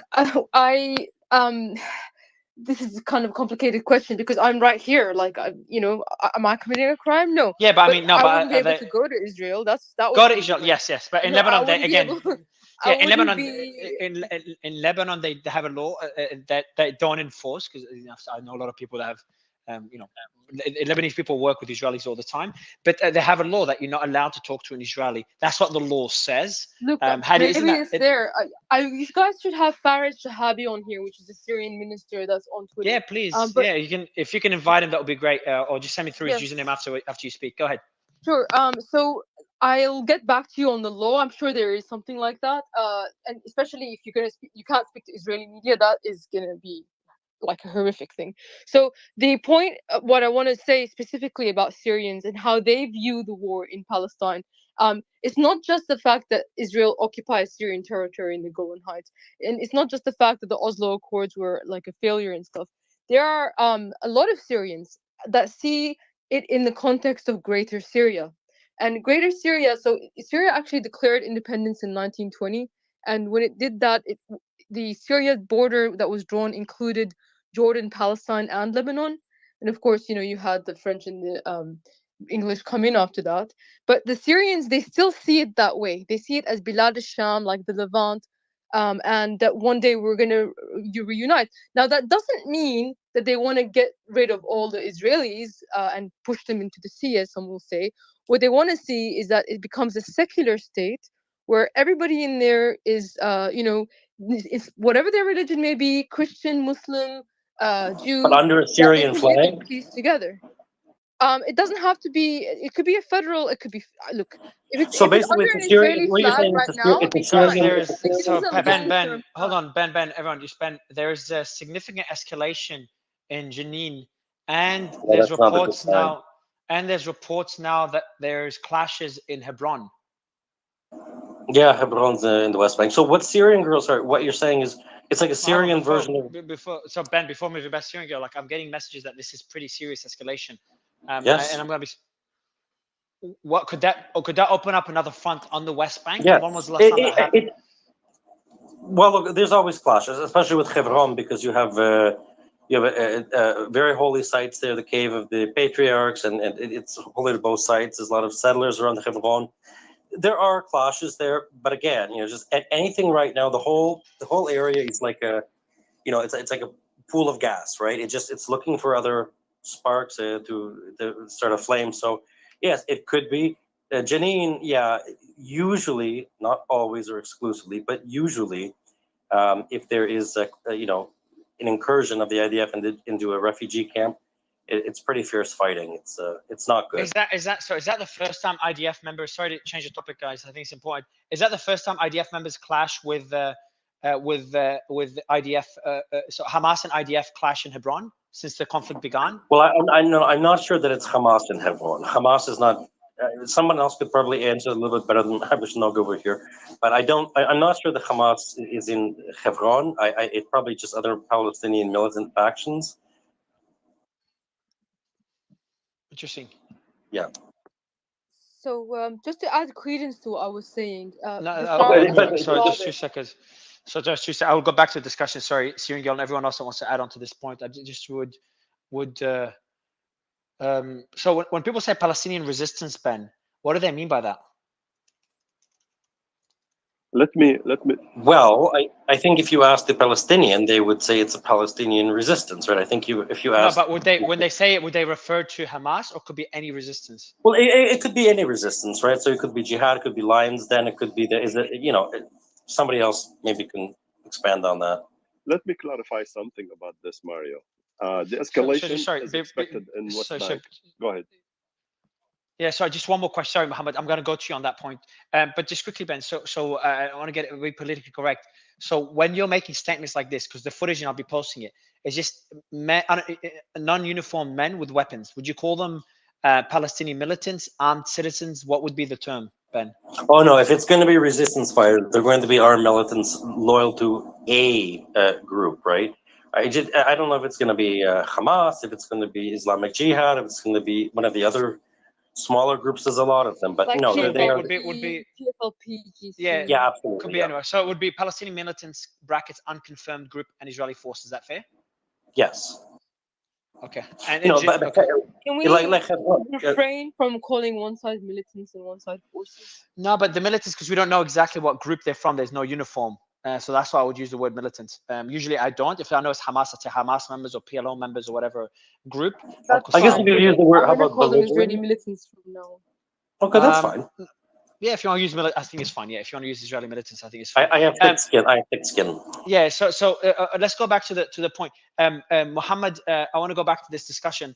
But again, Syrian, the only reason I use militants, I don't know which group. You don't know which group. So how can we say, if it's random Israelis, I'd say Israeli militants, because random Israelis, if you want, but there is no groups, different groups in Israel. It's only on one armed force.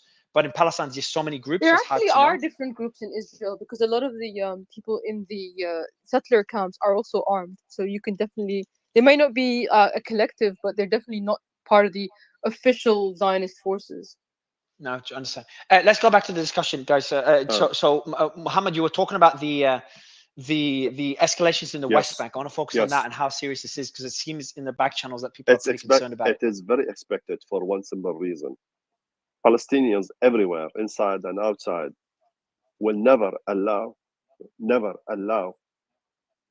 the history to talk about them that they did not move, they did not do anything when they see their brothers and sisters being slaughtered in Gaza. Although they have a huge difference with Hamas, although they've been killing Hamas and Hamas killing them, but they will not allow this to go in history that, hey, they've been slaughtered, some Palestinians in Gaza being slaughtered, and guess what? They've been watching. They will not allow this to happen. They know in advance that Hamas is going to be history sometime soon. They know this. So what's going to happen after that? Who is going So to you think? control So, Gaza? sorry, that statement, Mohammed. Do you think Hamas? You think Hamas will be? Yes. Because that was debate Yes. earlier. Do you think Hamas as a military group could be defeated? Yes, 100%. Completely? 100%. Yeah, absolutely. The Not concept, no, from but the the actual military group, yes. standpoint, by the way, only. But Hamas, everybody knows what Hamas declared bay'ah for Muslim Brotherhood back in 2012 twice. What's bay'ah? What's bay'ah? Allegiance to Muslim Brotherhood. Thousands of Hamas leaders and supporters in Gaza. It's in the video. If you go and search bay'ah Hamas, you will see it. They are Muslim Brotherhood branch. Everybody knows this. They are despised. Nobody. Yeah, also heavily out of Jordan too. Yeah, Yeah. nobody really likes them, by the way. So the idea is that Palestinians in West Bank, particularly, seeing some Palestinians in Gaza being killed or whatever, destroyed, all of that, what we're seeing right now, they know sometime there will be some talks about removing Hamas altogether from controlling this area, and there will be a unified or united government or authority, which is called right now Palestinian Authority. You guys all know that, right? But they don't have anything to do with Gaza after the clashes between them. If you remember what happened, that bloody clashes, and they ran away. So now they don't want to give this notion that, hey, guess what? We've been watching our brothers and sisters in Gaza being, in such a struggle, and we did not do anything. No, actually, we did something. That's about it, guys. Let's just I don't see it as like serious big deal, that West Bank is going to revolt or is going to go crazy about fighting Israeli forces, all of that. And by the way, they've been fighting Israelis every day before this happened. So this is just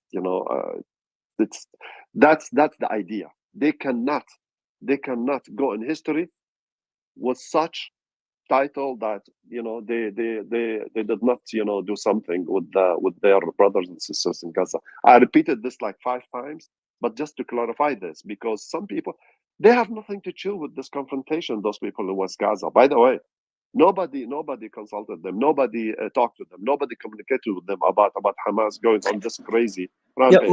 Mohammed, which is the group that Assad? I remember some years ago, was it Hamas or maybe Hezbollah? Assad called them unwelcomed guests when they. Which group was it? It was Hamas. Because Okay, Hamas. Yeah. Can I talk without interruption, please? Hamas actually, they used to have offices in Damascus. By the way, listen, this is interesting. Hafiz Assad, before Bashar Assad, Hafiz Assad died back in year 2000, and then Bashar Assad inherited, Syria. Hafiz Assad, he's a genius, by the way. You disagree with him on many things, but he's a genius. He dances with everybody. He sleeps with everybody. He deals with everybody. It's unbelievable, Syria, historically speaking, been dealing with everybody. You will not. Do you know that Syrian troops in Lebanon hit Hezbollah really bad when they entered Lebanon first time under the title Quwat al-Rada al-Arabiya? But it's crazy. Yeah. So what's happening here is that Hamas, because they have such strong relationships with Qatar that fund Hamas, and Qatar been supporting Syrian revolution in Syria. So Syrian regime wanted them to declare some kind of like, you are not supposed to, support this. And by the way, a lot of militias that's been fighting the regime in Syria, not Syrian Free Army, by the way, they have nothing to do with those are the good ones, by the way. The others who That's are a little bit of a political statement. Who are factions of the What's the Muslim statement, Brotherhood in Syria? Syria, including Al Just Qaeda and those ISIS. ones are the good ones. The ones Which ones fighting are the the? Syrian. He's saying that the ones fighting the Syrian government are the quote unquote good ones. I don't need No, anybody so, to clarify. yes, no, but no, Muhammad, Muhammad, we try to avoid. We're trying to be as objective as possible. There's no good and bad. I'm just. No, but you don't. No one I'm has not here a. to No one debate. had. There's I'm no not here to facts. argue, by the way. No, but With so all yeah, due I understand. respect. But unfortunately, like it will. Respect, sir. No, no, thank you. No, but it has to be debated when you call one party good, one party bad. But I didn't hear what was said. So I was actually looking at some news, and I'm about to post another one here. It's 2 pieces of news. The first one is an interview, with Ali Barkesh. Ben, do you know who Ali Barkesh is? He's apparently a very senior leader at Hamas. I don't know. Okay, so apparently a very senior member at Hamas, Ali Barkesh, one of the senior leaders of Hamas, in an interview with Russia Today, said the following: the US has recently exchanged prisoners with Iran. Why this exchange? Do not make a prisoner exchange with Hamas. So it's just a statement that came in from him. I saw that interview actually. Yes, it was on earlier. Yeah, I just, I mean, that might have been part of their overall goal, but it's just not going to happen. Maybe they miscalculated, but it's just not going to happen. It just seems like a statement, like the goal. I don't know, like, what do you think of this theory, Ben? The goal was to go in and take prisoners, use them for a prisoner exchange, but then things. Well, I mean, things just escalated from there. No, things gotta. So just let me give you the hypothesis. I just thought of it now. Well, but before you put your hypothesis down, though, I mean, at the end of the day, you have paragliders coming in, you have people gunned down running from the rave. I mean, it's 250 people, so. Yeah, I mean, yeah, I know, but what I mean is, so because strategically speaking, for the Hamas leadership to commit the atrocities is suicide. It just makes no sense. But for Hamas leaders to kidnap and hold hostages makes a lot of sense. I agree with you. You know, and so what if it's an operation that failed? They didn't have the level of control they shouldn't have over their soldiers, and their soldiers just committed those atrocities. What do you think of that possibility? Well, listen, if they went and committed the atrocities and that wasn't the initial objective, the answer is I don't know. But I can tell you, I had the same conversation about 10 times over the last 3 days with my father, who's very Israeli, very many years in the army, and he doesn't have an answer either, right? I don't know what their stated objective was. I can see your point clearly, right? You would think that they would want to kidnap hundreds and hundreds of people for leverage. Now, is it possible that they just got carried away? I don't think so. I really don't. But the answer is I don't know. I mean, to commit a mass slaughter, they knew they knew, I believe, the response, right? There's just no way that they didn't. They knew this was going to happen.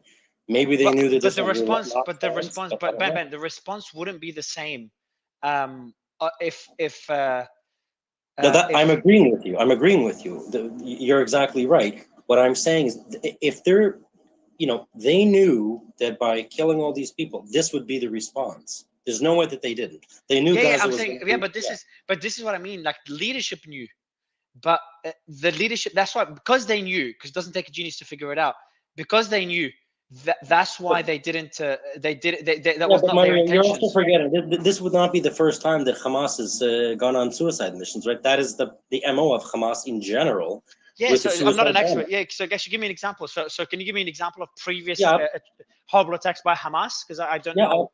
What do you mean? Absolutely. During the second Intifada, you had every 2 or 3 days suicide bombings within Jerusalem, the Sbarro bombing at the pizzeria, the Dolphinarium bombing. Tons and tons of bus bombings, right? Where you'd have a member of Hamas who'd strap up with explosives, go onto a bus, go into a shopping center, go into a restaurant, blow himself up, kill 20, 30 people. And that was it. And they would leave videos before, I'm the Shahid, I'm the martyr and so forth. That was a very common tactic during the second Intifada. So it would, and this is not an isolated incident, right? You were talking dozens and dozens of suicide bombings by Hamas members.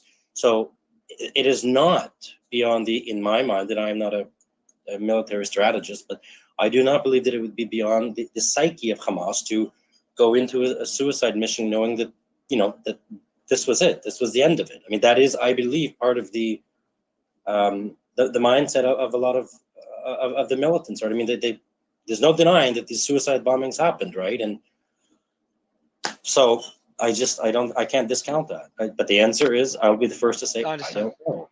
Yeah, no, fair statement. I do want to go to Amir. Amir, I know you've been waiting for a while. I'm not sure if you have any updates from your end. And I actually want to ask the same question to Von. Von, by the way, Von, I know you've been covered a lot of the Russian-Ukraine war, and you've been on our stage multiple times.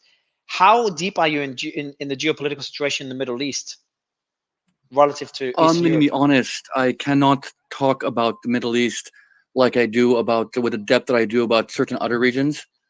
It's not one of my focuses, because it's difficult. Like, there's too much. It's too close. It's too close to my heart. I'm Syrian Armenian after all, right? Oh, I had no idea. I followed the Syrian war closely, but other than that, it's not my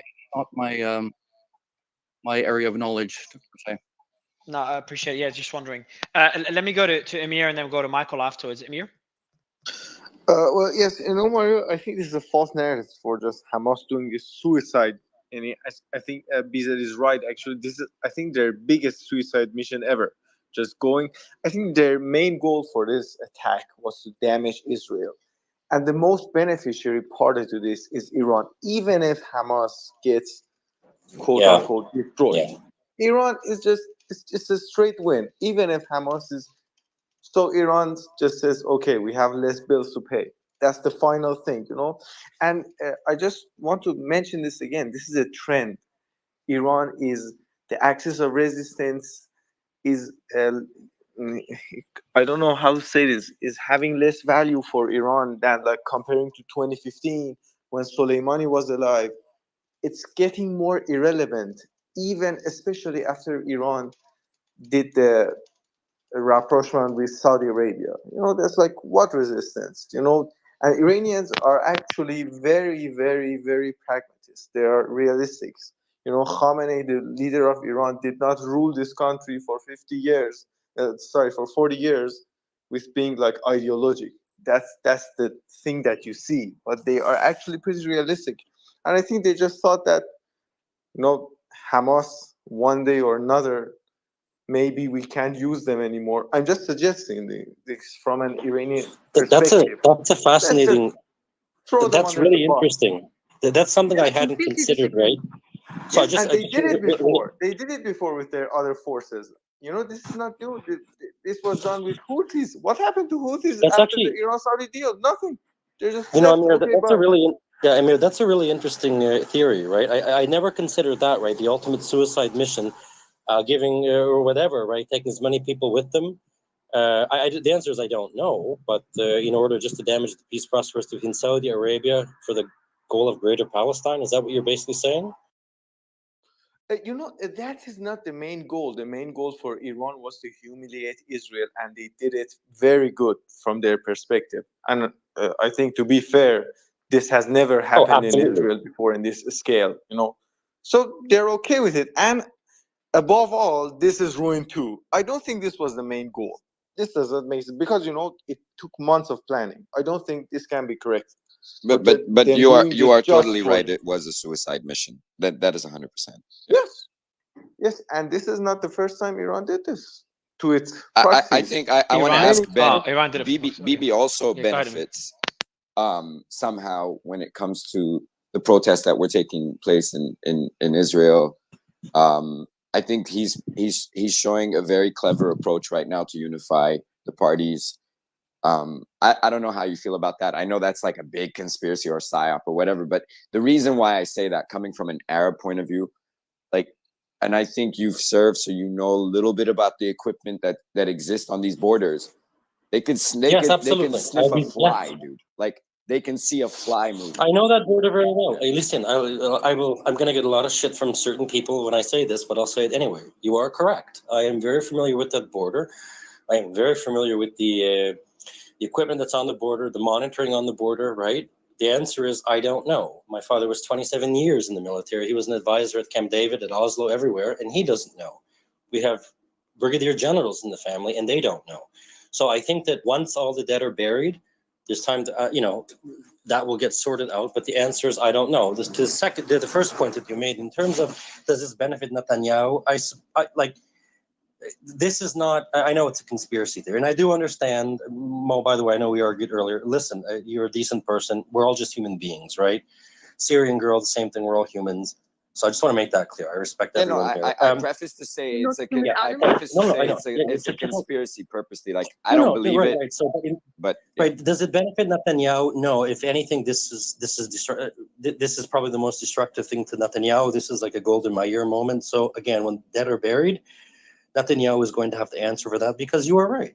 This is the greatest intelligence failure since basically 1973. That is a fact, right? It is an absolute fact. The answer is I don't know. I've never come across an Israeli or a military analyst from Israel, from the US, from anywhere that can explain the failure. The last point is, no, listen, The trial of Netanyahu, I mean, look, there's a unity government, but that is not new during any country, during a time of war, right? There's a unified front. Britain, I don't think that benefits Netanyahu at all. His trial is still going to be waiting for him when it's done. And if anything, I think this is catastrophic to Netanyahu. Right now, he's the leader of a country at war. So, of course, all the troops and all the political echelon are going to rally behind him. Just like right now, if the United States were to get into any type of actual direct war, regardless of President Biden's approval rating now, as soon as the country's at war, it does have a tendency to unite the people, and they put aside partisan politics to support the troops. But you are correct. The answer is I don't know. I am very familiar with that border, and I don't know.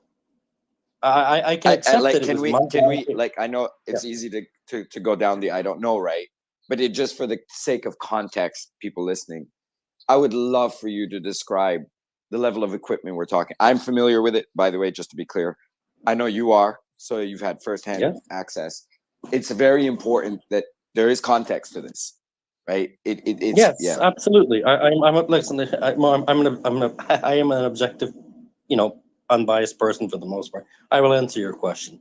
Yeah. So the wall, the fence there, it's not simply a fence. Now, I'm not exactly sure where they crossed. That being said, look, there are not only motion detectors, there are hundreds and hundreds and hundreds of cameras. They crossed at an observation point, by the way, just to be clear. There's a video.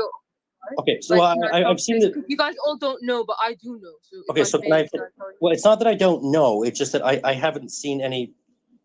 Anyway, so what I'm saying is, allow me to finish, please. I've seen, and I know. Let me finish, please. What I'm saying is this: there are hundreds and hundreds and hundreds of cameras. There are both secured and They remote. blew them up with a drone.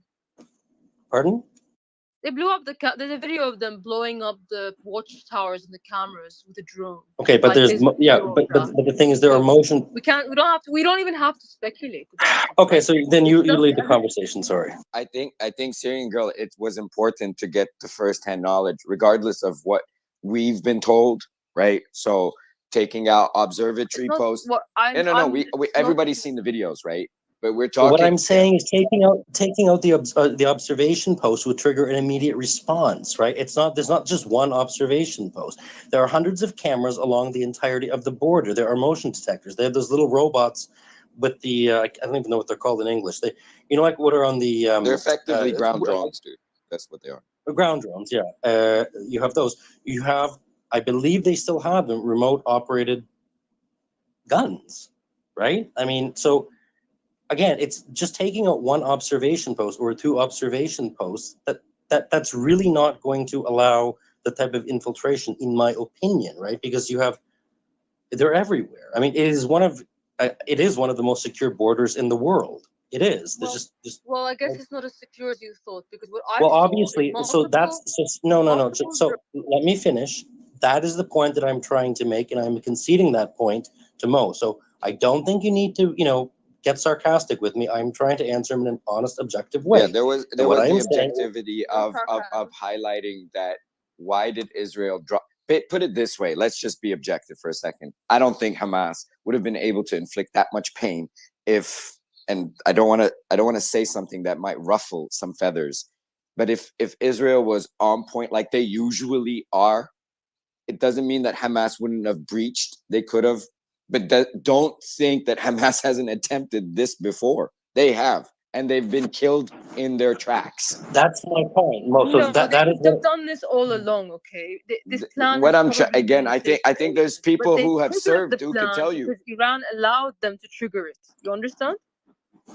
What did you say, Syrian Girl? I'm saying that these kind of plans would have been planned from years ago, okay, but there was a certain time and moment where the plan was he's saying, they've tried before and failed. But there's something else you're not. Hold on, there's something else you're not. No, just let me finish. Let me finish.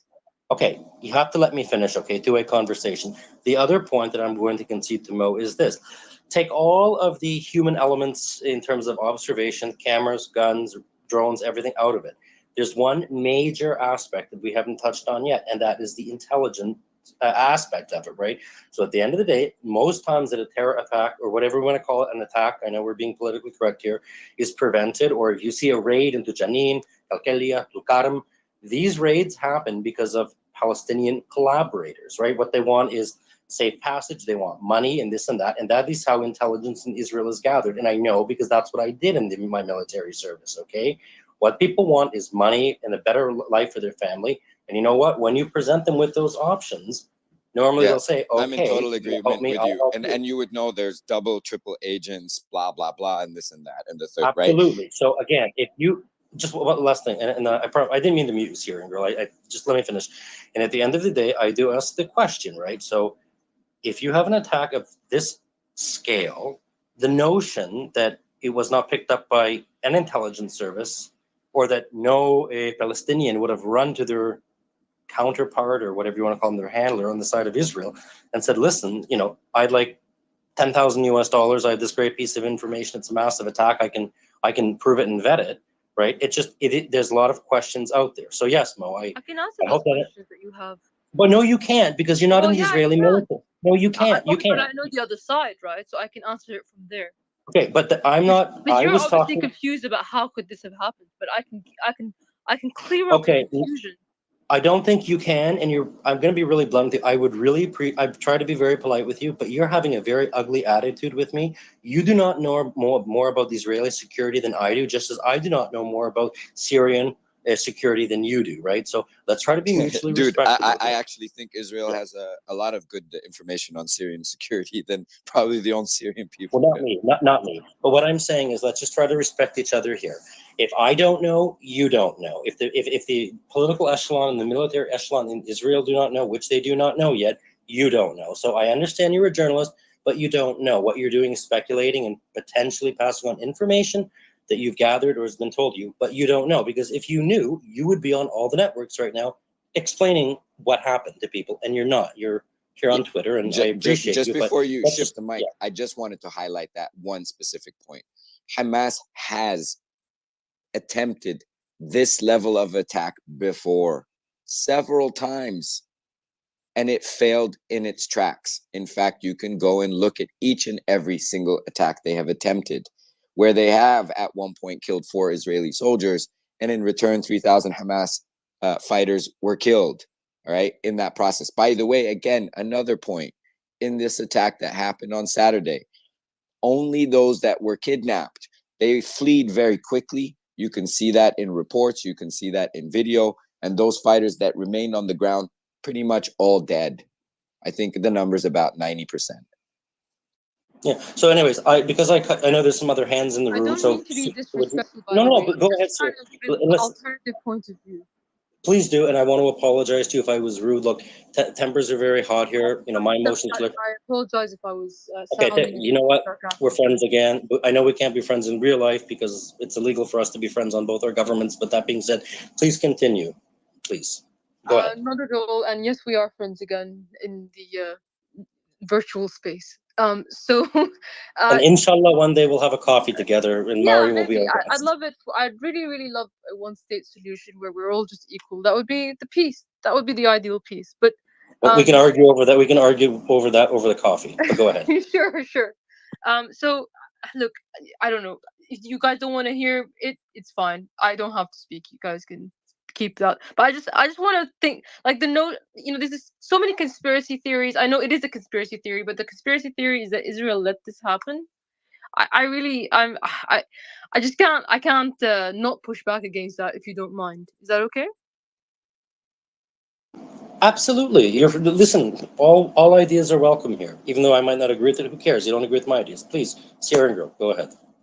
Okay, so I look, the Israelis. Look, I can't say everything, but the Israelis, they have obviously they felt a sense of sureness, and this operation was so secret that there was no signs or even indications of it happening. I guarantee you, it wasn't just the Israelis that were shocked about it. People within Palestine, which we've stated even here, were shocked about it. In the West Bank, Saudi Arabia was completely shocked about it. So it was a very well held secret. And you're right, like Israel has these sources, Palestinian sources, that take money for giving information. But what Israel doesn't realize is a lot of those sources are plants by the Palestinian side giving false information. And the point also is that like someone on this space, I think it was this space that said, you got to look at who was involved. It was only Qassam brigades. It wasn't any other faction, except for, yes, once the fence went That's a down. fair point. That's a fair point that you just made. That's a fair Yes. point, actually. Yeah. So once the fence went down, there were other people that ran through the fence and probably escalated things with, not being as delicate in their behavior. That's the worst way I could put it, actually. But look, it was a bit of a mess that was created, and I don't think they would have wanted that kind of thing. I think Hamas has made statements that were very clear about the way they were treating the women and children prisoners. They weren't intending for them to kill like children, God forbid. But the point I'm trying to make is that, look, in wars these things can happen, things can go out of hand. However, it's not gone too far out of the premise of what they wanted, which was the hostages. So I have to push back on this notion of suicide, right? And like this notion of, since the general was assassinated, Soleimani, that Iran's support for the resistance has dwindled. Coming from Syria, like from what I'm observing, that's incorrect. Okay, there obviously the amount of planning this had to happen for this means that Hamas had to build up such a large arsenal that would last for months. That's not the same thing as, oh, Iran wants to suicide all of Hamas into Israel. Then why would they give them like enough missiles that will last them for months in this war? Like, that doesn't make any sense. So let me ask you a question quickly, and then we're going to go to Von Clown and Mohammed, and then Mo and Amir. Here's a question for you, though. So with the number of combatants, militants, those who cross the borders into sovereign Israel, if we go with your hypothesis, you don't think that there would have been one individual militant member that would have sought to gain personally, right? I mean, is it all the collective ideology that this was all apparently they didn't know what they were training for, Ben. That was the notion, and the Egyptians came out officially at the highest level of intelligence, said they provided this intelligence to Israel. Israel ignored it. That's not correct. Right, go and look. Egypt rejected Go and that. look. They actually, sorry, I'll that's put it up. misinformation. I'll put it up in Egypt the had nest. denied it. No. It was one official at the AP. Like, the AP interviewed one secret Egyptian source that said that they provided intelligence to Tel Aviv. Both Israel and Egypt have denied that. And the notion that they didn't know what they were training for, like, where do you come up with this stuff? I thought we were supposed to. Well, wasn't there? I think there was a No, report. wait, one second. Mo, Habibi, 1 second. I think that in the Israeli army spokesperson, Mr. Conricus, I think he acknowledged that they had now confirmed that there was a mock settlement that was constructed somewhere in the Gaza Strip that the intelligence missed, that they were using to train how to breach fences. But I can try to find that quote. But just for a second, so there's other people with their hands up. Let's just go to them quickly. Von Clown, so I haven't heard from you in a while. So let me jump in. No, let me jump in. Just I wasn't listening, by the way. I was just looking at all the news. So we are getting a lot of DMs. We made peace in the Middle East, Mario. I heard that one. So some people on DMs requesting for summary of events in the recent hours to inform the audience. It's morning town Israel, might need help to so all right, so I'll give you all an overview, and what I'll ask is, Ben, you could fill the gaps. So the space started, and some of you might have heard that overview if you've been with us for many hours, which many of you do sit with us a lot of hours keeping up with everything. But the space started with reports of I'm not sure if Hadi's here, because Hadi doesn't sleep by the looks of it. Hadi, are you actually awake? There's no way you're awake. Are you actually awake, Hadi? Yes, I am awake. It seems our sleep patterns are very coordinated. So the report started and again, that was a very emotional moment for me for many reasons, but and it should be for everybody considering how serious that is. That Hezbollah entered the war, paragliders are entering Israel, alarms going off, the warning alarms what do you call them? The sirens going off in Haifa, which is near the Lebanese border, and even reports of attacks from Syria. It's like sudden war declared and massive attack. Media across the board was reporting it, some more than others, but Lebanese media and Israeli media, especially Lebanese, were declaring that Hezbollah has declared war on Israel. Even Israel was unsure and sent troops and reinforcements rapidly to the border. But then Heidi comes in, says, no, there's nothing there. And obviously that wasn't enough to convince us, but it was like it kind of starting to have a sigh of relief. And later we saw reports as the fog cleared that was not true. And there was literally nothing from the Lebanese border, not a peep.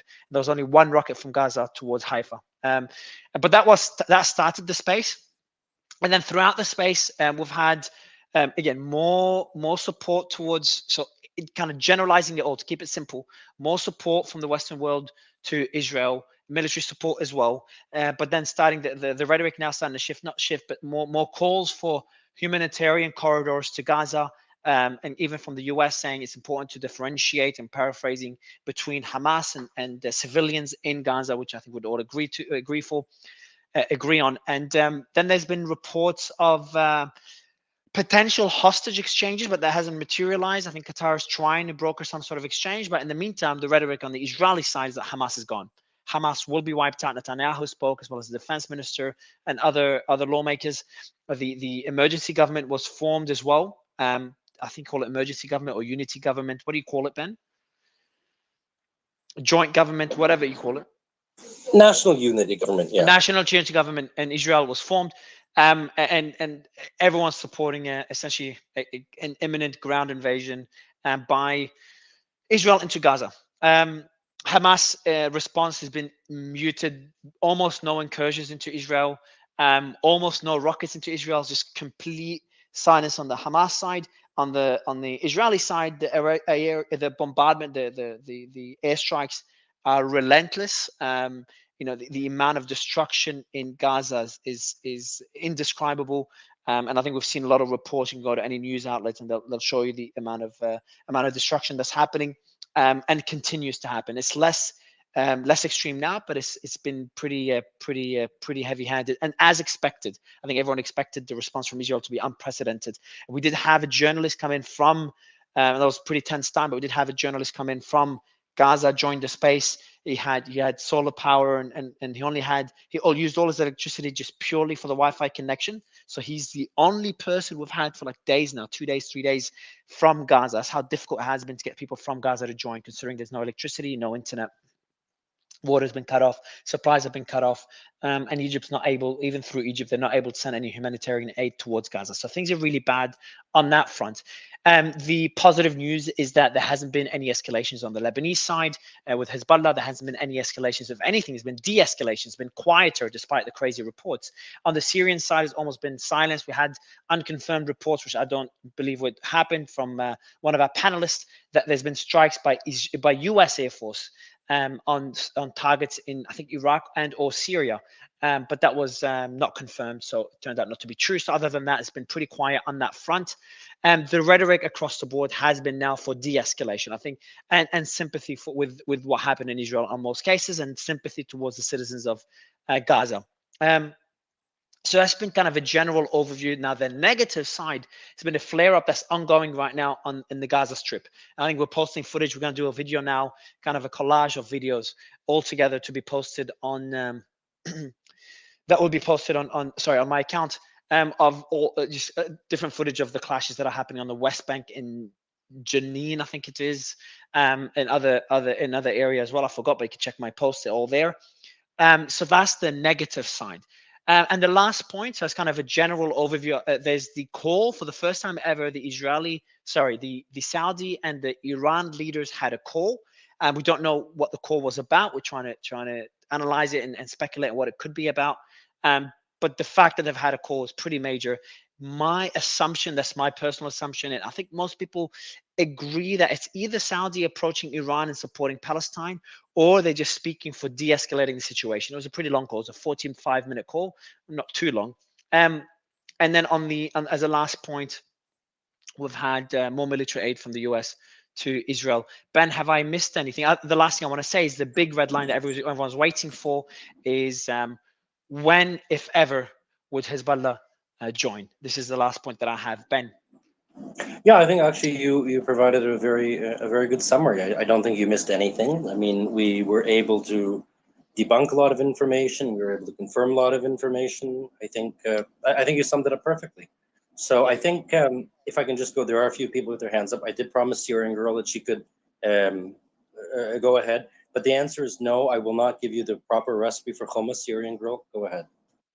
I'll tell you the recipe. The escalation ladder is thus: when the Israelis go into Gaza, then Hezbollah will go in and move from the front. That's probably what the Iranians have planned. And the reason why I believe that is because it's going to be asymmetric warfare, and the only time the Iranians will come in. And when I said earlier, the Syrians will also enter, I meant in that scenario where the Americans get involved.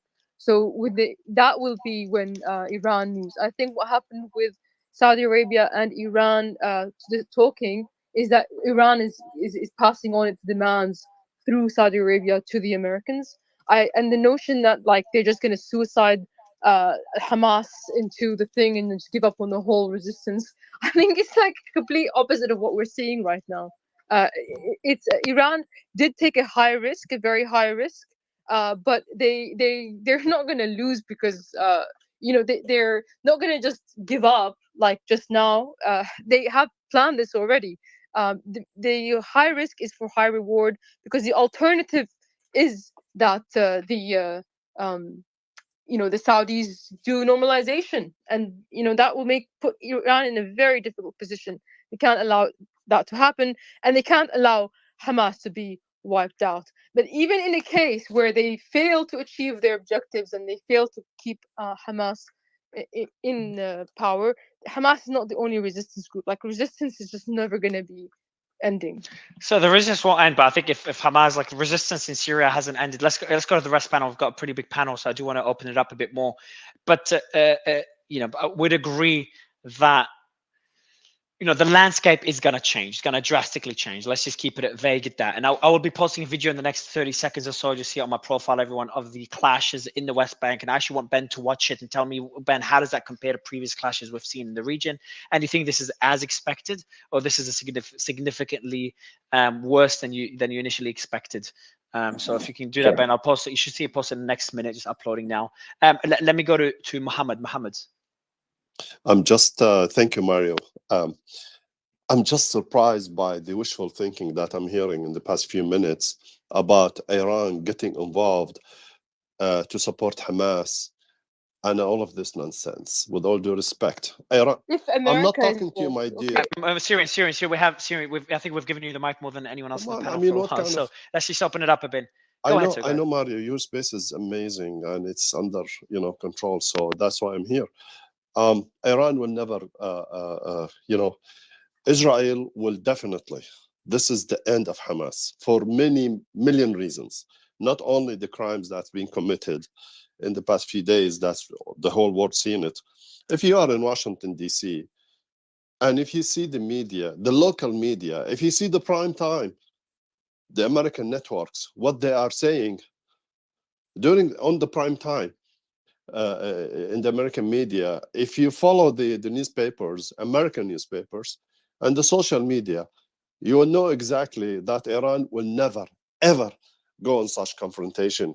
Never. You will know that it's the end for Hamas. It's game over for Hamas. I have nothing personal against Hamas, by the way. I know they are Muslim Brotherhood branch. Everybody knows that. I know Muslim Brotherhood's been, banned in many countries, but that's not the issue here. Listen, Iran wants a deal. They want a deal. They want to broker something to get their neck out of what they are involved in right now. They are under extreme pressure right now. Their economy is crippled, not crippling. It's done deal, by the way. Iran really in serious situation. Iran cannot really do much except just ask some of their factions here and there and some militias to move here, move there, harass this, harass that, and that. That's all about it. Iran knows that if they move, if they do something, anything that targets American soldiers, that's going to be really serious. They know that. It's rule of engagement, guys. Everybody knows that. Iranians knows that. Americans knows that. Everybody in the region knows that. And when you're talking about the Gulf countries, Saudi Arabia and the GCC in general, they're out of this conflict altogether. Why? Because they signed that deal with Iranians, with the Chinese blessing. So Iran right now, Iran's neck right now, really in the Chinese hands right now, because they are going to enforce that deal that's been signed back in March. Everybody knows that. So what's happening right now, and I hope this is going to happen very quickly, without much, escalation and much of, innocent people being killed. Mohammed, is there any chance? Is there any chance that that Hamas will just I'll tell you the scenario. My brain is fried. Will surrender? I will tell you the scenario. Yeah, Any I will chance? tell you the scenario. You remember the Palestinians when they were like, in Lebanon, and they did all what they did? I mean, the history is there. Everybody knows that. You know what happened? When they reached the deal, what happened to the Palestinians? They put them in the ships, then shipped them to Tunisia. Everybody knows that, right? This is what's going to happen to Hamas. By the way, the top leaders of Hamas, they are not in Gaza right now. What you see right now in Gaza at this point, second and third level of chain of command for Hamas right now, and people are sick and tired in Gaza from their wars that's non-stop, and everybody knows they are Muslim Brotherhood. 2.5 million in Gaza. How many of them are actually Muslim Brotherhood? Not even 1 or 2%. I understand. So I'll go. Sorry, I'm gonna just move on to just the video. I'm not sure if you've seen it, by the way. So Mohammed, I will move on. I watched Mohammed. it, yeah. So now we have confirmation on who that is. By the way, the group. Not sure if anyone tells me. It's called the Jenin Battalion. Does anyone know much about the Jenin Okay, Battalion? yeah. Oh, you do? I don't know it in Arabic, but I know what you're talking about. Yeah, it's Yes. indigenous, yeah.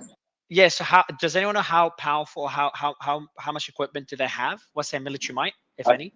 I don't think they're going to have any military net. It's probably a small splinter faction there. They formed this group after the confrontation in Jenin Martyrs Brigade, yes. I think it is, right? Jenin, so like I said, this is what I'm thinking, the Jenin Martyrs Brigade. So it's a group. I don't think they're overly powerful. I watched the video. So on a scale of 1 to 10 compared to the last time in Jenin, it's about a number 2 or 3. That is not considered violent or really engaging in meaningful combat, given the norm over there. That's not serious. Just Mario on the question, and everybody knows this, Hezbollah is probably the only entity that can create havoc, so to say. It actually helped the Assad regime stay in power. If it wasn't for them, he would be gone. They are highly trained. They have on-the-ground experience. That's always an important point versus, say, Iran itself or other players. So when it comes to Israelis, I think the biggest threat is definitely Hezbollah, as per the title. That is where the focus should be. Absolutely. Yeah, I kind of agree with that point. Iranians are very weak right now. If you remember, I mean, Iran They is don't really lobbying. have combat experience, Mohammed. That's the Iran, problem. yeah, They don't Iran- even have look, good experience. Everybody knows what's happening with Robert Malley, the special envoy to Iran, and the scandal he's been involved with some of the major figures of the Iranian lobby in Washington, D.C. Iran cannot really go on serious confrontation at this time. They just told those bunch of wannabe in Hamas, hey, you know what? Let's do something. Let's escalate this. Let's come on, guys. I mean, I just feel really, really sad for the Palestinians civilians that have been affected with this confrontation in Gaza. I would like to speak anytime if you allow Mohammed, me just about one Syrians question and before. Israelis. So just one question before you go on, because I think you can answer it. Say Hamas is eradicated, right? They do a deal, take them out, but the Palestinians remain under, call it whatever you want to call it, occupation, military rule, police state, whatever you wish to call it. Don't you believe by just virtue of time you will get Hamas 2.0? Call it the Al-Aqsa Brigade, maybe. Call it whatever you wish to call it. Don't you believe it will come to life? no, I don't think so. If they empower the Palestinian Authority to take over, to control Gaza, I think things will be fine. I think things will be under control, and I think that's the foundation for that that's dream, peace deal that's the Biden administration been working on it with the Saudis for the past, few weeks that we've been hearing about it. And now it's suspended because of this crazy stuff. So I believe the Palestinian Authority will take over. And I believe we will see something good out of this bloody confrontation. That's innocent people paid hefty price for that. Again, if you guys still want to talk about Syrians and Israelis, I can tell you something about it. 95% of Syrians against Israelis. That's not true. That's not true. Not true. I mean, Syrians right now thinking. Can I jump in really quick? Mario, can we hear from Michael? I felt like Michael had emotions about this, and maybe we can hear an insight from him about Yeah, of this. course. Michael, it'd be good to get your thoughts. Let's get some new voices here. Michael and Von would love to different takes. Anyone in the audience that has experience on the ground or military experience or is on the ground, do DM me and the team can vet you. Make sure you send information, what you could share, what your credentials are, and then the team can bring you up. Michael. Also, before we go to go Michael, ahead, can Leila. I just say something? I feel like when Abu Brahim or Muhammad was talking and Mo, Syrian girl was opposing, I would rather hear you, Syrian girl, talking about this. I mean, I've learned so much since last year because of the spaces, even though I read a lot on the situation and I analyze on this, in regards to the Middle East and other situations, Ukraine, Russia, American politics, etc. I've learned so much from hearing people talk. So I'd love to hear your thoughts if you disagree with this, because you'll also educate me or you'll help me make a better, an educated opinion, even if I don't end up agreeing with you. But I'd love to hear Michael on that. Thanks, Mario. So was it me first or Michael? No, Michael. I think she's asking Michael. Michael, go ahead. And by the way, does anyone know, Ben, does the name Sheikh Mutassim Hanini, does that name ring a bell to anybody? It does not to me, no. Okay, I think it's just a random person. Just there's an announcement that Israeli forces arrested Sheikh Mutassim Hanini in West Bank and freed Well, a prisoner. Hania or Hanini? Hania is a very prominent Hamas. Hanini. Sheikh Mutassim Hanini. I'll ask to confirm the name. I'm just checking now. So that was that's the name. If anyone knows who that is, it would be good. If nobody knows, I think it means it's not someone significant. But Michael, are you there? Yeah, thanks, Leila and Mario. I really appreciate that. And I gotta say too, really quick, everybody has been engaging in such a good faith and respectful way. And I just do want to take a second. I know others have done that as well. To thank Mario, Piotr, Ben, the team. You guys have done an amazing job, and you deserve a lot of credit. And I just kind of wanted to throw my 2 cents in there. I think what I was going to jump in on, I think Mo actually made a very good point. Let's focus for a second on the second, third, fourth order effects, right? We get so caught up in the day-to-day and sort of waiting on this incursion and focusing on the breaking news. And obviously that's really important. But I think, one of the things that we talked about earlier today, right, it's very clear now, Israel's objective is to eradicate Hamas, period. And let's assume that, as a hypothetical, that mission can even be achieved. And let's say it is, right, for whatever reason, they splinter, they're defeated, on the ground, they whatever the reason is.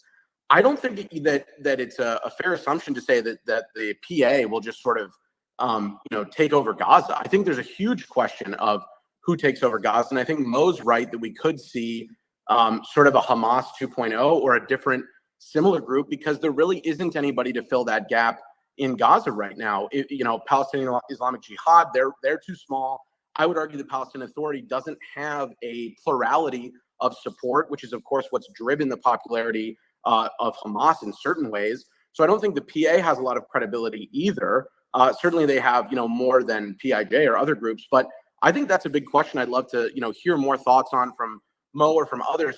Who takes over Gaza? I don't think we have a clear picture of that, assuming, again, as a hypothetical, that Hamas, is eradicated as the Israelis, claim they want to do. Yeah, and I look, Michael, and I think one important factor, because you're highlighting the eradication of Hamas. I don't even think that completely is, again, I have to be careful what I say a little bit here, in the full interest of IDF, right? It gives legitimacy to a lot of things that are taking place. I think what they would want to do is to pin them back 20 years maybe, and then plan for them that way rather than completely annihilating them, because it can change the dynamic of a lot of things in that area very fast. So I do want to add. So I'm not sure if I really understood. Sorry, I'm tired and I'm still sick. So I don't think that there's going to be. Let's set them back 20 years. I think at this point in time, I certainly do accept the it's going to be all in. So of course the concept, the ideological concept of Hamas is not going to go away. You can't kill an idea, right? But in terms of Hamas as a group, I don't think you're going to have any Hamas members left. That's my gut feeling. I think not only the leadership, but the actual anyone who played a role will be gone, right? And unfortunately, we're going to see the results shortly for the civilians. There's going to be high casualties, clearly, which is tragic. But I do take Yoav Gallant and Netanyahu at their word that this is it. This is the line in the sand that they've drawn, and yeah. It was, I forget who was that. I think Von Clown Show. You were next. Ben, just on your point, it's again the ideology, right? Think Che Guevara if you want to, and this is where it gets really interesting. Are they stronger dead or alive? That's a very interesting question for you to think about. Alive. Yeah. No, I don't think I need to, no. So I don't think I need personally to think about that question. From an ideology point of view. Let's be real. Let's be real. No. So from an ideological viewpoint, if you'd asked me this 5 days ago, okay, I would agree with you, but not at this point. Anyway, so I know other people have their hands up. Let's just go around the room here. Von Clown Show, you had your hand up. It went down. Did you request to speak? Can you please not call me Von Clown Show? Was that your name? No, it's Von Klausovich, but it's just. Oh, gee, I'm sorry. Let's go with Von. Let's go with Von. My apologies, sincerely.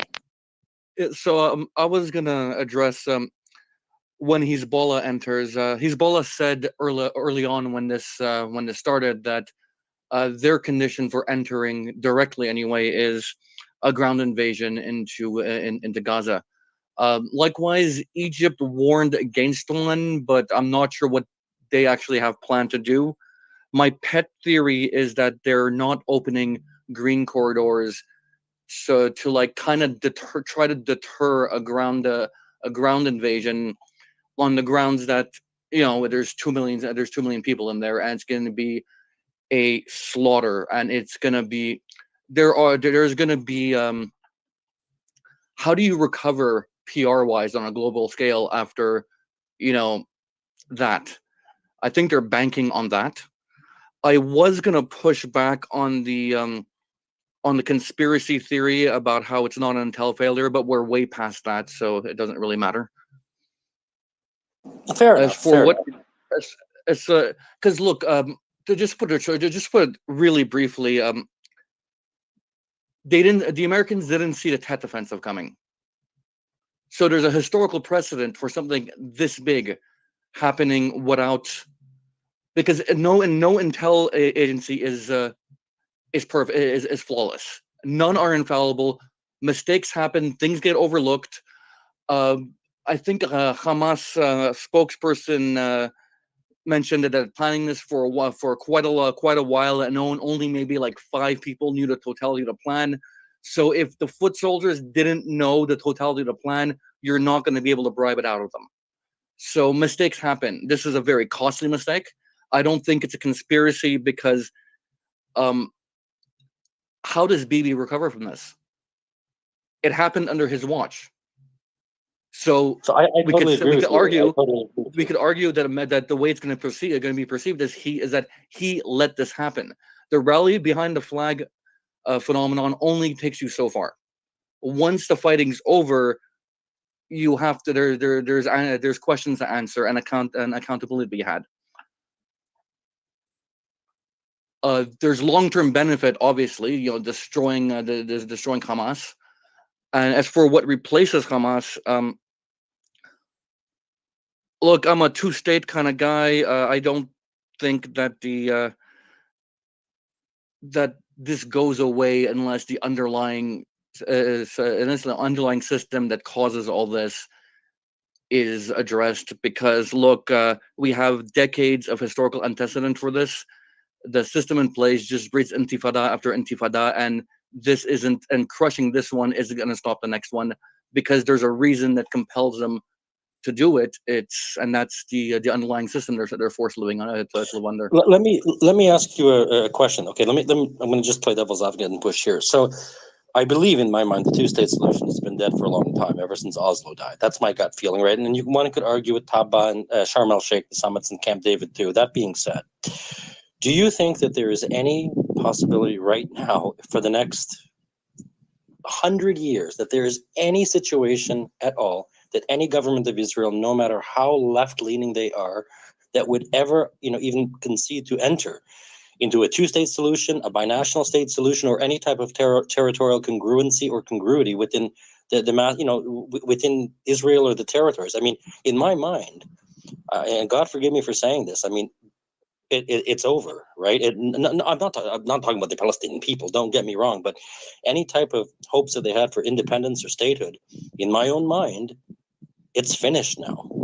How would you respond to that? See, that's one of the problems, because if you look at the one-state solution, it's not really a solution. There's only a limited number of ways it could go, right? You maintain the status quo, which means the problem never gets solved, and you have stuff like this happening cyclically every X amount of time, as has been the case for decades. You could solve the problem by annihilating the Palestinians, but God forbid, I don't think. But I'm mentioning it just for completeness' sake. The third one is they get rights, and if they get rights, they get to vote, and if they get to vote, demographically speaking, that is the end of Israel as a Jewish state, and you know it as well as I do, and the Knesset. Oh, absolutely. And to be perfectly frank, even Ahmed Tibi, But as a Jewish state, right now, not the end of Israel. the people, right? But I think that's okay.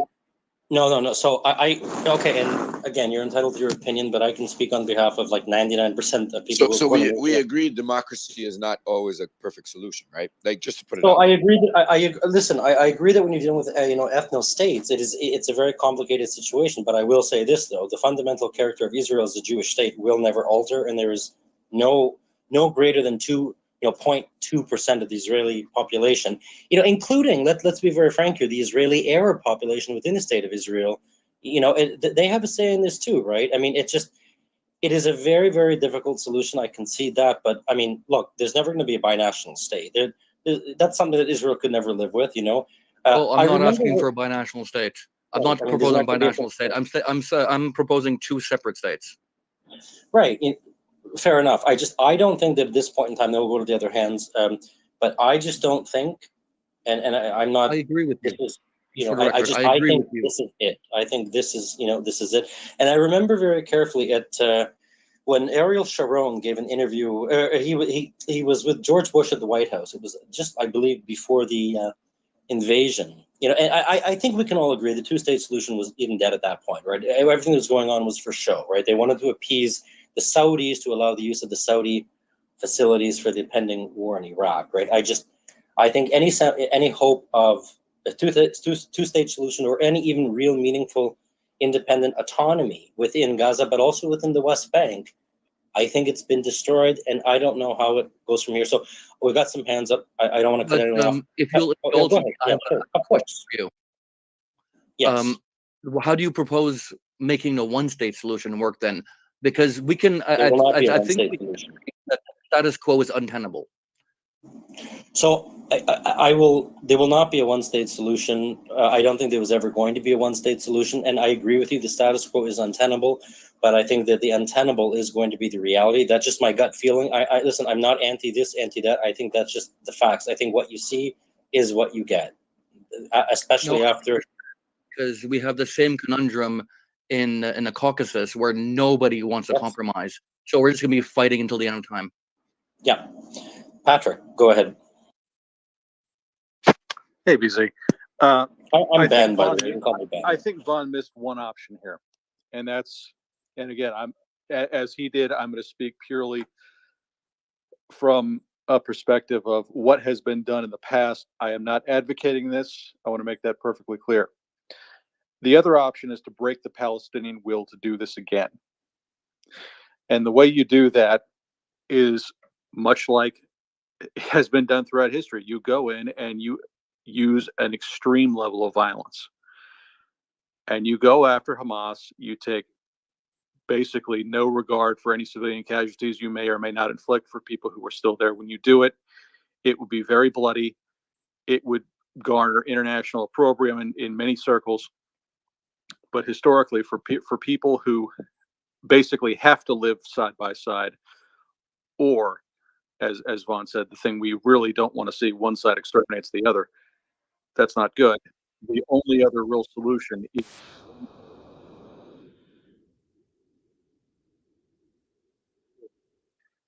Like a subservient, yeah. Yeah, it's an May I extremely speak ugly on problem. Can we It's- just? it's- I know he ruffled feathers. He ruffled feathers. But I think the easiest response is let's put an Arab mustache on that. This same applies, dude. All right. So Mo, the way to the Hamas, just Hamas have been saying that's their goal, buddy. Hamas are saying the thing that's even more not extreme not than only what I not just only said. Hamas, not only Hamas. I Not can only assure you. Hamas, Yeah, of Hezbollah course. does it, Iran does it. Yes, absolutely. a good chunk of the Arab world. Right. But my point is, no nation can live side by side peacefully with people that celebrate the dismemberment of their children. Enough. That's not possible. Patrick, You are But that's not Patrick. By is the way, deep. that is So I'll false. Mo, yeah, Mo, go ahead. No, Hold I on, guys. appreciate. Guys, I think 4 people unmuted. So Mo, I'll let you quickly respond, and then I have something to mention. Go ahead, Mo. Yeah, just to respond again, whether you like it or not, killing babies is haram. All right, it is illegal. It is frowned upon. It will not receive any support whatsoever from Muslims, from the Arab world, from anybody. Whoever conducts it, does it, is effectively committing a heinous crime, including Hamas themselves will say the same thing. Hezbollah will say the same thing. Hamas, no, hold on. So Mo, but Hamas Mo. on this side, because I was a good. I don't want to get into that debate, and I'll tell you why, everyone. But just quickly, Mo, Hamas has haven't they published videos? So usually, if a Yes. group does it, they either distance themselves or apologize for it. But Hamas never apologized for it and published those videos.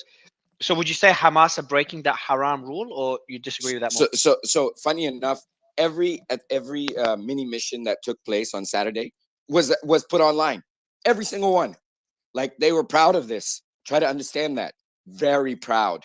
They went in. You could see videos of them going into houses. We've seen those videos where they tell them, hey, we're not going to kill you. Chill out. Sit down. Don't move. Anyone who moves, you're going to get popped. All right. They say very clear. If you understand Arabic, you know what was going on. There is no video. There is no. Wait, 1 second. Just let me finish, and then you can do what you want to do. There is no video of this atrocity that's being propagated. Not one.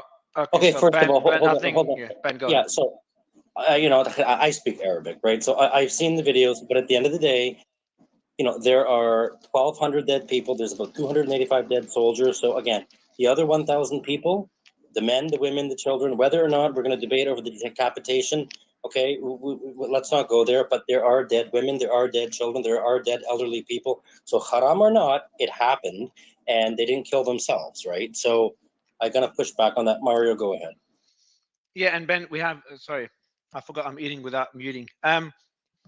So I'm gonna let me get Patrick to finish your point, so I can swallow, and then I have something to say. May I just respond to him? Yeah. Well, we watched them throw a parade after this attack. Whatever the specifics, we watched Palestinians around the world throw a parade. We had them on video in Australia chanting "Gas the Jews." No country can live in peace next door to a population But that Israel widely isn't the shares country, those though. That's attitudes. the key. It's not. Oh, a we have to. country. Wait. No. Guys, Mario, hold on. We're going down. Hold on. Yeah, Here. No, I'm going to push back on that. Go ahead. Israel is a country, okay? Let's just be very clear. It's a Not under country. the Syrian and Iranian point of view, though. But who cares? I'm sorry, but who cares about the Syrian and Iranian point of view? Who cares? I mean, it's a country. Obviously, it has diplomatic relations with virtually every country. I'm sorry, but who cares about what the Iranians think? Who cares what the Syrians think? It's a country. guys, hold on. And go obviously, they ahead. consider Israel a country, right? Because when Bashar al-Assad and Hafiz al-Assad, they don't say the Zionist entity. Assad entered into negotiations for Golan with who? The state of Israel. So obviously, they know Israel exists. The propaganda coming out of the Iranian regime, who cares whether or not they recognize Israel as a state? That's ludicrous. Who cares? All right, so I want to, Ben, I have one Sorry. question for you. Just stop. Can you stop unmuting everyone, Ben, for a reason, please? Ben, can you just explain to me quickly one question?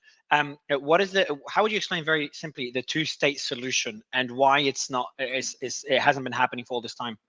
Yeah, two-state solution is basically a state of Palestine created in Gaza was on basically the 1967 lines with East Jerusalem as the capital. It has not happened. There's a look. I can offer both sides, right? So on the pro-Israel side, they will say that well, at all different turns, going from the second Camp David, to Taba, to Sharm el Sheikh, to Ehud Olmert, to this and that. Every time they've been offered a state, they refuse. They say no because it doesn't go far enough. At Camp David, it broke down. That was the closest both sides ever got. So they agreed that the number of the Palestinian refugees coming back would be symbolic. Arafat was agreeing to that. There'd be land swaps in the size and the value of lands, including religious holy sites. But it broke down due to a couple things, right? So there could never be sovereign, like a standing air force or an army or a navy, right? Because the first thing they would do would be to attack Israel. So what it always comes down to is one thing and one thing only, which is Jerusalem. Now, Ehud Barak agreed to divide Jerusalem. He said, you can have East Jerusalem, but what you cannot have completely is the area of the Temple Mount. So he tried to, so that's the site that's holy to Jews and to Muslims, right? So that's where Solomon's Temple stood. That's where Al-Aqsa Mosque is and the Dome of the Rock. And Arafat made the statement saying that the Jews have no claim at all to the area of the Temple Mount. The temple never stood there. And the negotiations fell apart, right? Because there's no Israeli leader that would give up complete sovereignty. Arafat didn't want to share, I'm sure. Now, from the pro-Palestinian side. Please, yes. Yeah, so I'll be very objective here, right? So it's true, you cannot have a state unless you have all the autonomy of the state. It's not going to be a real state if that state can't have an air force, if that state can't have a standing army or a navy or control of its airspace. The other problem was a lot of the proposed map at some of the negotiations back and forth, it kind of looked like a Bantustan, like it was cantonization of the lands within the West Bank. It wasn't completely congruent. You'd have to also consider, now what are you going to do about the land bridge, right? So the Palestinian argument would be that Israel was never serious about the two-state solution. That it was just, and even Benjamin Netanyahu recently said, I'm not offering a state, I'm offering a state minus. Now, very, very briefly, why that'll never work, in my opinion, it's just, it's not, after what happened yesterday, any hopes of peace in the region or a two-state solution? But even before yesterday, why didn't it happen? Well, I just went through the reasons, right? So it broke down at Camp David. That's in my mind. True. So in my mind, at Camp David, there was agreement ready to be signed. So is it? But to oversimplify, sorry, yeah, I don't want you to repeat, so I apologize. But oversimplifying it just geographic and religious differences, and an unwillingness on both sides to really make any serious compromises. Yes. But Palestine would have a bigger incentive to really compromise, no, considering that their living conditions relative to Israel. Correct. I would think so. But at the end of the day, those negotiations, in which was pushed by Clinton and even by the back channels, the Qataris, the Saudis, the Egyptians, it was the Egyptian government that was pushing for it. The Jordanians, the Lebanese, and the Syrians were saying, take the deal, Mr. Arafat. This is the best chance you will ever get. And it brings to mind personally the statement by the old Abba Eban. They never miss an opportunity to miss an opportunity. So that's my point. Yeah. So I know I see a lot of hands down. Wow. Okay. I thought you'd give it. I'm gonna get Mo to kind of counter that. No one else, because I didn't expect that many thumbs down. So Mo, are you able to counter that? Because I know you're pretty calm about it. And then to give that the different perspective that was missed, Mo, and then I wanna say something. Mo. Yeah. Just on the two-state solution. Being rejected by Yasser Arafat or pulling out, it wasn't only his decision. There's a lot of Arab players when it comes to Palestine. I think we said this before.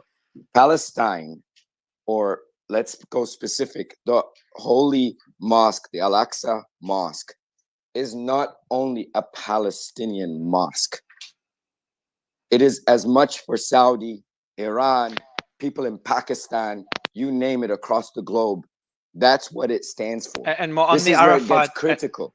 And on the Arafat side, you said that Arafat. What is the Al-Aqsa? No, what does it stand on though? The Temple Mount, the site of the Jewish temple. Well, right? that's like, and now we've gone religious, right? Which is what people. hate to glance on like and make it like it's not a well, there is a bit of a religious thing. Question So and more solution. question, but more on the the question. Sorry, you touched on it, but you didn't answer it. So you said Ben said that Arafat didn't take the deal, and you push back on that. So Arafat, you said wanted to take the deal. Is that what you're trying to say? Or Other Arab nations didn't want him to take the deal. They in fact threatened to not provide him funding if he took that deal. Oh, okay. There's a lot of so that's, I know it gets a lot heated. There's a lot of different opinions, and I appreciate you trying to be objective about it, Ben, and more kind of giving the other perspective as well. Look, I think for everybody, today started with a catastrophe or perceived catastrophe and ended on a, I can't use the word positive because the suffering is still ongoing, but on a de-escalated situation. As we promised, like we'll be here whenever there's breaking news, whenever there's something major. I'm not going to do this space. We'll do short spaces as always, every about 6 p.m. EST, covering, just general updates and news.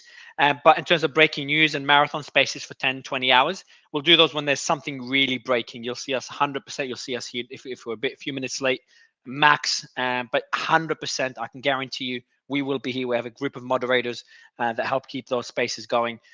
In the meantime, we do have a 24/7 team that we built last minute. And I kind of paused a lot of had to suck up resources from other companies to make this work, and they did an incredible job. So there's a 24/7 team that is posting. So the news does not stop. It is in writing. A space, if a space pops up, and there's like an alarm signal at the beginning, it means it's not going well. And we'll continue to try to keep them as civilized and as objective as possible, to try to get both sides together. And I think today was, every day gets better than the last. So I appreciate everyone. Appreciate the two moderators. And Syrian girl's giving me a thumbs up, I guess, if I hold my phone upside down. She's giving me a thumbs up. But no, I appreciate it all. Thank you so much, everyone. And we'll see you again. Hopefully. Let's keep all the innocent victims in our minds on all sides of the conflict. Exactly. I think that's a good point, a good note to add it on, to end it on. Appreciate you all for joining. Appreciate every single panelist, and appreciate the audience for being so patient with us. Thank you, as we Mario, try to for navigate this. this. Yeah.